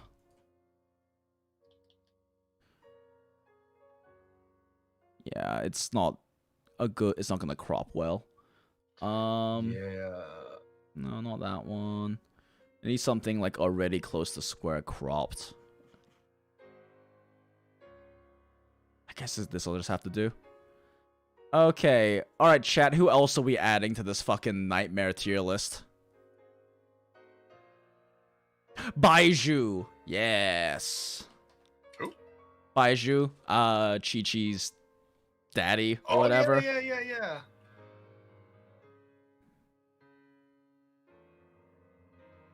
Rename Scaramara. And then, yeah, we copy this over. So we got Baiju. Who else are we adding? Who the fuck is Catherine? Oh, you mean the fucking quest giver, Adventure yeah. Guild clone? Fuck her. She's like the definition of like a side character, of like a background character. Li Ben? Yes, Li Ben. How could I forget? How could I forget about my boy Li Ben? Okay. Who the fuck is Ying Er? Oh, right! Slutty, I totally don't run a brothel. No, it's a perfume store, I swear, lady. Yeah, I forgot about her. Oh, yeah, that's your definition. Okay, Ying I missed the event already. Reckless Pallid. Nah, he's also like the definition of a fucking... And him and Timaeus are both like fucking background characters. I don't want to justify it. Manly Jack's also definitely. List. Fuck off. Dr. Livingston. Look, all I'm saying is that if fucking Manly Jack or Catherine or any of these background, like clearly background characters are fucking husbandos or waifus for you, I'm not gonna justify your opinion by putting it on my list.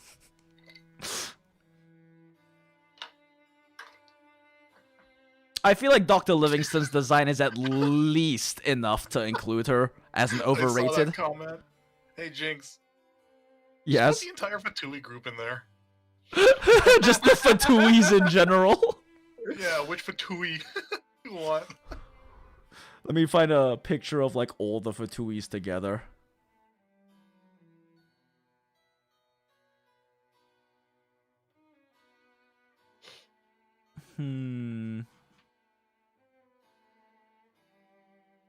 You want to just send... Here, I'll just send you the fucking... I'm trying to find like a... Fuck it, we'll just use this. I mean, I have one for the individuals. Nah, it's fine. Actually, you know what? Fine, send me the individuals. We'll rank the Fatuis too, each of them. Hell yeah! Alright. Why is this happening? What have you done, chat? Huh? What hast We thou got done, tired of chat? learning, we need a shit post. Or actually, I can probably just like fucking pull these over.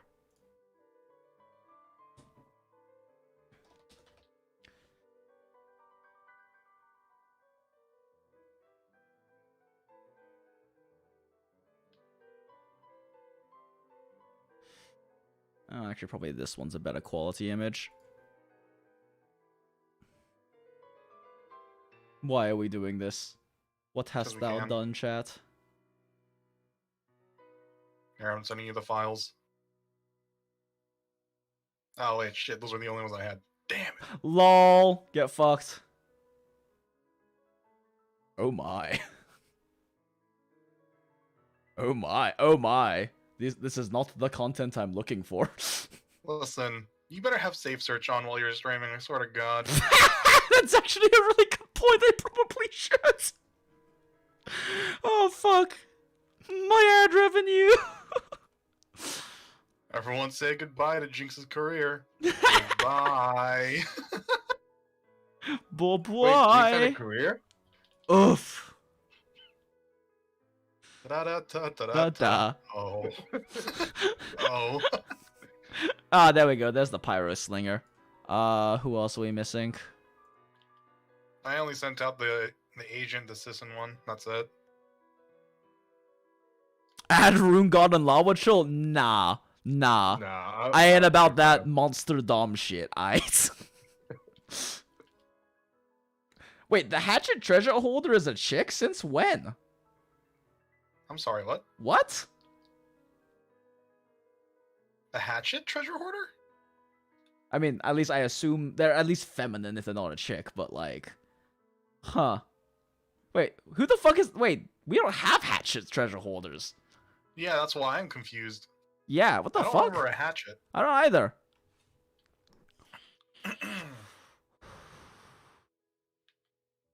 Ah, there we go. The Geo Skirmisher. That's the last one we're missing.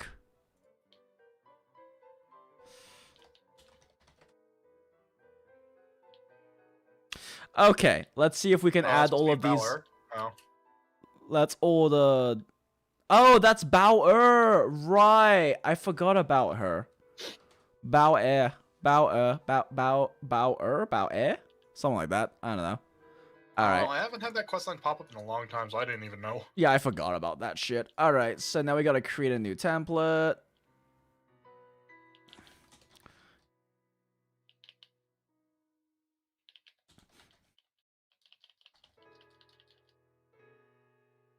Okay. Wait, shit. Genshin Impact waifu slash husbando. Oh my god, why did we do this? Gotta have a And little. then after that, just name the next one Degenerates. What's this? I missed a bunch of super chats real quick. Venti SSS tier waifu. LOL. So, like, I am, like, 90% certain because, like, you know, if you haven't cleared the game yet, spoilers. Like, if you haven't cleared this, like, the initial story, spoilers, I guess. But, like, Venti, like, chose his own form, right, when he became human form. But he's such a shit poster. I'm, like, 90% sure that it would be fully in character for him to have chosen the body of the child that he, like, you know, fought with back in the day, but then just give himself a massive dong. Just like a world-breaking massive dong. Just because he can. Zhang Li is a nerd that locks him at D tier. I like nerds.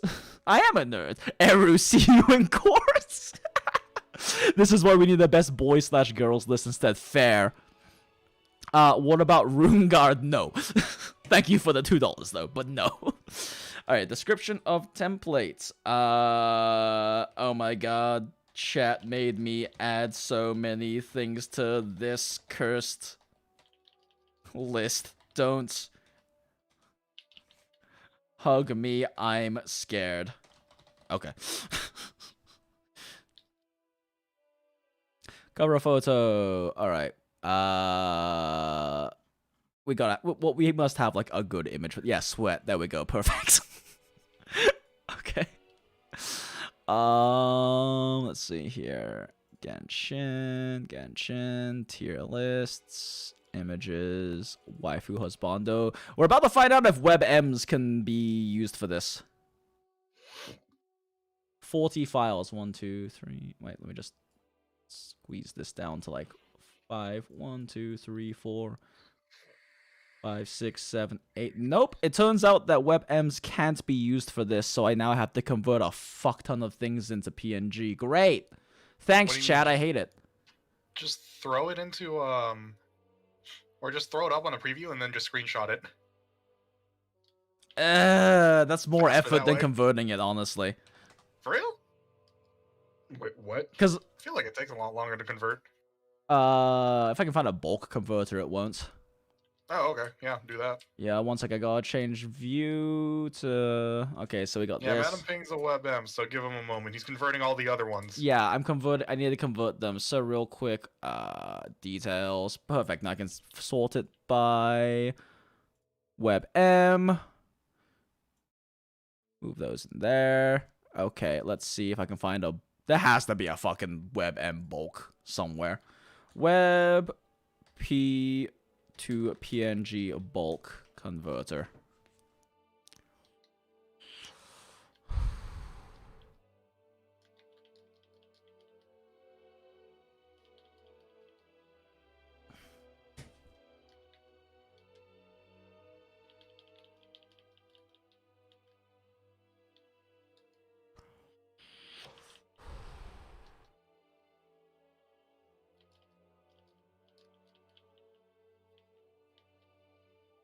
Download, download, download, download, download.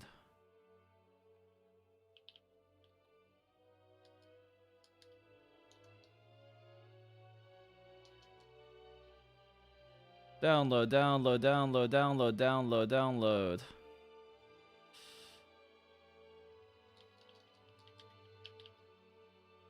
Okay, take all of these, move these to...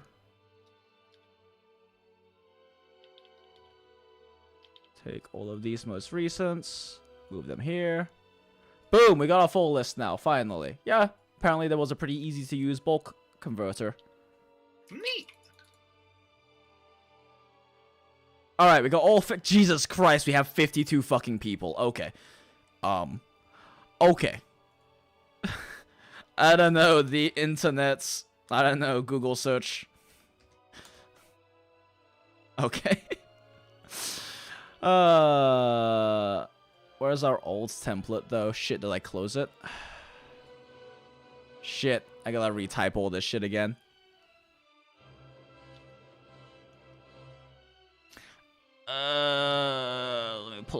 old one. Questionable waifu tier list. Okay, so we have Sustainer of Heavenly Thighs.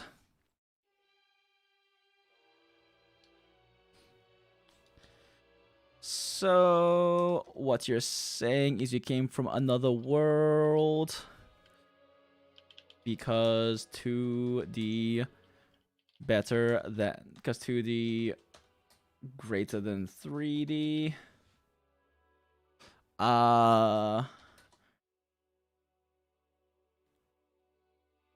And pulling for meh waifus slash husbandos.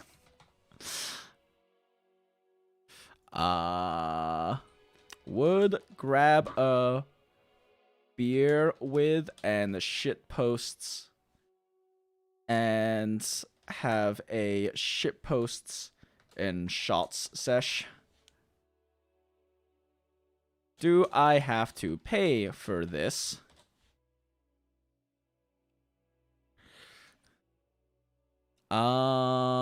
Paimon is undercover. There we go. Paimon is undercover. FBI, open up. Sus as fuck. And then last row is overrated waifus slash husbandos. Change my mind. Alright. Time to trigger the internet.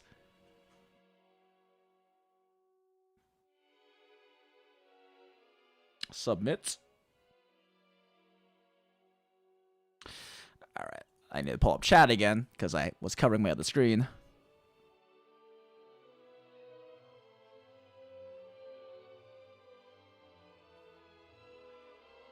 Wait, shit, was Zhao not in there? Did you not get Zhao? Fuck, I might have forgot to move Zhao over to that folder. Oh shit. One sec. Fuck, I forgot to put Zhao in there. People also want Dine Slave. Fuck. Who? Dine Slave. Who the fuck is Dine Slave? Dine Another Slave. character coming out. If you Dine can find a Slave. picture of him, then put him in. Genshin. Dainsliff?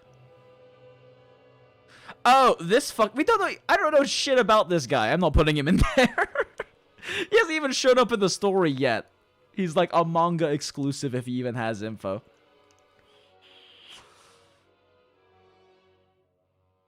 God damn it. Alright, we do this one more time, chat. We do this one more time.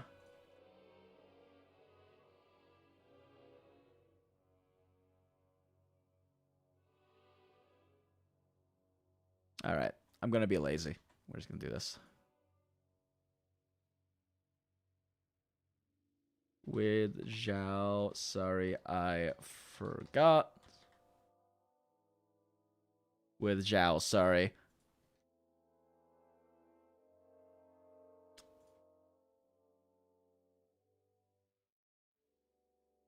Hug me, I'm scared.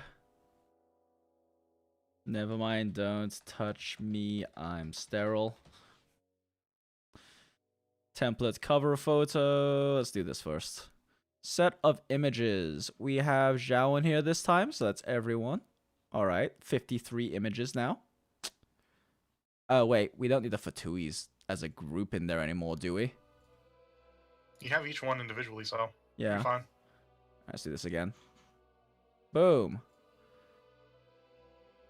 Alright. Cover file. Still sweating. Graphic assets. Where's my sweat emote? There it is. And I know Google search.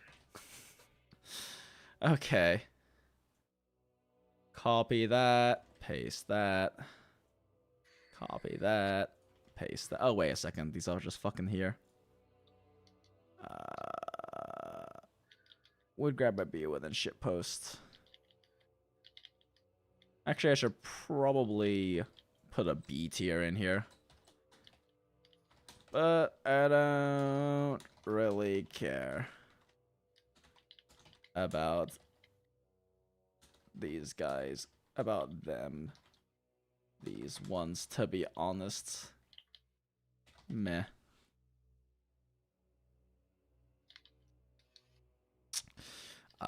Paimon is undercover FBI, open up. And overrated waifus has Bondos, changed my mind. Oh, right. And I also need the, do I have to pay for this? Have to pay for this.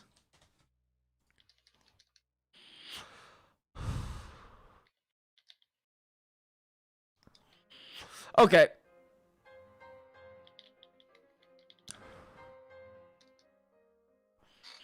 There's too many characters to add, so no. I'm not adding anyone else. We have 53 fucking characters I have to rate now. If you guys want, make your own tier list. Make your own fucking tier list if you want. If you want to make your own. Anyway, if any of you want to prove to me how bad your taste is, here's the fucking tier list. I'll pin it. Oh god, chat's going too fast. I can't pin it. Fuck. Chat's too fast. Replace pin message. Okay, there we go. No, I'm not putting childish Zhang in there. He's clearly at least learning disabled. God damn it, I am not putting childish Zhang in there. Oh shit, I forgot about him. I forgot about him too, but he is not going in there. I refuse. That's the best part. You can fuck right off. I'm banning you for that shit. God damn it. His parents are dead. I'm not putting them in there. I'm gonna put fucking gravestones as the image. Just a pair of gravestones. Okay, so first off, overrated. Overrated. Let's just get the triggering out of the way first. The fuck is Mona? Senor is overrated. Where the fuck is Mona at? Why can't I find Mona? Overrated. Ganyu's honestly also overrated. Okay, now we can move on. Nah. Rosario is like SS tier for me. Because Rosaria is fucking like bitchy, judgmental goth chick. And I know from my past dating history, I am way too attracted to toxic relationships with bitchy goth chicks. Like, yes, Rosario is definitely overrated, but for me in particular, I would be lying to myself if I said that she wasn't a type I have dated a lot in the past. Baiju is clearly S tier. Ganyu is like A tier. I don't really know enough about her yet, personality-wise. And let's be real, every fucking character in this game is supposed to be attractive if they're gonna be like a playable character, and Baiju probably is, so like, it's not just like looks. For me, a lot more of it is like personality. And like, I just don't know enough about Ganyu's personality. Zhang Li is still daddy number one. Jinyon is FBI, Venti is there, Amber's FBI, Bennett, FBI, overrated. FBI, do I have to pay for this? Actually, you know what? Senora goes in the do I have to pay for this tier. I feel like she would like, charge me to step on me. And I don't even really want her to, but she somehow convinced me to. Razor's FBI, Klee's super FBI. Zhao is canon really old, and but he's a Sasuke. He's overrated. Zhao is overrated. Changed my mind. Beidou is SS, Ning is SS, Jingcho's FBI, Fischl's FBI, Chong's FBI, Sucrose is FBI. Jesus Christ, there's a lot of FBI's. FBI. We've been over this. Kaching, according to everything in her lore, it should be an adult, but there's no official ages, so I'm putting her up there for now. Personality-wise, I really feel like I would enjoy dating her. Alright. Alfredo is grab a beer and shitpost. Male MC is grab a beer and shitpost. I'll put Traveler at S tier. I would want to shitpost with her too, but I'd also want to bang her. Again, assume. God damn, is the Traveler fucking like of age? I don't even fucking know. Like there's so many susses. They're basically gods. Yeah, they're basically gods, so it's safe to assume they're probably immortal. Hu Tao is definitely shitpost with a beer level. Shrug. Hey chat, don't tell him. Hey chat, don't tell him. Traveler is 300 plus. Traveler is FBI. Hu Tao is 29? I can't trust anyone. Madam Ping could teach you some shit. Madam Ping will fucking teach you some shit. Oh my god. Madam Ping will teach you some fucking shit. Don't really care about Livingston. Draft would be really fun to get drunk with, even though he's kind of an asshole. Stanley would be fun to get drunk with. Six Finger Jose is like...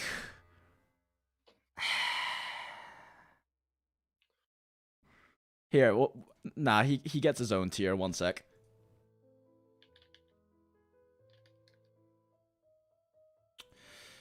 Add the row above.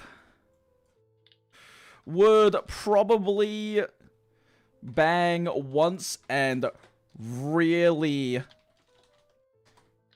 regret it after. That's Six Finger Jose. Honestly, that's also child. Sus. Cyrus's daddy, he's like at least like his voice alone makes him like at least A tier, maybe low S, but I'm putting him at A tier because it's not got enough people. Scaramouche is fucking overrated as shit. But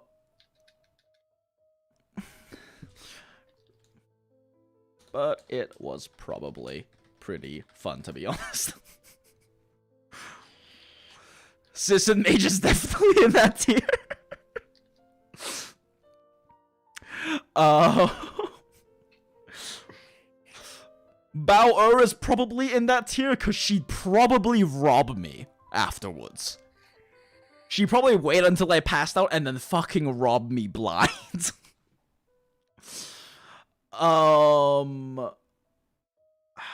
She's S tier. Ying Air is at least S tier. She knows her shit. She could also teach you some shit, but not nearly as much shit as Madam Ping, alright? Madam Ping would teach you some real fucking shit, alright? No, see, Bao wouldn't charge me money. Like Lisa or fucking Senora probably would. Bao would consensually and excitedly have a fun time. She'd just rob me blind while I'm asleep. She'd probably slip sleep meds into like my drink or something, honestly. Like that's the kind of person Bao like strikes me as. Honestly, out of all the Fatuis, I feel like not in even like a what a fuck way, but in a dating way, I feel like the Pyro Fatui agent would be like a solid like boyfriend. Cause like he's really serious about his work. He's like a debt collector, but like, you know, in his culture that's like a normal and respectful thing. But then like he gets all his aggression out, and then he comes home and he's just like this really like responsible, fiscally responsible, really respectful man, you know?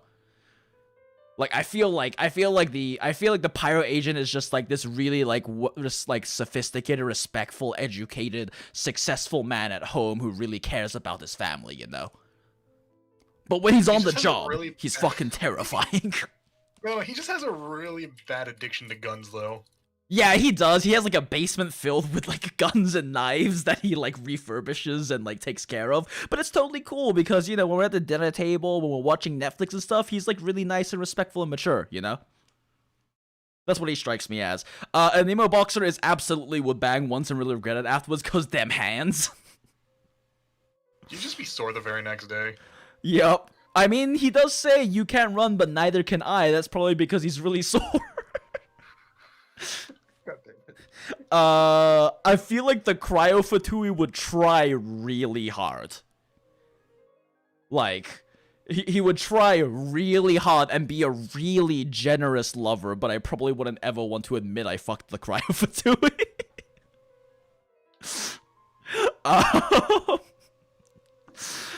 Let's see. Thunder Fatui. I don't know. I don't really give a fuck about the Thunder Fatui. Nothing about him strikes me as interesting. He has fucked me so many times.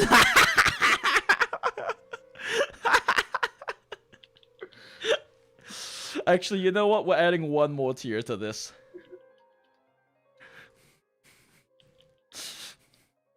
Hate bang. Cryofatui goes in the hate bang. You do it out of spite, and that's it. Yup. Cryofatui, like, Thunder Fatui is definitely in the hate bang for me. Pyrofatui don't really care about, and the Geoslinger... I feel like the Geoslinger would, like... I feel like the Geoslinger is, like, the same as the Cryofatui. He's, like, crippled. He would really probably be, he's probably, like, the least appreciated Fatui out of all of them, right? And he'd probably just be, like, so, like, happy he's getting laid, he'd just try really hard. He'd just try really hard and be really... Oh, god damn it, we don't have the Hydra Fatui in here, whatever. Hydra Fatui is in the same category, honestly. I feel like all three... I feel like the... Like, I feel like the Anemo Boxer would just be really fun, but I'd be really sore afterwards.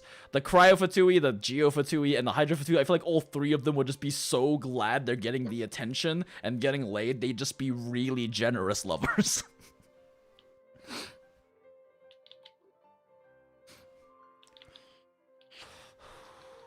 Alright. Okay, so yeah. SS tier is Zhang Li, obviously. Rosario, because I have shit taste in toxic relationships. Baizhu, because he's fucking like... He reminds me of, like, Hazama from, Blaze Blue. And, like, he reminds me of, like, Orihara? What's his... How the fuck do you say his name from, Durarara? What's his name? How the fuck do you spell his name? Yeah, Izia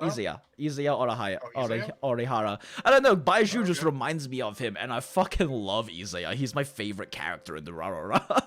He's such a fucking shitter. A sociopathic, psychotic shitter. He literally just uses his, like, power as an information broker to just troll people to see how far he can push, like, human reactions.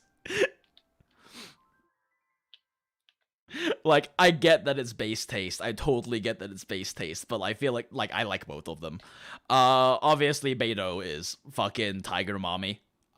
Ning, I already went over Ning and Zhang Li. They're just top, like, actual marry potential. Same with Kaching, honestly. And Madam Ping would teach you some shit.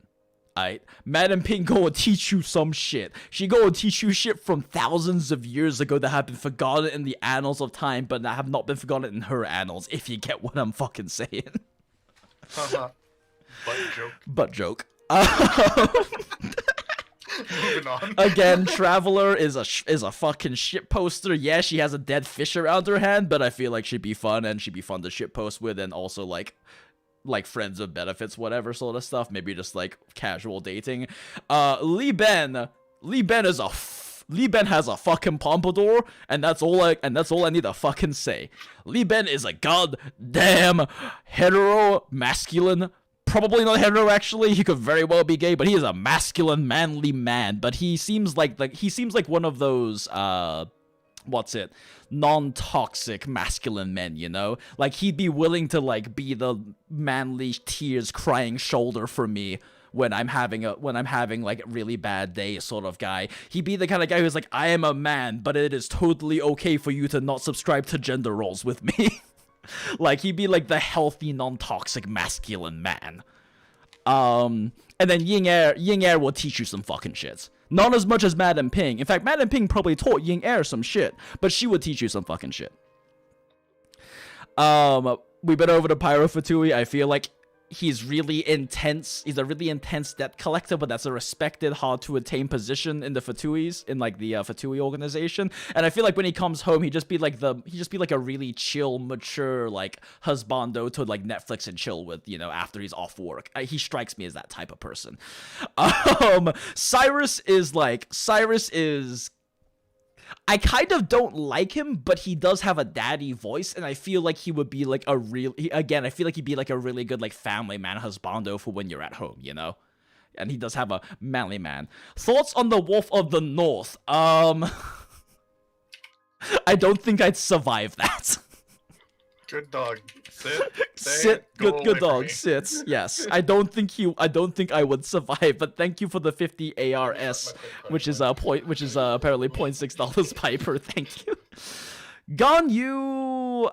Honestly, I feel like she's probably this pretty. She's like you know, been around for a while. She's probably pretty educated. She's a respectful woman. Like, she'd probably be a good waifu to actually have at home. But I just don't know enough about Coco Goat.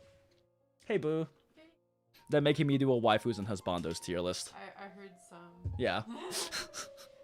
I don't care about the Pyroslinger Fatui, and I don't care about Dr. Livingston or whatever her fucking name is. Like, I too plain. I don't care.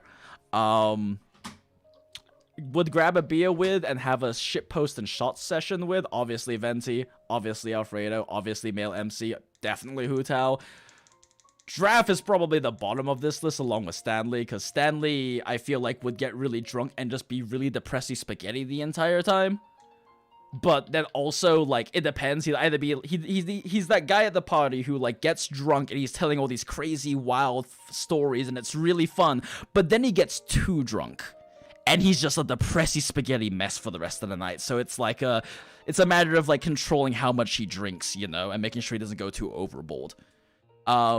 Draft apparently is a really aggressive drunk, so I don't know how I feel about him, but Jinx is best waifu? Aw, thank you. Next up, would probably bang once and really regret it after, but it was probably pretty fun, to be honest. Actually, you know what? We need to make another tier list below this. Of the, woo! Jinx SSS. Aw, y'all are so sweet. This is why you need a camera. Would probably be so hyped they are getting laid. They would be a super generous lover. But yeah. Yep. Would probably bang once and really regret it afterwards. Six Finger Jose is definitely a playboy. He's definitely a player. I would probably make a really bad decision one night and fuck him. And then afterwards not want to admit it to anyone, but it was probably pretty fun. Because he's been around the block plenty. Child would be really fun, but I probably never want to do it ever again, because he's fucking Child. Sis and Mage would probably be fun, but then like I don't fuck it. She'd leave a bunch of she'd give me a fly infestation in my apartment or something. You would have to call fucking exterminators. I would have to call the exterminators afterwards. God damn. Meow. Bao Air, as I said, afterwards she'd probably slip me a sleeping pill and rob me goddamn blind. And Anemo Fatui has them hands, man. He got them big hands. And obviously he know how to suck. LOL. The cryo mage is the same thing. Like, it'd probably be fun, but like afterwards I'd have to replace my beds and my sheets because she fucking shattered them with ice. I feel like the Cryo Fatui and the Geo Fatui would just be so hyped that they're getting laid. They just be like the most generous, caring lovers ever. Definitely Thunder Fatui is a hate bang. Lisa and thank you for the $5, Mechi. Jinx top tier, mathematically the best. Oh, that's really sweet. Thank you. Lisa and Signora, I'm pretty sure would want to charge me, so nah. Everyone here is obviously undercover FBI open up. Chat's tier list. Is Jinx bi? I am pan, so technically I guess? I don't know. Gender's irrelevant is with me. Overrated waifu slash husbandos, change mind. Kaya's overrated as shit. I don't care how much you like the funny tan boy. I fucking hate him. Diluc Wait, how can you is hate Kanye? so overrated. Wait, do you not have an FBI open? Yeah, you do. Okay, Yep. I see. This is the FBI open up, sus as fuck. I see. Sus, let's see. Your waifu slash husbando is sus as fuck. Cause these are all the teen body types, or especially the lolly body types that are very definitely not like legal. And even if they are not nearly fucking emotionally mature enough to like should ever be in any kind of an adult relationship. We don't know Amber is old enough to drink. We just know she got drunk at a private party. Danger zone. Yeah, Diluc is overrated as fuck as a husbando. He's Batman. I don't feel like he would ever have the time or care to ever be a good partner to anyone. At best, I'm pretty sure he has a BDSM dungeon for punishing his maids in his basement. But like, I don't think he would ever. I think he'd be a really selfish lover. I think Kaya would be a really selfish lover as well. And I think that he just would never be able to give you the time of day because he's too focused on running a wine empire and being Batman. Like, I just don't think he would ever be like a good boyfriend or good husband. Not present. Yeah, not present at all. Exactly. By the way, chat, that's Jenny. But yes, Mona is just overrated as shit. Like, everyone talks about Mona's ass, and like, she's overrated as shit. She's this prissy, poncy princess who thinks she's so much better than fucking everyone else, but she's literally broke. And like, she's just, Mona is the definition of an overrated waifu in this game. Ganyu, we don't know shit about Ganyu, and there's so many Ganyu simps, and like, she's fucking overrated as hell. Jean, I do not like Jean. Jean is the kind of leader and manager I hate, because she's the type who tries to do all of the work herself, zero delegation, and that's not because she's like Kaching is like a lead from the front type leader, right? Kaching is a lead from the front type. She goes on expeditions, she explores Leeway by herself, she runs basically all of the building and construction contracts and trade in Leeway. But clearly because she has the time to go out and do expedition stuff, she's very good at delegating out to her underlings to make sure things are running smoothly logistically. Jean is the type who does not have any confidence in her underlings, in her ability to train them, in their capabilities, so she feels the need to do everything herself. She is a bad manager, she is a bad leader, and even at the end of her story quest, she says that she learned her lesson, but we haven't seen anything past that for the story quest yet, so we don't know if she has. Because bad managers and leaders always say they learn their lesson when they get in trouble, but then they keep repeating the same behaviors because they don't have trust in the capabilities of the people they delegate to. So I do not like Jean. That's one of them. Yep. I just do not like Jean because I think she is a poor leader and she is a poor manager, and I hate those kinds of people because I've worked with a lot of them as a consultant. I just have a strong distaste for those kinds of managers and leaders. Zhao is frankly, honestly overrated. He's Sasuke. He's fucking Sasuke. He's 1,000-year-old Sasuke. He's overrated as shit. Scaramouche, we don't even know much about him, but there are Scaramouche simps, and he's fucking angry Sasuke. Like, they're both just fucking...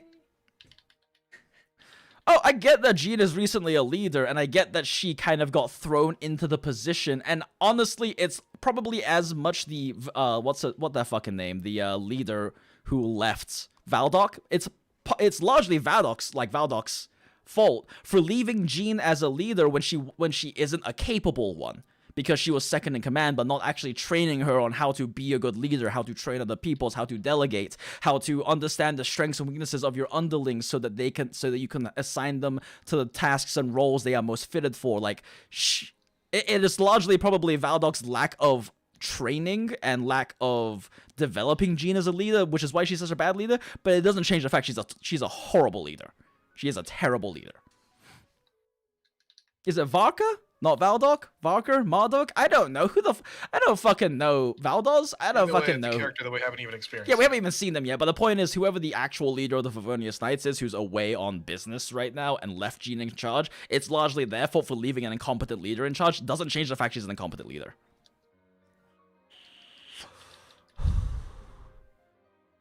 Like, I dislike her for that reason. I also just don't really like the, like, soft older sister mommy archetype, and that's what she is, you know? Huh? You don't? I don't like the, like, not, how do I describe this? I don't like the archetype where it's like, she's like the mom replacement older sister sort of thing, I guess. Because that's kind of her archetype for personality. Responsible older sister type. Yeah, the response, like, I don't know. Does it mean she would treat you like you were, you know, I don't know. No, I get it. Like, it's just, Sorry. I'm interrupting. It's okay. No, it's fine. Like, I'm not really sure how to describe her personality type. I just don't really like it. And I just dislike because, like, this is, at the end of the day, like, this is a fucking anime game, right? Everyone's supposed to be hot. So this is, like, less a thing about, like, how attractive is a character to me in terms of pure looks and aesthetics, because everyone's supposed to be hot. This is more of a personality-based tier list for me, and I just do not like Jean's personality. I think she's overrated. I think she's a horrible leader. Yep, and I'm triggering a lot of fucking people right now. I see you're triggering a lot of people.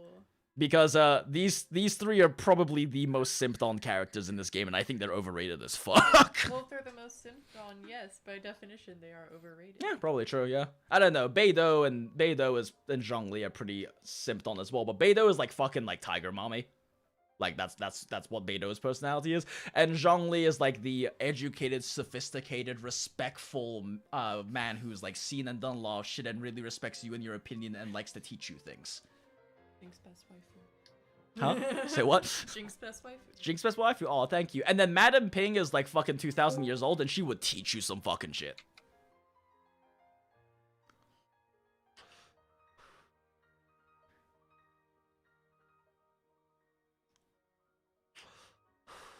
But yeah, that's my tier list. I'm sure everyone's triggered by my choices for overrated, but get over it. Your waifu and husbando is overrated. Go make your own goddamn tier list. I swear Make to your God. own tier list. Link Baba boy. Pin's Hey, message. Tuna, what's up? Baba boy. Baba boy. Hi, Tuner. Is Baba that boy. Baba? Oh boy. Tuner, Hey, your Tuner, waifu number is one waifu. overrated. In Huh? Genshin.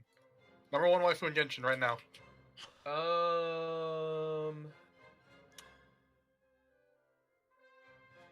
For Jinx or for me? For you. For you. Actually, 'Cause both. we I'm just curious what covered you think Jinx for in me. the entire Let me list. start my credit card. I feel like Jinx would either be into Beidou or the Season Mage, depending on his mood. Depending on his mood. Gotcha. Beidou is an SS. Whether he, whatever day of Switch he is, it's Lol. either Beidou dominating him or the Season Mage being the world's biggest sub. I don't know. Lol. Yeah, Beidou is an SS sustainer of heavenly thighs, and Sisson Mages would probably bang once and really regret it after. Jinx is just into electricity BDSM. Okay, yeah, violet wands are fun as shit, okay? My ex had a violet wand, and I miss it. Violet wands are fun as shit, okay? You can get one. We can, they're just kind of pricey, so I haven't really They're gone. not that bad anymore. Aren't they? Yeah. Cause like this was like 6 or 7 years You could ago. throw like a couple hundo at it. Yeah, it's like a couple $100 sort of thing. We could invest in that though. We could. Thanks, chat. We're gonna invest in the violet one now. Appreciate it. Fuck. Couple hundo. But yeah, I feel like I would really regret sleeping with Assistant Mage afterwards because she'd leave a bug infestation in my apartment. Okay, so Jinx, I got a haircut. Truly. You got a haircut? Sure. Oh, More accurately, I cut my hair. Oh, you cut it yourself. So remember to follow twitch.tv/tuner if you want to see my haircut tomorrow, because I cut my own hair. yeah. Tuner will that's be how you going back to plug streaming people. tomorrow after taking a break, since the agreement was until I do a stream, he's not going back on stream. But he had a Wait, nice what? 3-day break, and Tuner has a thought new you were gonna go haircut take a to week show off. off on stream. Ooh. That I Oh. cut myself. I cut my own hair. And I'm not gonna get it fixed. Oh Oh no! no! So Oh, remember, no. I'm dropping this link. Follow twitch.tv/. Mathematically speaking. Shit. Oh, you okay? What's up? There's so much Yeah, hell let me see that. before I, Let me like, see, let, stumbled let me and see stuff. that. Let me see that link real quick. Oh no. Your Oh, no, waifu oh, no. slash husbando is overrated as fuck, and no, I will not Wait, apologize. am I okay? No, I just had a Britney Spears moment. It was Did you confuse a 3 to a 2? We're Where'd you go For full shave? speaking the truth. You went full shit. Bam. God damn it, man.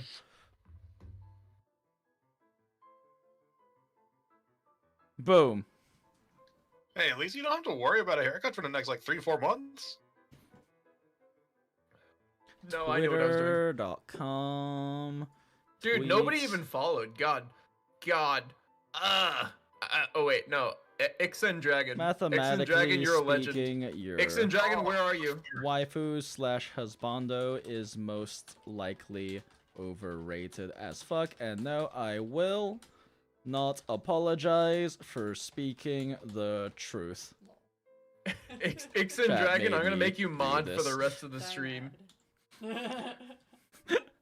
Cry about it. Made me Hey, Dragon, ban everyone. do this. Do it. Blame. Die mad. Blame Tony. Easy. Joke's on you, I don't even go on Twitch anymore. Die mad. Those I haven't in a Suppose while. emotes.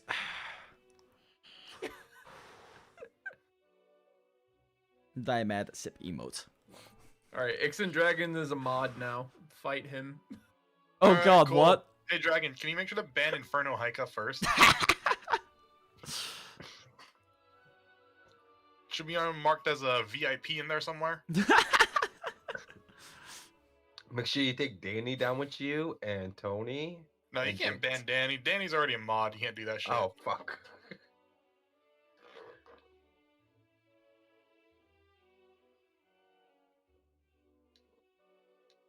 Let me just make Oh, yeah, sure dude, I this never is said his the waifu. right link.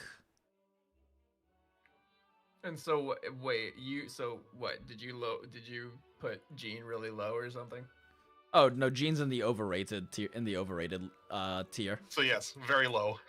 Literally, you my put Noel bottom in tier there. is overrated. Waifu slash Noel is in, husbandos changed FBI my open up. mind. And Noel's an FBI open up because I'm pretty sure, like, it seems likely from her story she's actually a teenager, just one with Herculean strength. What if we assume everybody except for Klee, Diona, and Chi-Chi Chi-Chi. are 18? Okay, assuming even if they're 18, I don't have any interest in dating an 18-year-old. No. No, legal. No, I don't But care this if is they're early. legal. I still don't have any interest in dating young people. Like, True. 18-year-olds. obviously it's dependent on the individual, their emotional maturity, all that stuff, but like my hard cutoff is at least 22, 23. Like, personally. But like I'm just not interested in dating like fucking teenagers or dating young people who don't have any life experience. True. Like if we assume all of the team body types are like fucking like are in their 20s. Okay, fine. They're all no. Okay, I take it. They're all 23. Okay, so if they're all 5. 23, I probably put Sucrose, Jinyon, Zhengling, with a bull gag, but Zhengling, Jingcho, and Bennett in like higher tiers, probably like the A through S tier, maybe. You would actually date Bennett I if would. he was 20. I would. Bennett would be I the see, most. I don't know if I could date Bennett because he just seems so accident prone, and I'm also I don't know. accident prone though, but he would know how to protect me from the accidents. At least Bennett knows how to fix himself up, is the thing. Too. Exactly. see. He I ain't feel gonna like sit there I and feel like Zhengling- Bennett would just be an incredibly caring, respectful, like, boyfriend, you know? It's just Assuming that if you he's hang out legal. with him, you're gonna get stoned a lot. Look, I feel like Zhengling is. Zhang Li would be so much fun to assuming cook she's with. 23. Yeah, that's what I mean. Like she I just hate her cooks. voice. She in cooks. English. Well, her voice isn't bad in Japanese. Yeah, I hate it in English though. But yeah, in Japanese it's not bad. But like she knows how to cook, so she knows how to feed you. She tomboy Yep. and need tomboy. Yeah, I'm kind of hungry. Yeah, exactly. Go get your Mm. food. Yeah, let's finish up talking about the if the sus tier is left sus, real quick. Okay, yeah. So like If the- Zhangling there would is be no fun sus to tier. cook with. I would really enjoy eating all her weird like food experiments and stuff. It'd be dating like a 22, 23-year-old version of like Soma, basically from Shokugeki no Soma. Pretty cool. Gotcha. I would be scared Noelle would break me, honestly. I mean, she'd be no, hey, Jinx, no. If you've read Noelle's I have lore, not, just from what you've told You've- me about her backstory. Yes, well, she is Superman, but she is incredibly delicate. Okay, she's very careful with her Superman strength. Yes, it is canonical that she lifted an entire bookcase in the library for Lisa and didn't disturb a single book. She lifted the entire bookcase and didn't disturb a single book. So she is fine. See, it's one of those things though where like She'll break you if you want, though. because she has like Herculean strength, right? Like it's the Right. same thing that would scare me about ever sleeping with what's her fucking name from Street Fighter, Zhang Li. Uh-huh. Because her thigh Right. musculature is so intense, I feel like If when has, she like, had an orgasm, she might accidentally crush my pelvis or rib cage or head. Like I would be genuinely concerned about dying. because of how high their like physical ceiling is. Oh, Jinx, holy shit, somebody just made a Huh? meme I mean, for it'd be me. a great way to die. I just don't want to Jinx! die yet. Jinx, go look at the Braggy Boys channel in Mathalo. Somebody made a meme for me. Oh, okay. What was that, Boo? Oh my god, dude. Die for the thighs. Braggy boys. Yeah, Braggy Boys. Yeah. If I die, I die. If I die, I die. It's the same concept as the girl sitting on your face. True. If I die, I die. True. True. I just feel like the risk of dying is way higher, but true. If I die, I die. Show the Fantastic. meme on screen. Huh? Show the meme on screen. Oh, the tuner me one? Yeah. LOL.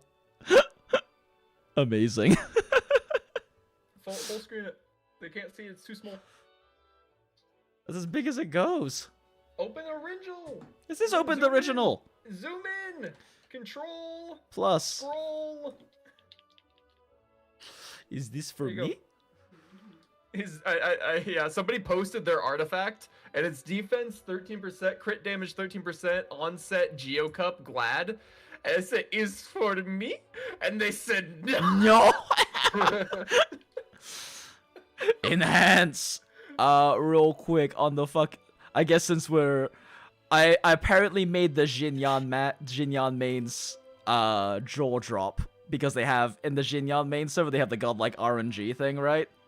And I was like, I got very lucky and posted my fucking, this is my fucking pocket watch for her. For C2 Jinyon. Mine's actually 18%? C6, but 18% crit, 15.7% attack.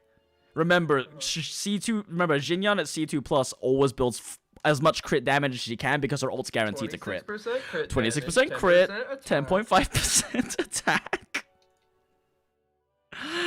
24.1% crit damage, 7.3% defense, which, you know, scales your shield health.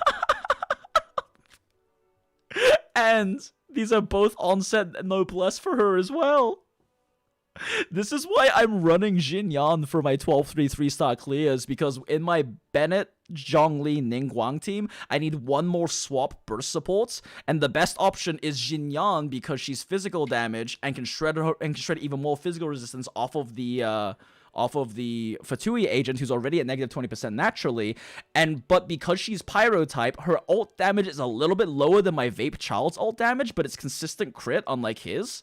And also, Bennett can fund her ult and can't fund Child, so she ults more often than he does. So she's actually my Wow, personal thank you for the optimal choice 5 for euros. that swap comp because she's this Swipe stacked. my credit card and win. She has 200. She has anywhere from 205 to 223% crit damage, depending on which set I run on her. I run the 205 set because I stick this on Venti normally. Thank you so much for the 675, Valdi. I believe is how you said it. Your name was spelled. You said first. You said for the 675. To be fair, Kaya and Amber do quite a lot at the end of the arc on Quest and manga, but 2 subordinates out of 100 isn't saying much for Jean. True. And also they do a lot not because Jean is leading them effectively. They do it in spite of that, which is big difference. Val D as well. I simp for Diluc because of his moral conviction and devotion to his dad, but objectively he only works for you if you like introverts, lol. True, and again, I just think he would never be present as a partner, you know? I think he would just never have the time, focus, or energy for you because he's busy running a wine empire, he's busy being Batman. Yeah, I just... like the dream. Lol. You get the money and don't have to worry about commitment. Lol. So, assuming that the team body types are, like, at least 23, they just, you know, have small bodies or whatnot, they're, like, short, petite people or whatever, I would probably put... Obviously, still, Klee and Chi-Chi and Diona are fucking sus. I don't give a fuck how old you tell me they are, they're sus. Razor's still in the sus area, because even if he is technically 23 years old, he was literally raised by wolves. It's the same reason I wouldn't fuck Tarzan, because I don't think he's emotionally and mentally mature and old enough to consent legally. I agree. And even though if legally, not morally speaking. Like, I just don't think Razor is, morally speaking, like, human and mature enough to consent to sexual regardless of his actual age. Sucrose would definitely be S tier because she's a fucking nerd who loves experiments, and I'm not a huge fan of like the super anxious shy type, but it's not bad. She's like the ultra like anxious like super so what nerdy you're type, saying I guess, is, you know, so what you're saying is she's super shy and loves to experiment. She's a rope bunny? Yeah. Sounds like that would be one of your types. She's at that, like, I don't know. It's it's too much of an extreme of that for me, I guess, you know? Okay. Like, it's like, you know, I like a little crazy, I like a little, like, soft, I like a little anxious, but she's, like, Jenks, too are you next to your far of mic? an extreme. So I'm chatting with Jenny, sorry. Had to turn away from my mic. But yeah, Sucrose is definitely gonna be, like, at least low S, maybe high A. Jinx, you ignored my statement. Do sorry? you think that Sucrose is a rope bunny? Absolutely. Okay. Absolutely.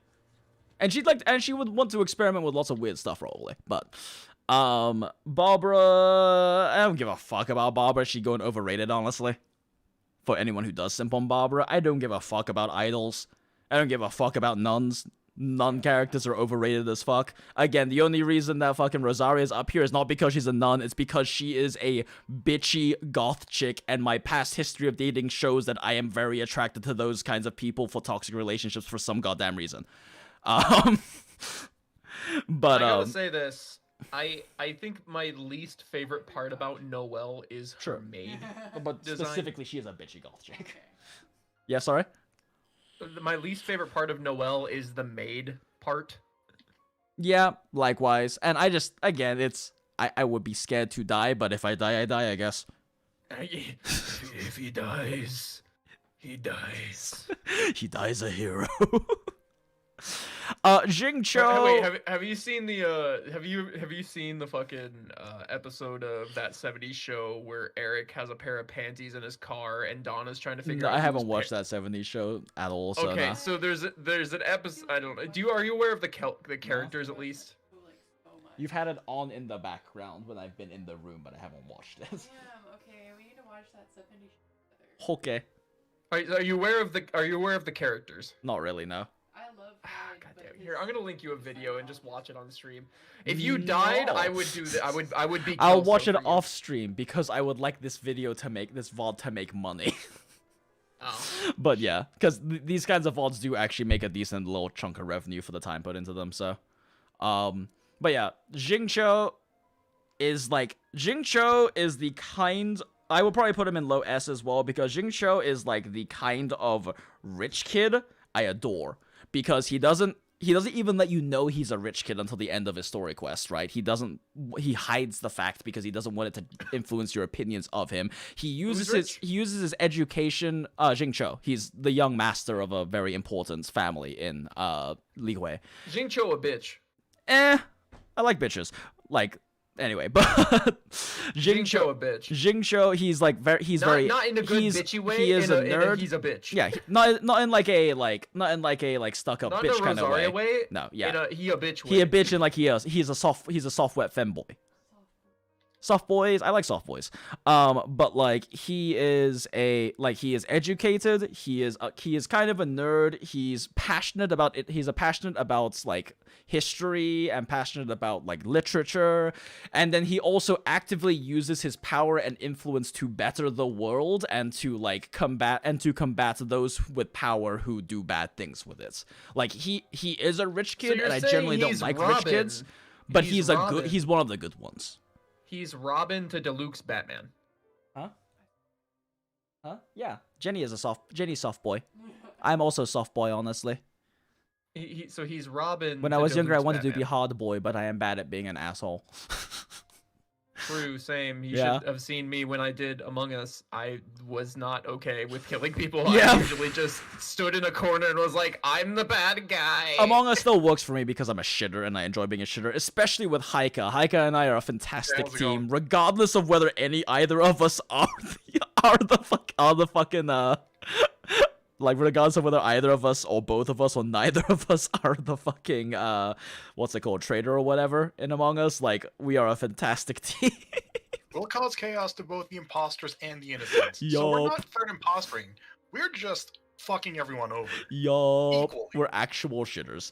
Official's a fucking Shuni. I hate Shuni. She's overrated too.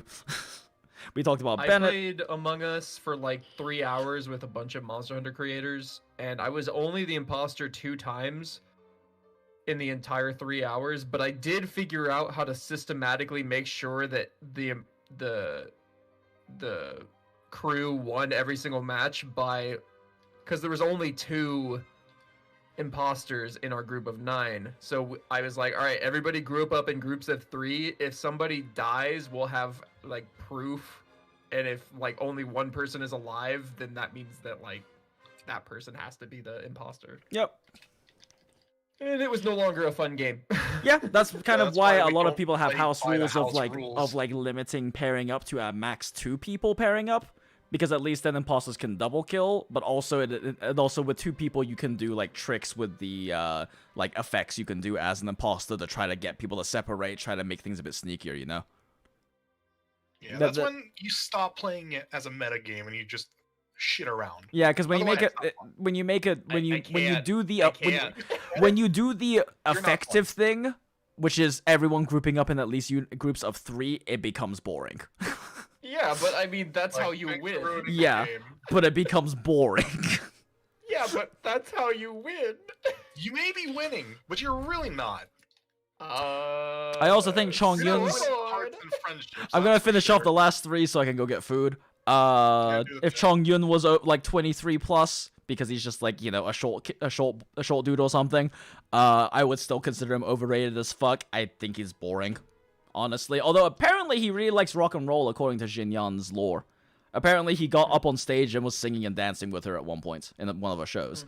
Jinyon's Jinyon definitely weird. S tier. I do not like that they went with the Texas accents for her English VO, but everything else about her I like. I don't mind Texas accents. I just felt like something like a female Memphis accent or like a real Southern Belle or something would have been more appropriate for her character, in my opinion, than Texas. But whatever. I still think like a fucking Cockney. Yeah, no, that's right. We talked about this. I think the most appropriate would have been like a Cockney, like South London town sort of like accent, right? Like, you know, heart of like origin of punk sort of like deep South That London would have been cool, yeah. side would have been way better for her personality, in my opinion. I would have loved that. Like, yeah, I would have loved to have like a nice like South London town. I can't even do the fucking accent anymore, but that kind of accent. Alfredo is a Rule 34 artist. Change my mind. I don't need to change your mind. It's the truth. It's true. It's true. That's Nothing also why. else. That's why he's in my would grab a beer with and have a shit post and shot sesh category. That's why that's where Sucrose comes from. That's his furry OC waifu Yep. that he drew. That's why she Sucrose is a inexplicably homunculus. has dog ears. See, here's how it would go. We like me and these 6 would all start. Albedo is a furry. Would all start like Confirmed. getting drinks, would like grab beers with each other, lay out some shots, and just start shit posting. Like, and at some point, Venti would like start singing some random weird ass tales with Stanley spinning these crazy wild tales. Alfredo would like then start just like drawing them in his sketchbook and then making these sketched out versions of them with wings come to life. Hu Tao would probably have her ghost boy playing with the fucking living sketches, and Nemo, like the fucking male MC, would just be being a shitter with his dead fish puppet on his hand the entire time. Who, by the way, Paimon is in my head canon just a dead fish he wears like a puppet all the time. That's why everyone recognizes you the moment they see you as the traveler, because you're that weirdo with a dead fish on your hand. And Smell you then from a mile away. yep, literally can smell you from a mile away. And then Draft would be getting really rowdy and energetic, and he'd be like that drunk guy at the party that you kind of hated every time he like aggressively wraps his arm around your shoulder, but you know he means well whenever he does it, and he'd be the first to pass out for sure. And then eventually we would get so drunk that Stanley would just be a depressing spaghetti in the corner. Hu Tao would be passed out on the floor as well. MC probably would be like off on some fucking adventure at this point, going to go Jinx, do have you MC stuff. seen- Alfredo would probably just be doing some sort of chemistry experiment in the background, and Venti Jinx. would just be pounding back bottles by himself. Jinx, have you seen the Thunder Fatui's cake? No. Have you taken into consideration Thunder Fatui cake? No. But Thunder Fatui is the solo person in Hate Bang because he has fucked me so many times in Abyss 12-3. Chat, do you remember Thunder Fatui's cake?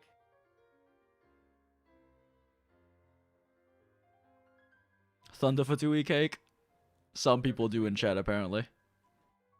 Thunder Fatui got the cake. God damn. I don't get it. Let me see if I can find the post. It basically, like, 98% of people agreed that Thunder Fatui had the best ass in the game. Oh, yeah, no, you're talking about Thunder Fatui's ass. Yeah, no, that shit is a fucking chiseled statue. Ass. That is like peak of like Hellenistic period marble ass. Absolutely. I forgot. I didn't know what you were talking about, but yeah, no, like Thunder Fatui has like the most chiseled ass in the game for sure, and it looks great when he's one-shotting me in old Abyss 12-3. At least I can appreciate the view.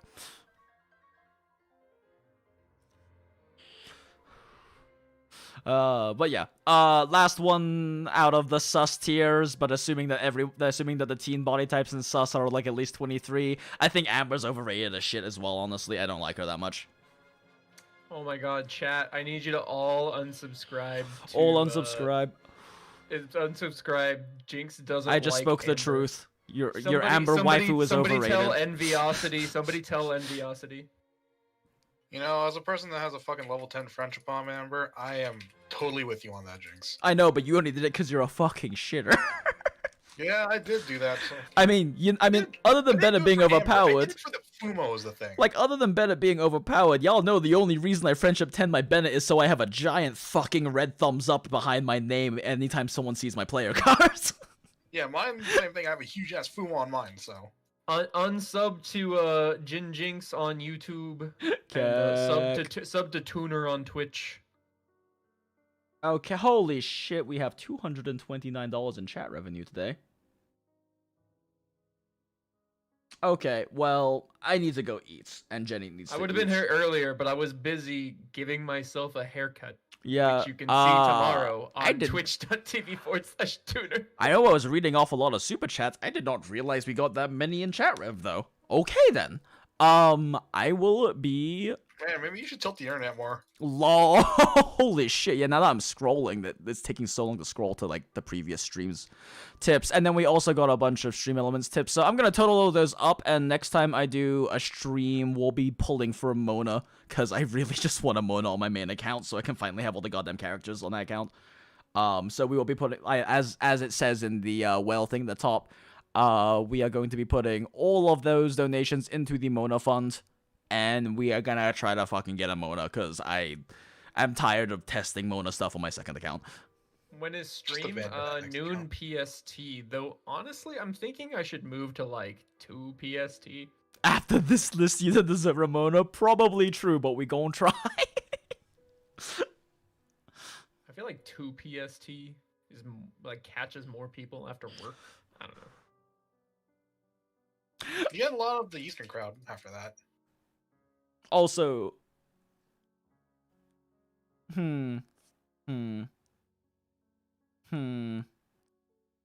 just thinking if because I'm not on my guaranteed on the character Do banner, I so I have should to probably pay pull character. for this? Do I have to pay? Yeah. I feel like Lisa and Signora would fucking charge me and step on me. That's the kind of ladies they strike me as.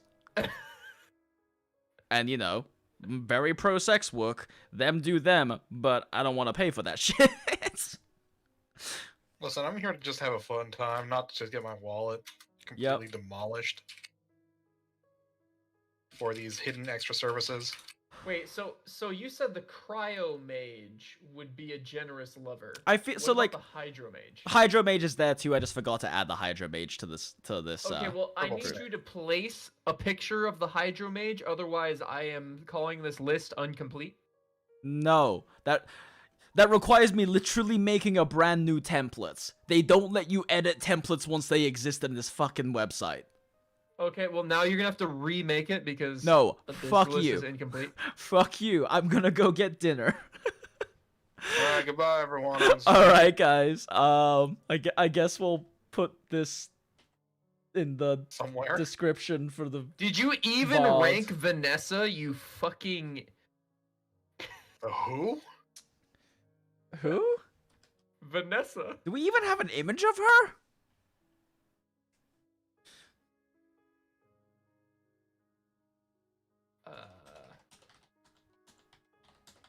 On today, Yes? worked on in this stream. Yes, she is apparently a redhead with massive abs. Ooh. Oh, Vanessa. Oh. Right. Sec. I'm- Vanessa I'm throwing it to you right now on Genshin. Discord. Vanessa Just Genshin. check your Discord, Jinx. Check your Discord. It's right there. Oh.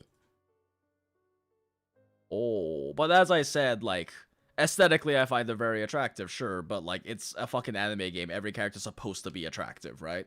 So Oh, I don't and know Jinx, anything about her here- personality, which is really what I'm grading Here- things by. And here, Jinx, show everybody the cake. The cake? Sure, one sec. Save that. Okay, so that there's a link to my tier maker page now, so you can see all. Yeah, we worked on this one. Why are there 3 of these? What the fuck? Why did 3 of these save? Oh, is it because I was mashing the save button? Damn it, I'll delete some later. Whatever. Where's my Discord at?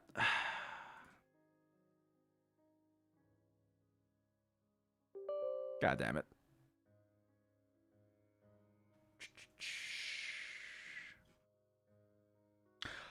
Oh, damn! The boy got cake. Damn! Okay, yeah, no, Thunder Fatui got fucking cake. The boy, they call him Thunder Fatui because he got them thunder thighs. That's a butt. That's butt. That's the Thunder Fatui's butt. Oh, I see. The one that Tuna has been talking about how Thunder Fatui got cake. Oh, yeah. That's the cake. Oh, yeah, that's Yeah. some cake. Hold on, I got something for Jenny and I both agree. agreed that's some cake. Whew! Whew! Alright, and on that note, I think we're ending stream. So thank you so much everyone for joining today. There are genuinely too many people for me to list off for donations, so thank you to all of you. You know what? No, fuck it. Y'all gave money. I will list you off. Thank you, Val D. Thank you, The Mechi, Piper, Simulation 115, Neb, Eru, Krasmus, Jun. Richard Jones, Luis Orlando Lopez, Aristasabel, Koku Tenko, Vorpal, who I assume is Vorpal Prybar, but you wrote Vorpal Professional Simp. Aegis, Sor Yorkin. We have Cheech. Lamunas, Aaron Verani, Lucas Arcretian, Great Thunder, KSL Cross, Secure Raymond, Chris, Sean Union, Fitter120. I do not know how to pronounce that name because I'm pretty sure that's Russian or similar Cyrillic language. NJW. Don Quixote do Flamingo, Frozen Solid, Vanya 006, Yichkel 91.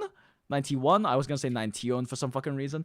Benjamin C, Ace Triner, Barbara, Fee, DK Slater, Jesus Olag, 2 Dean, John Pham, Artorius, Underplayed Creations, Jin, The Instashock, Latex Alex, Robbie, Ruby N, and of course our first donator of the stream, Eru.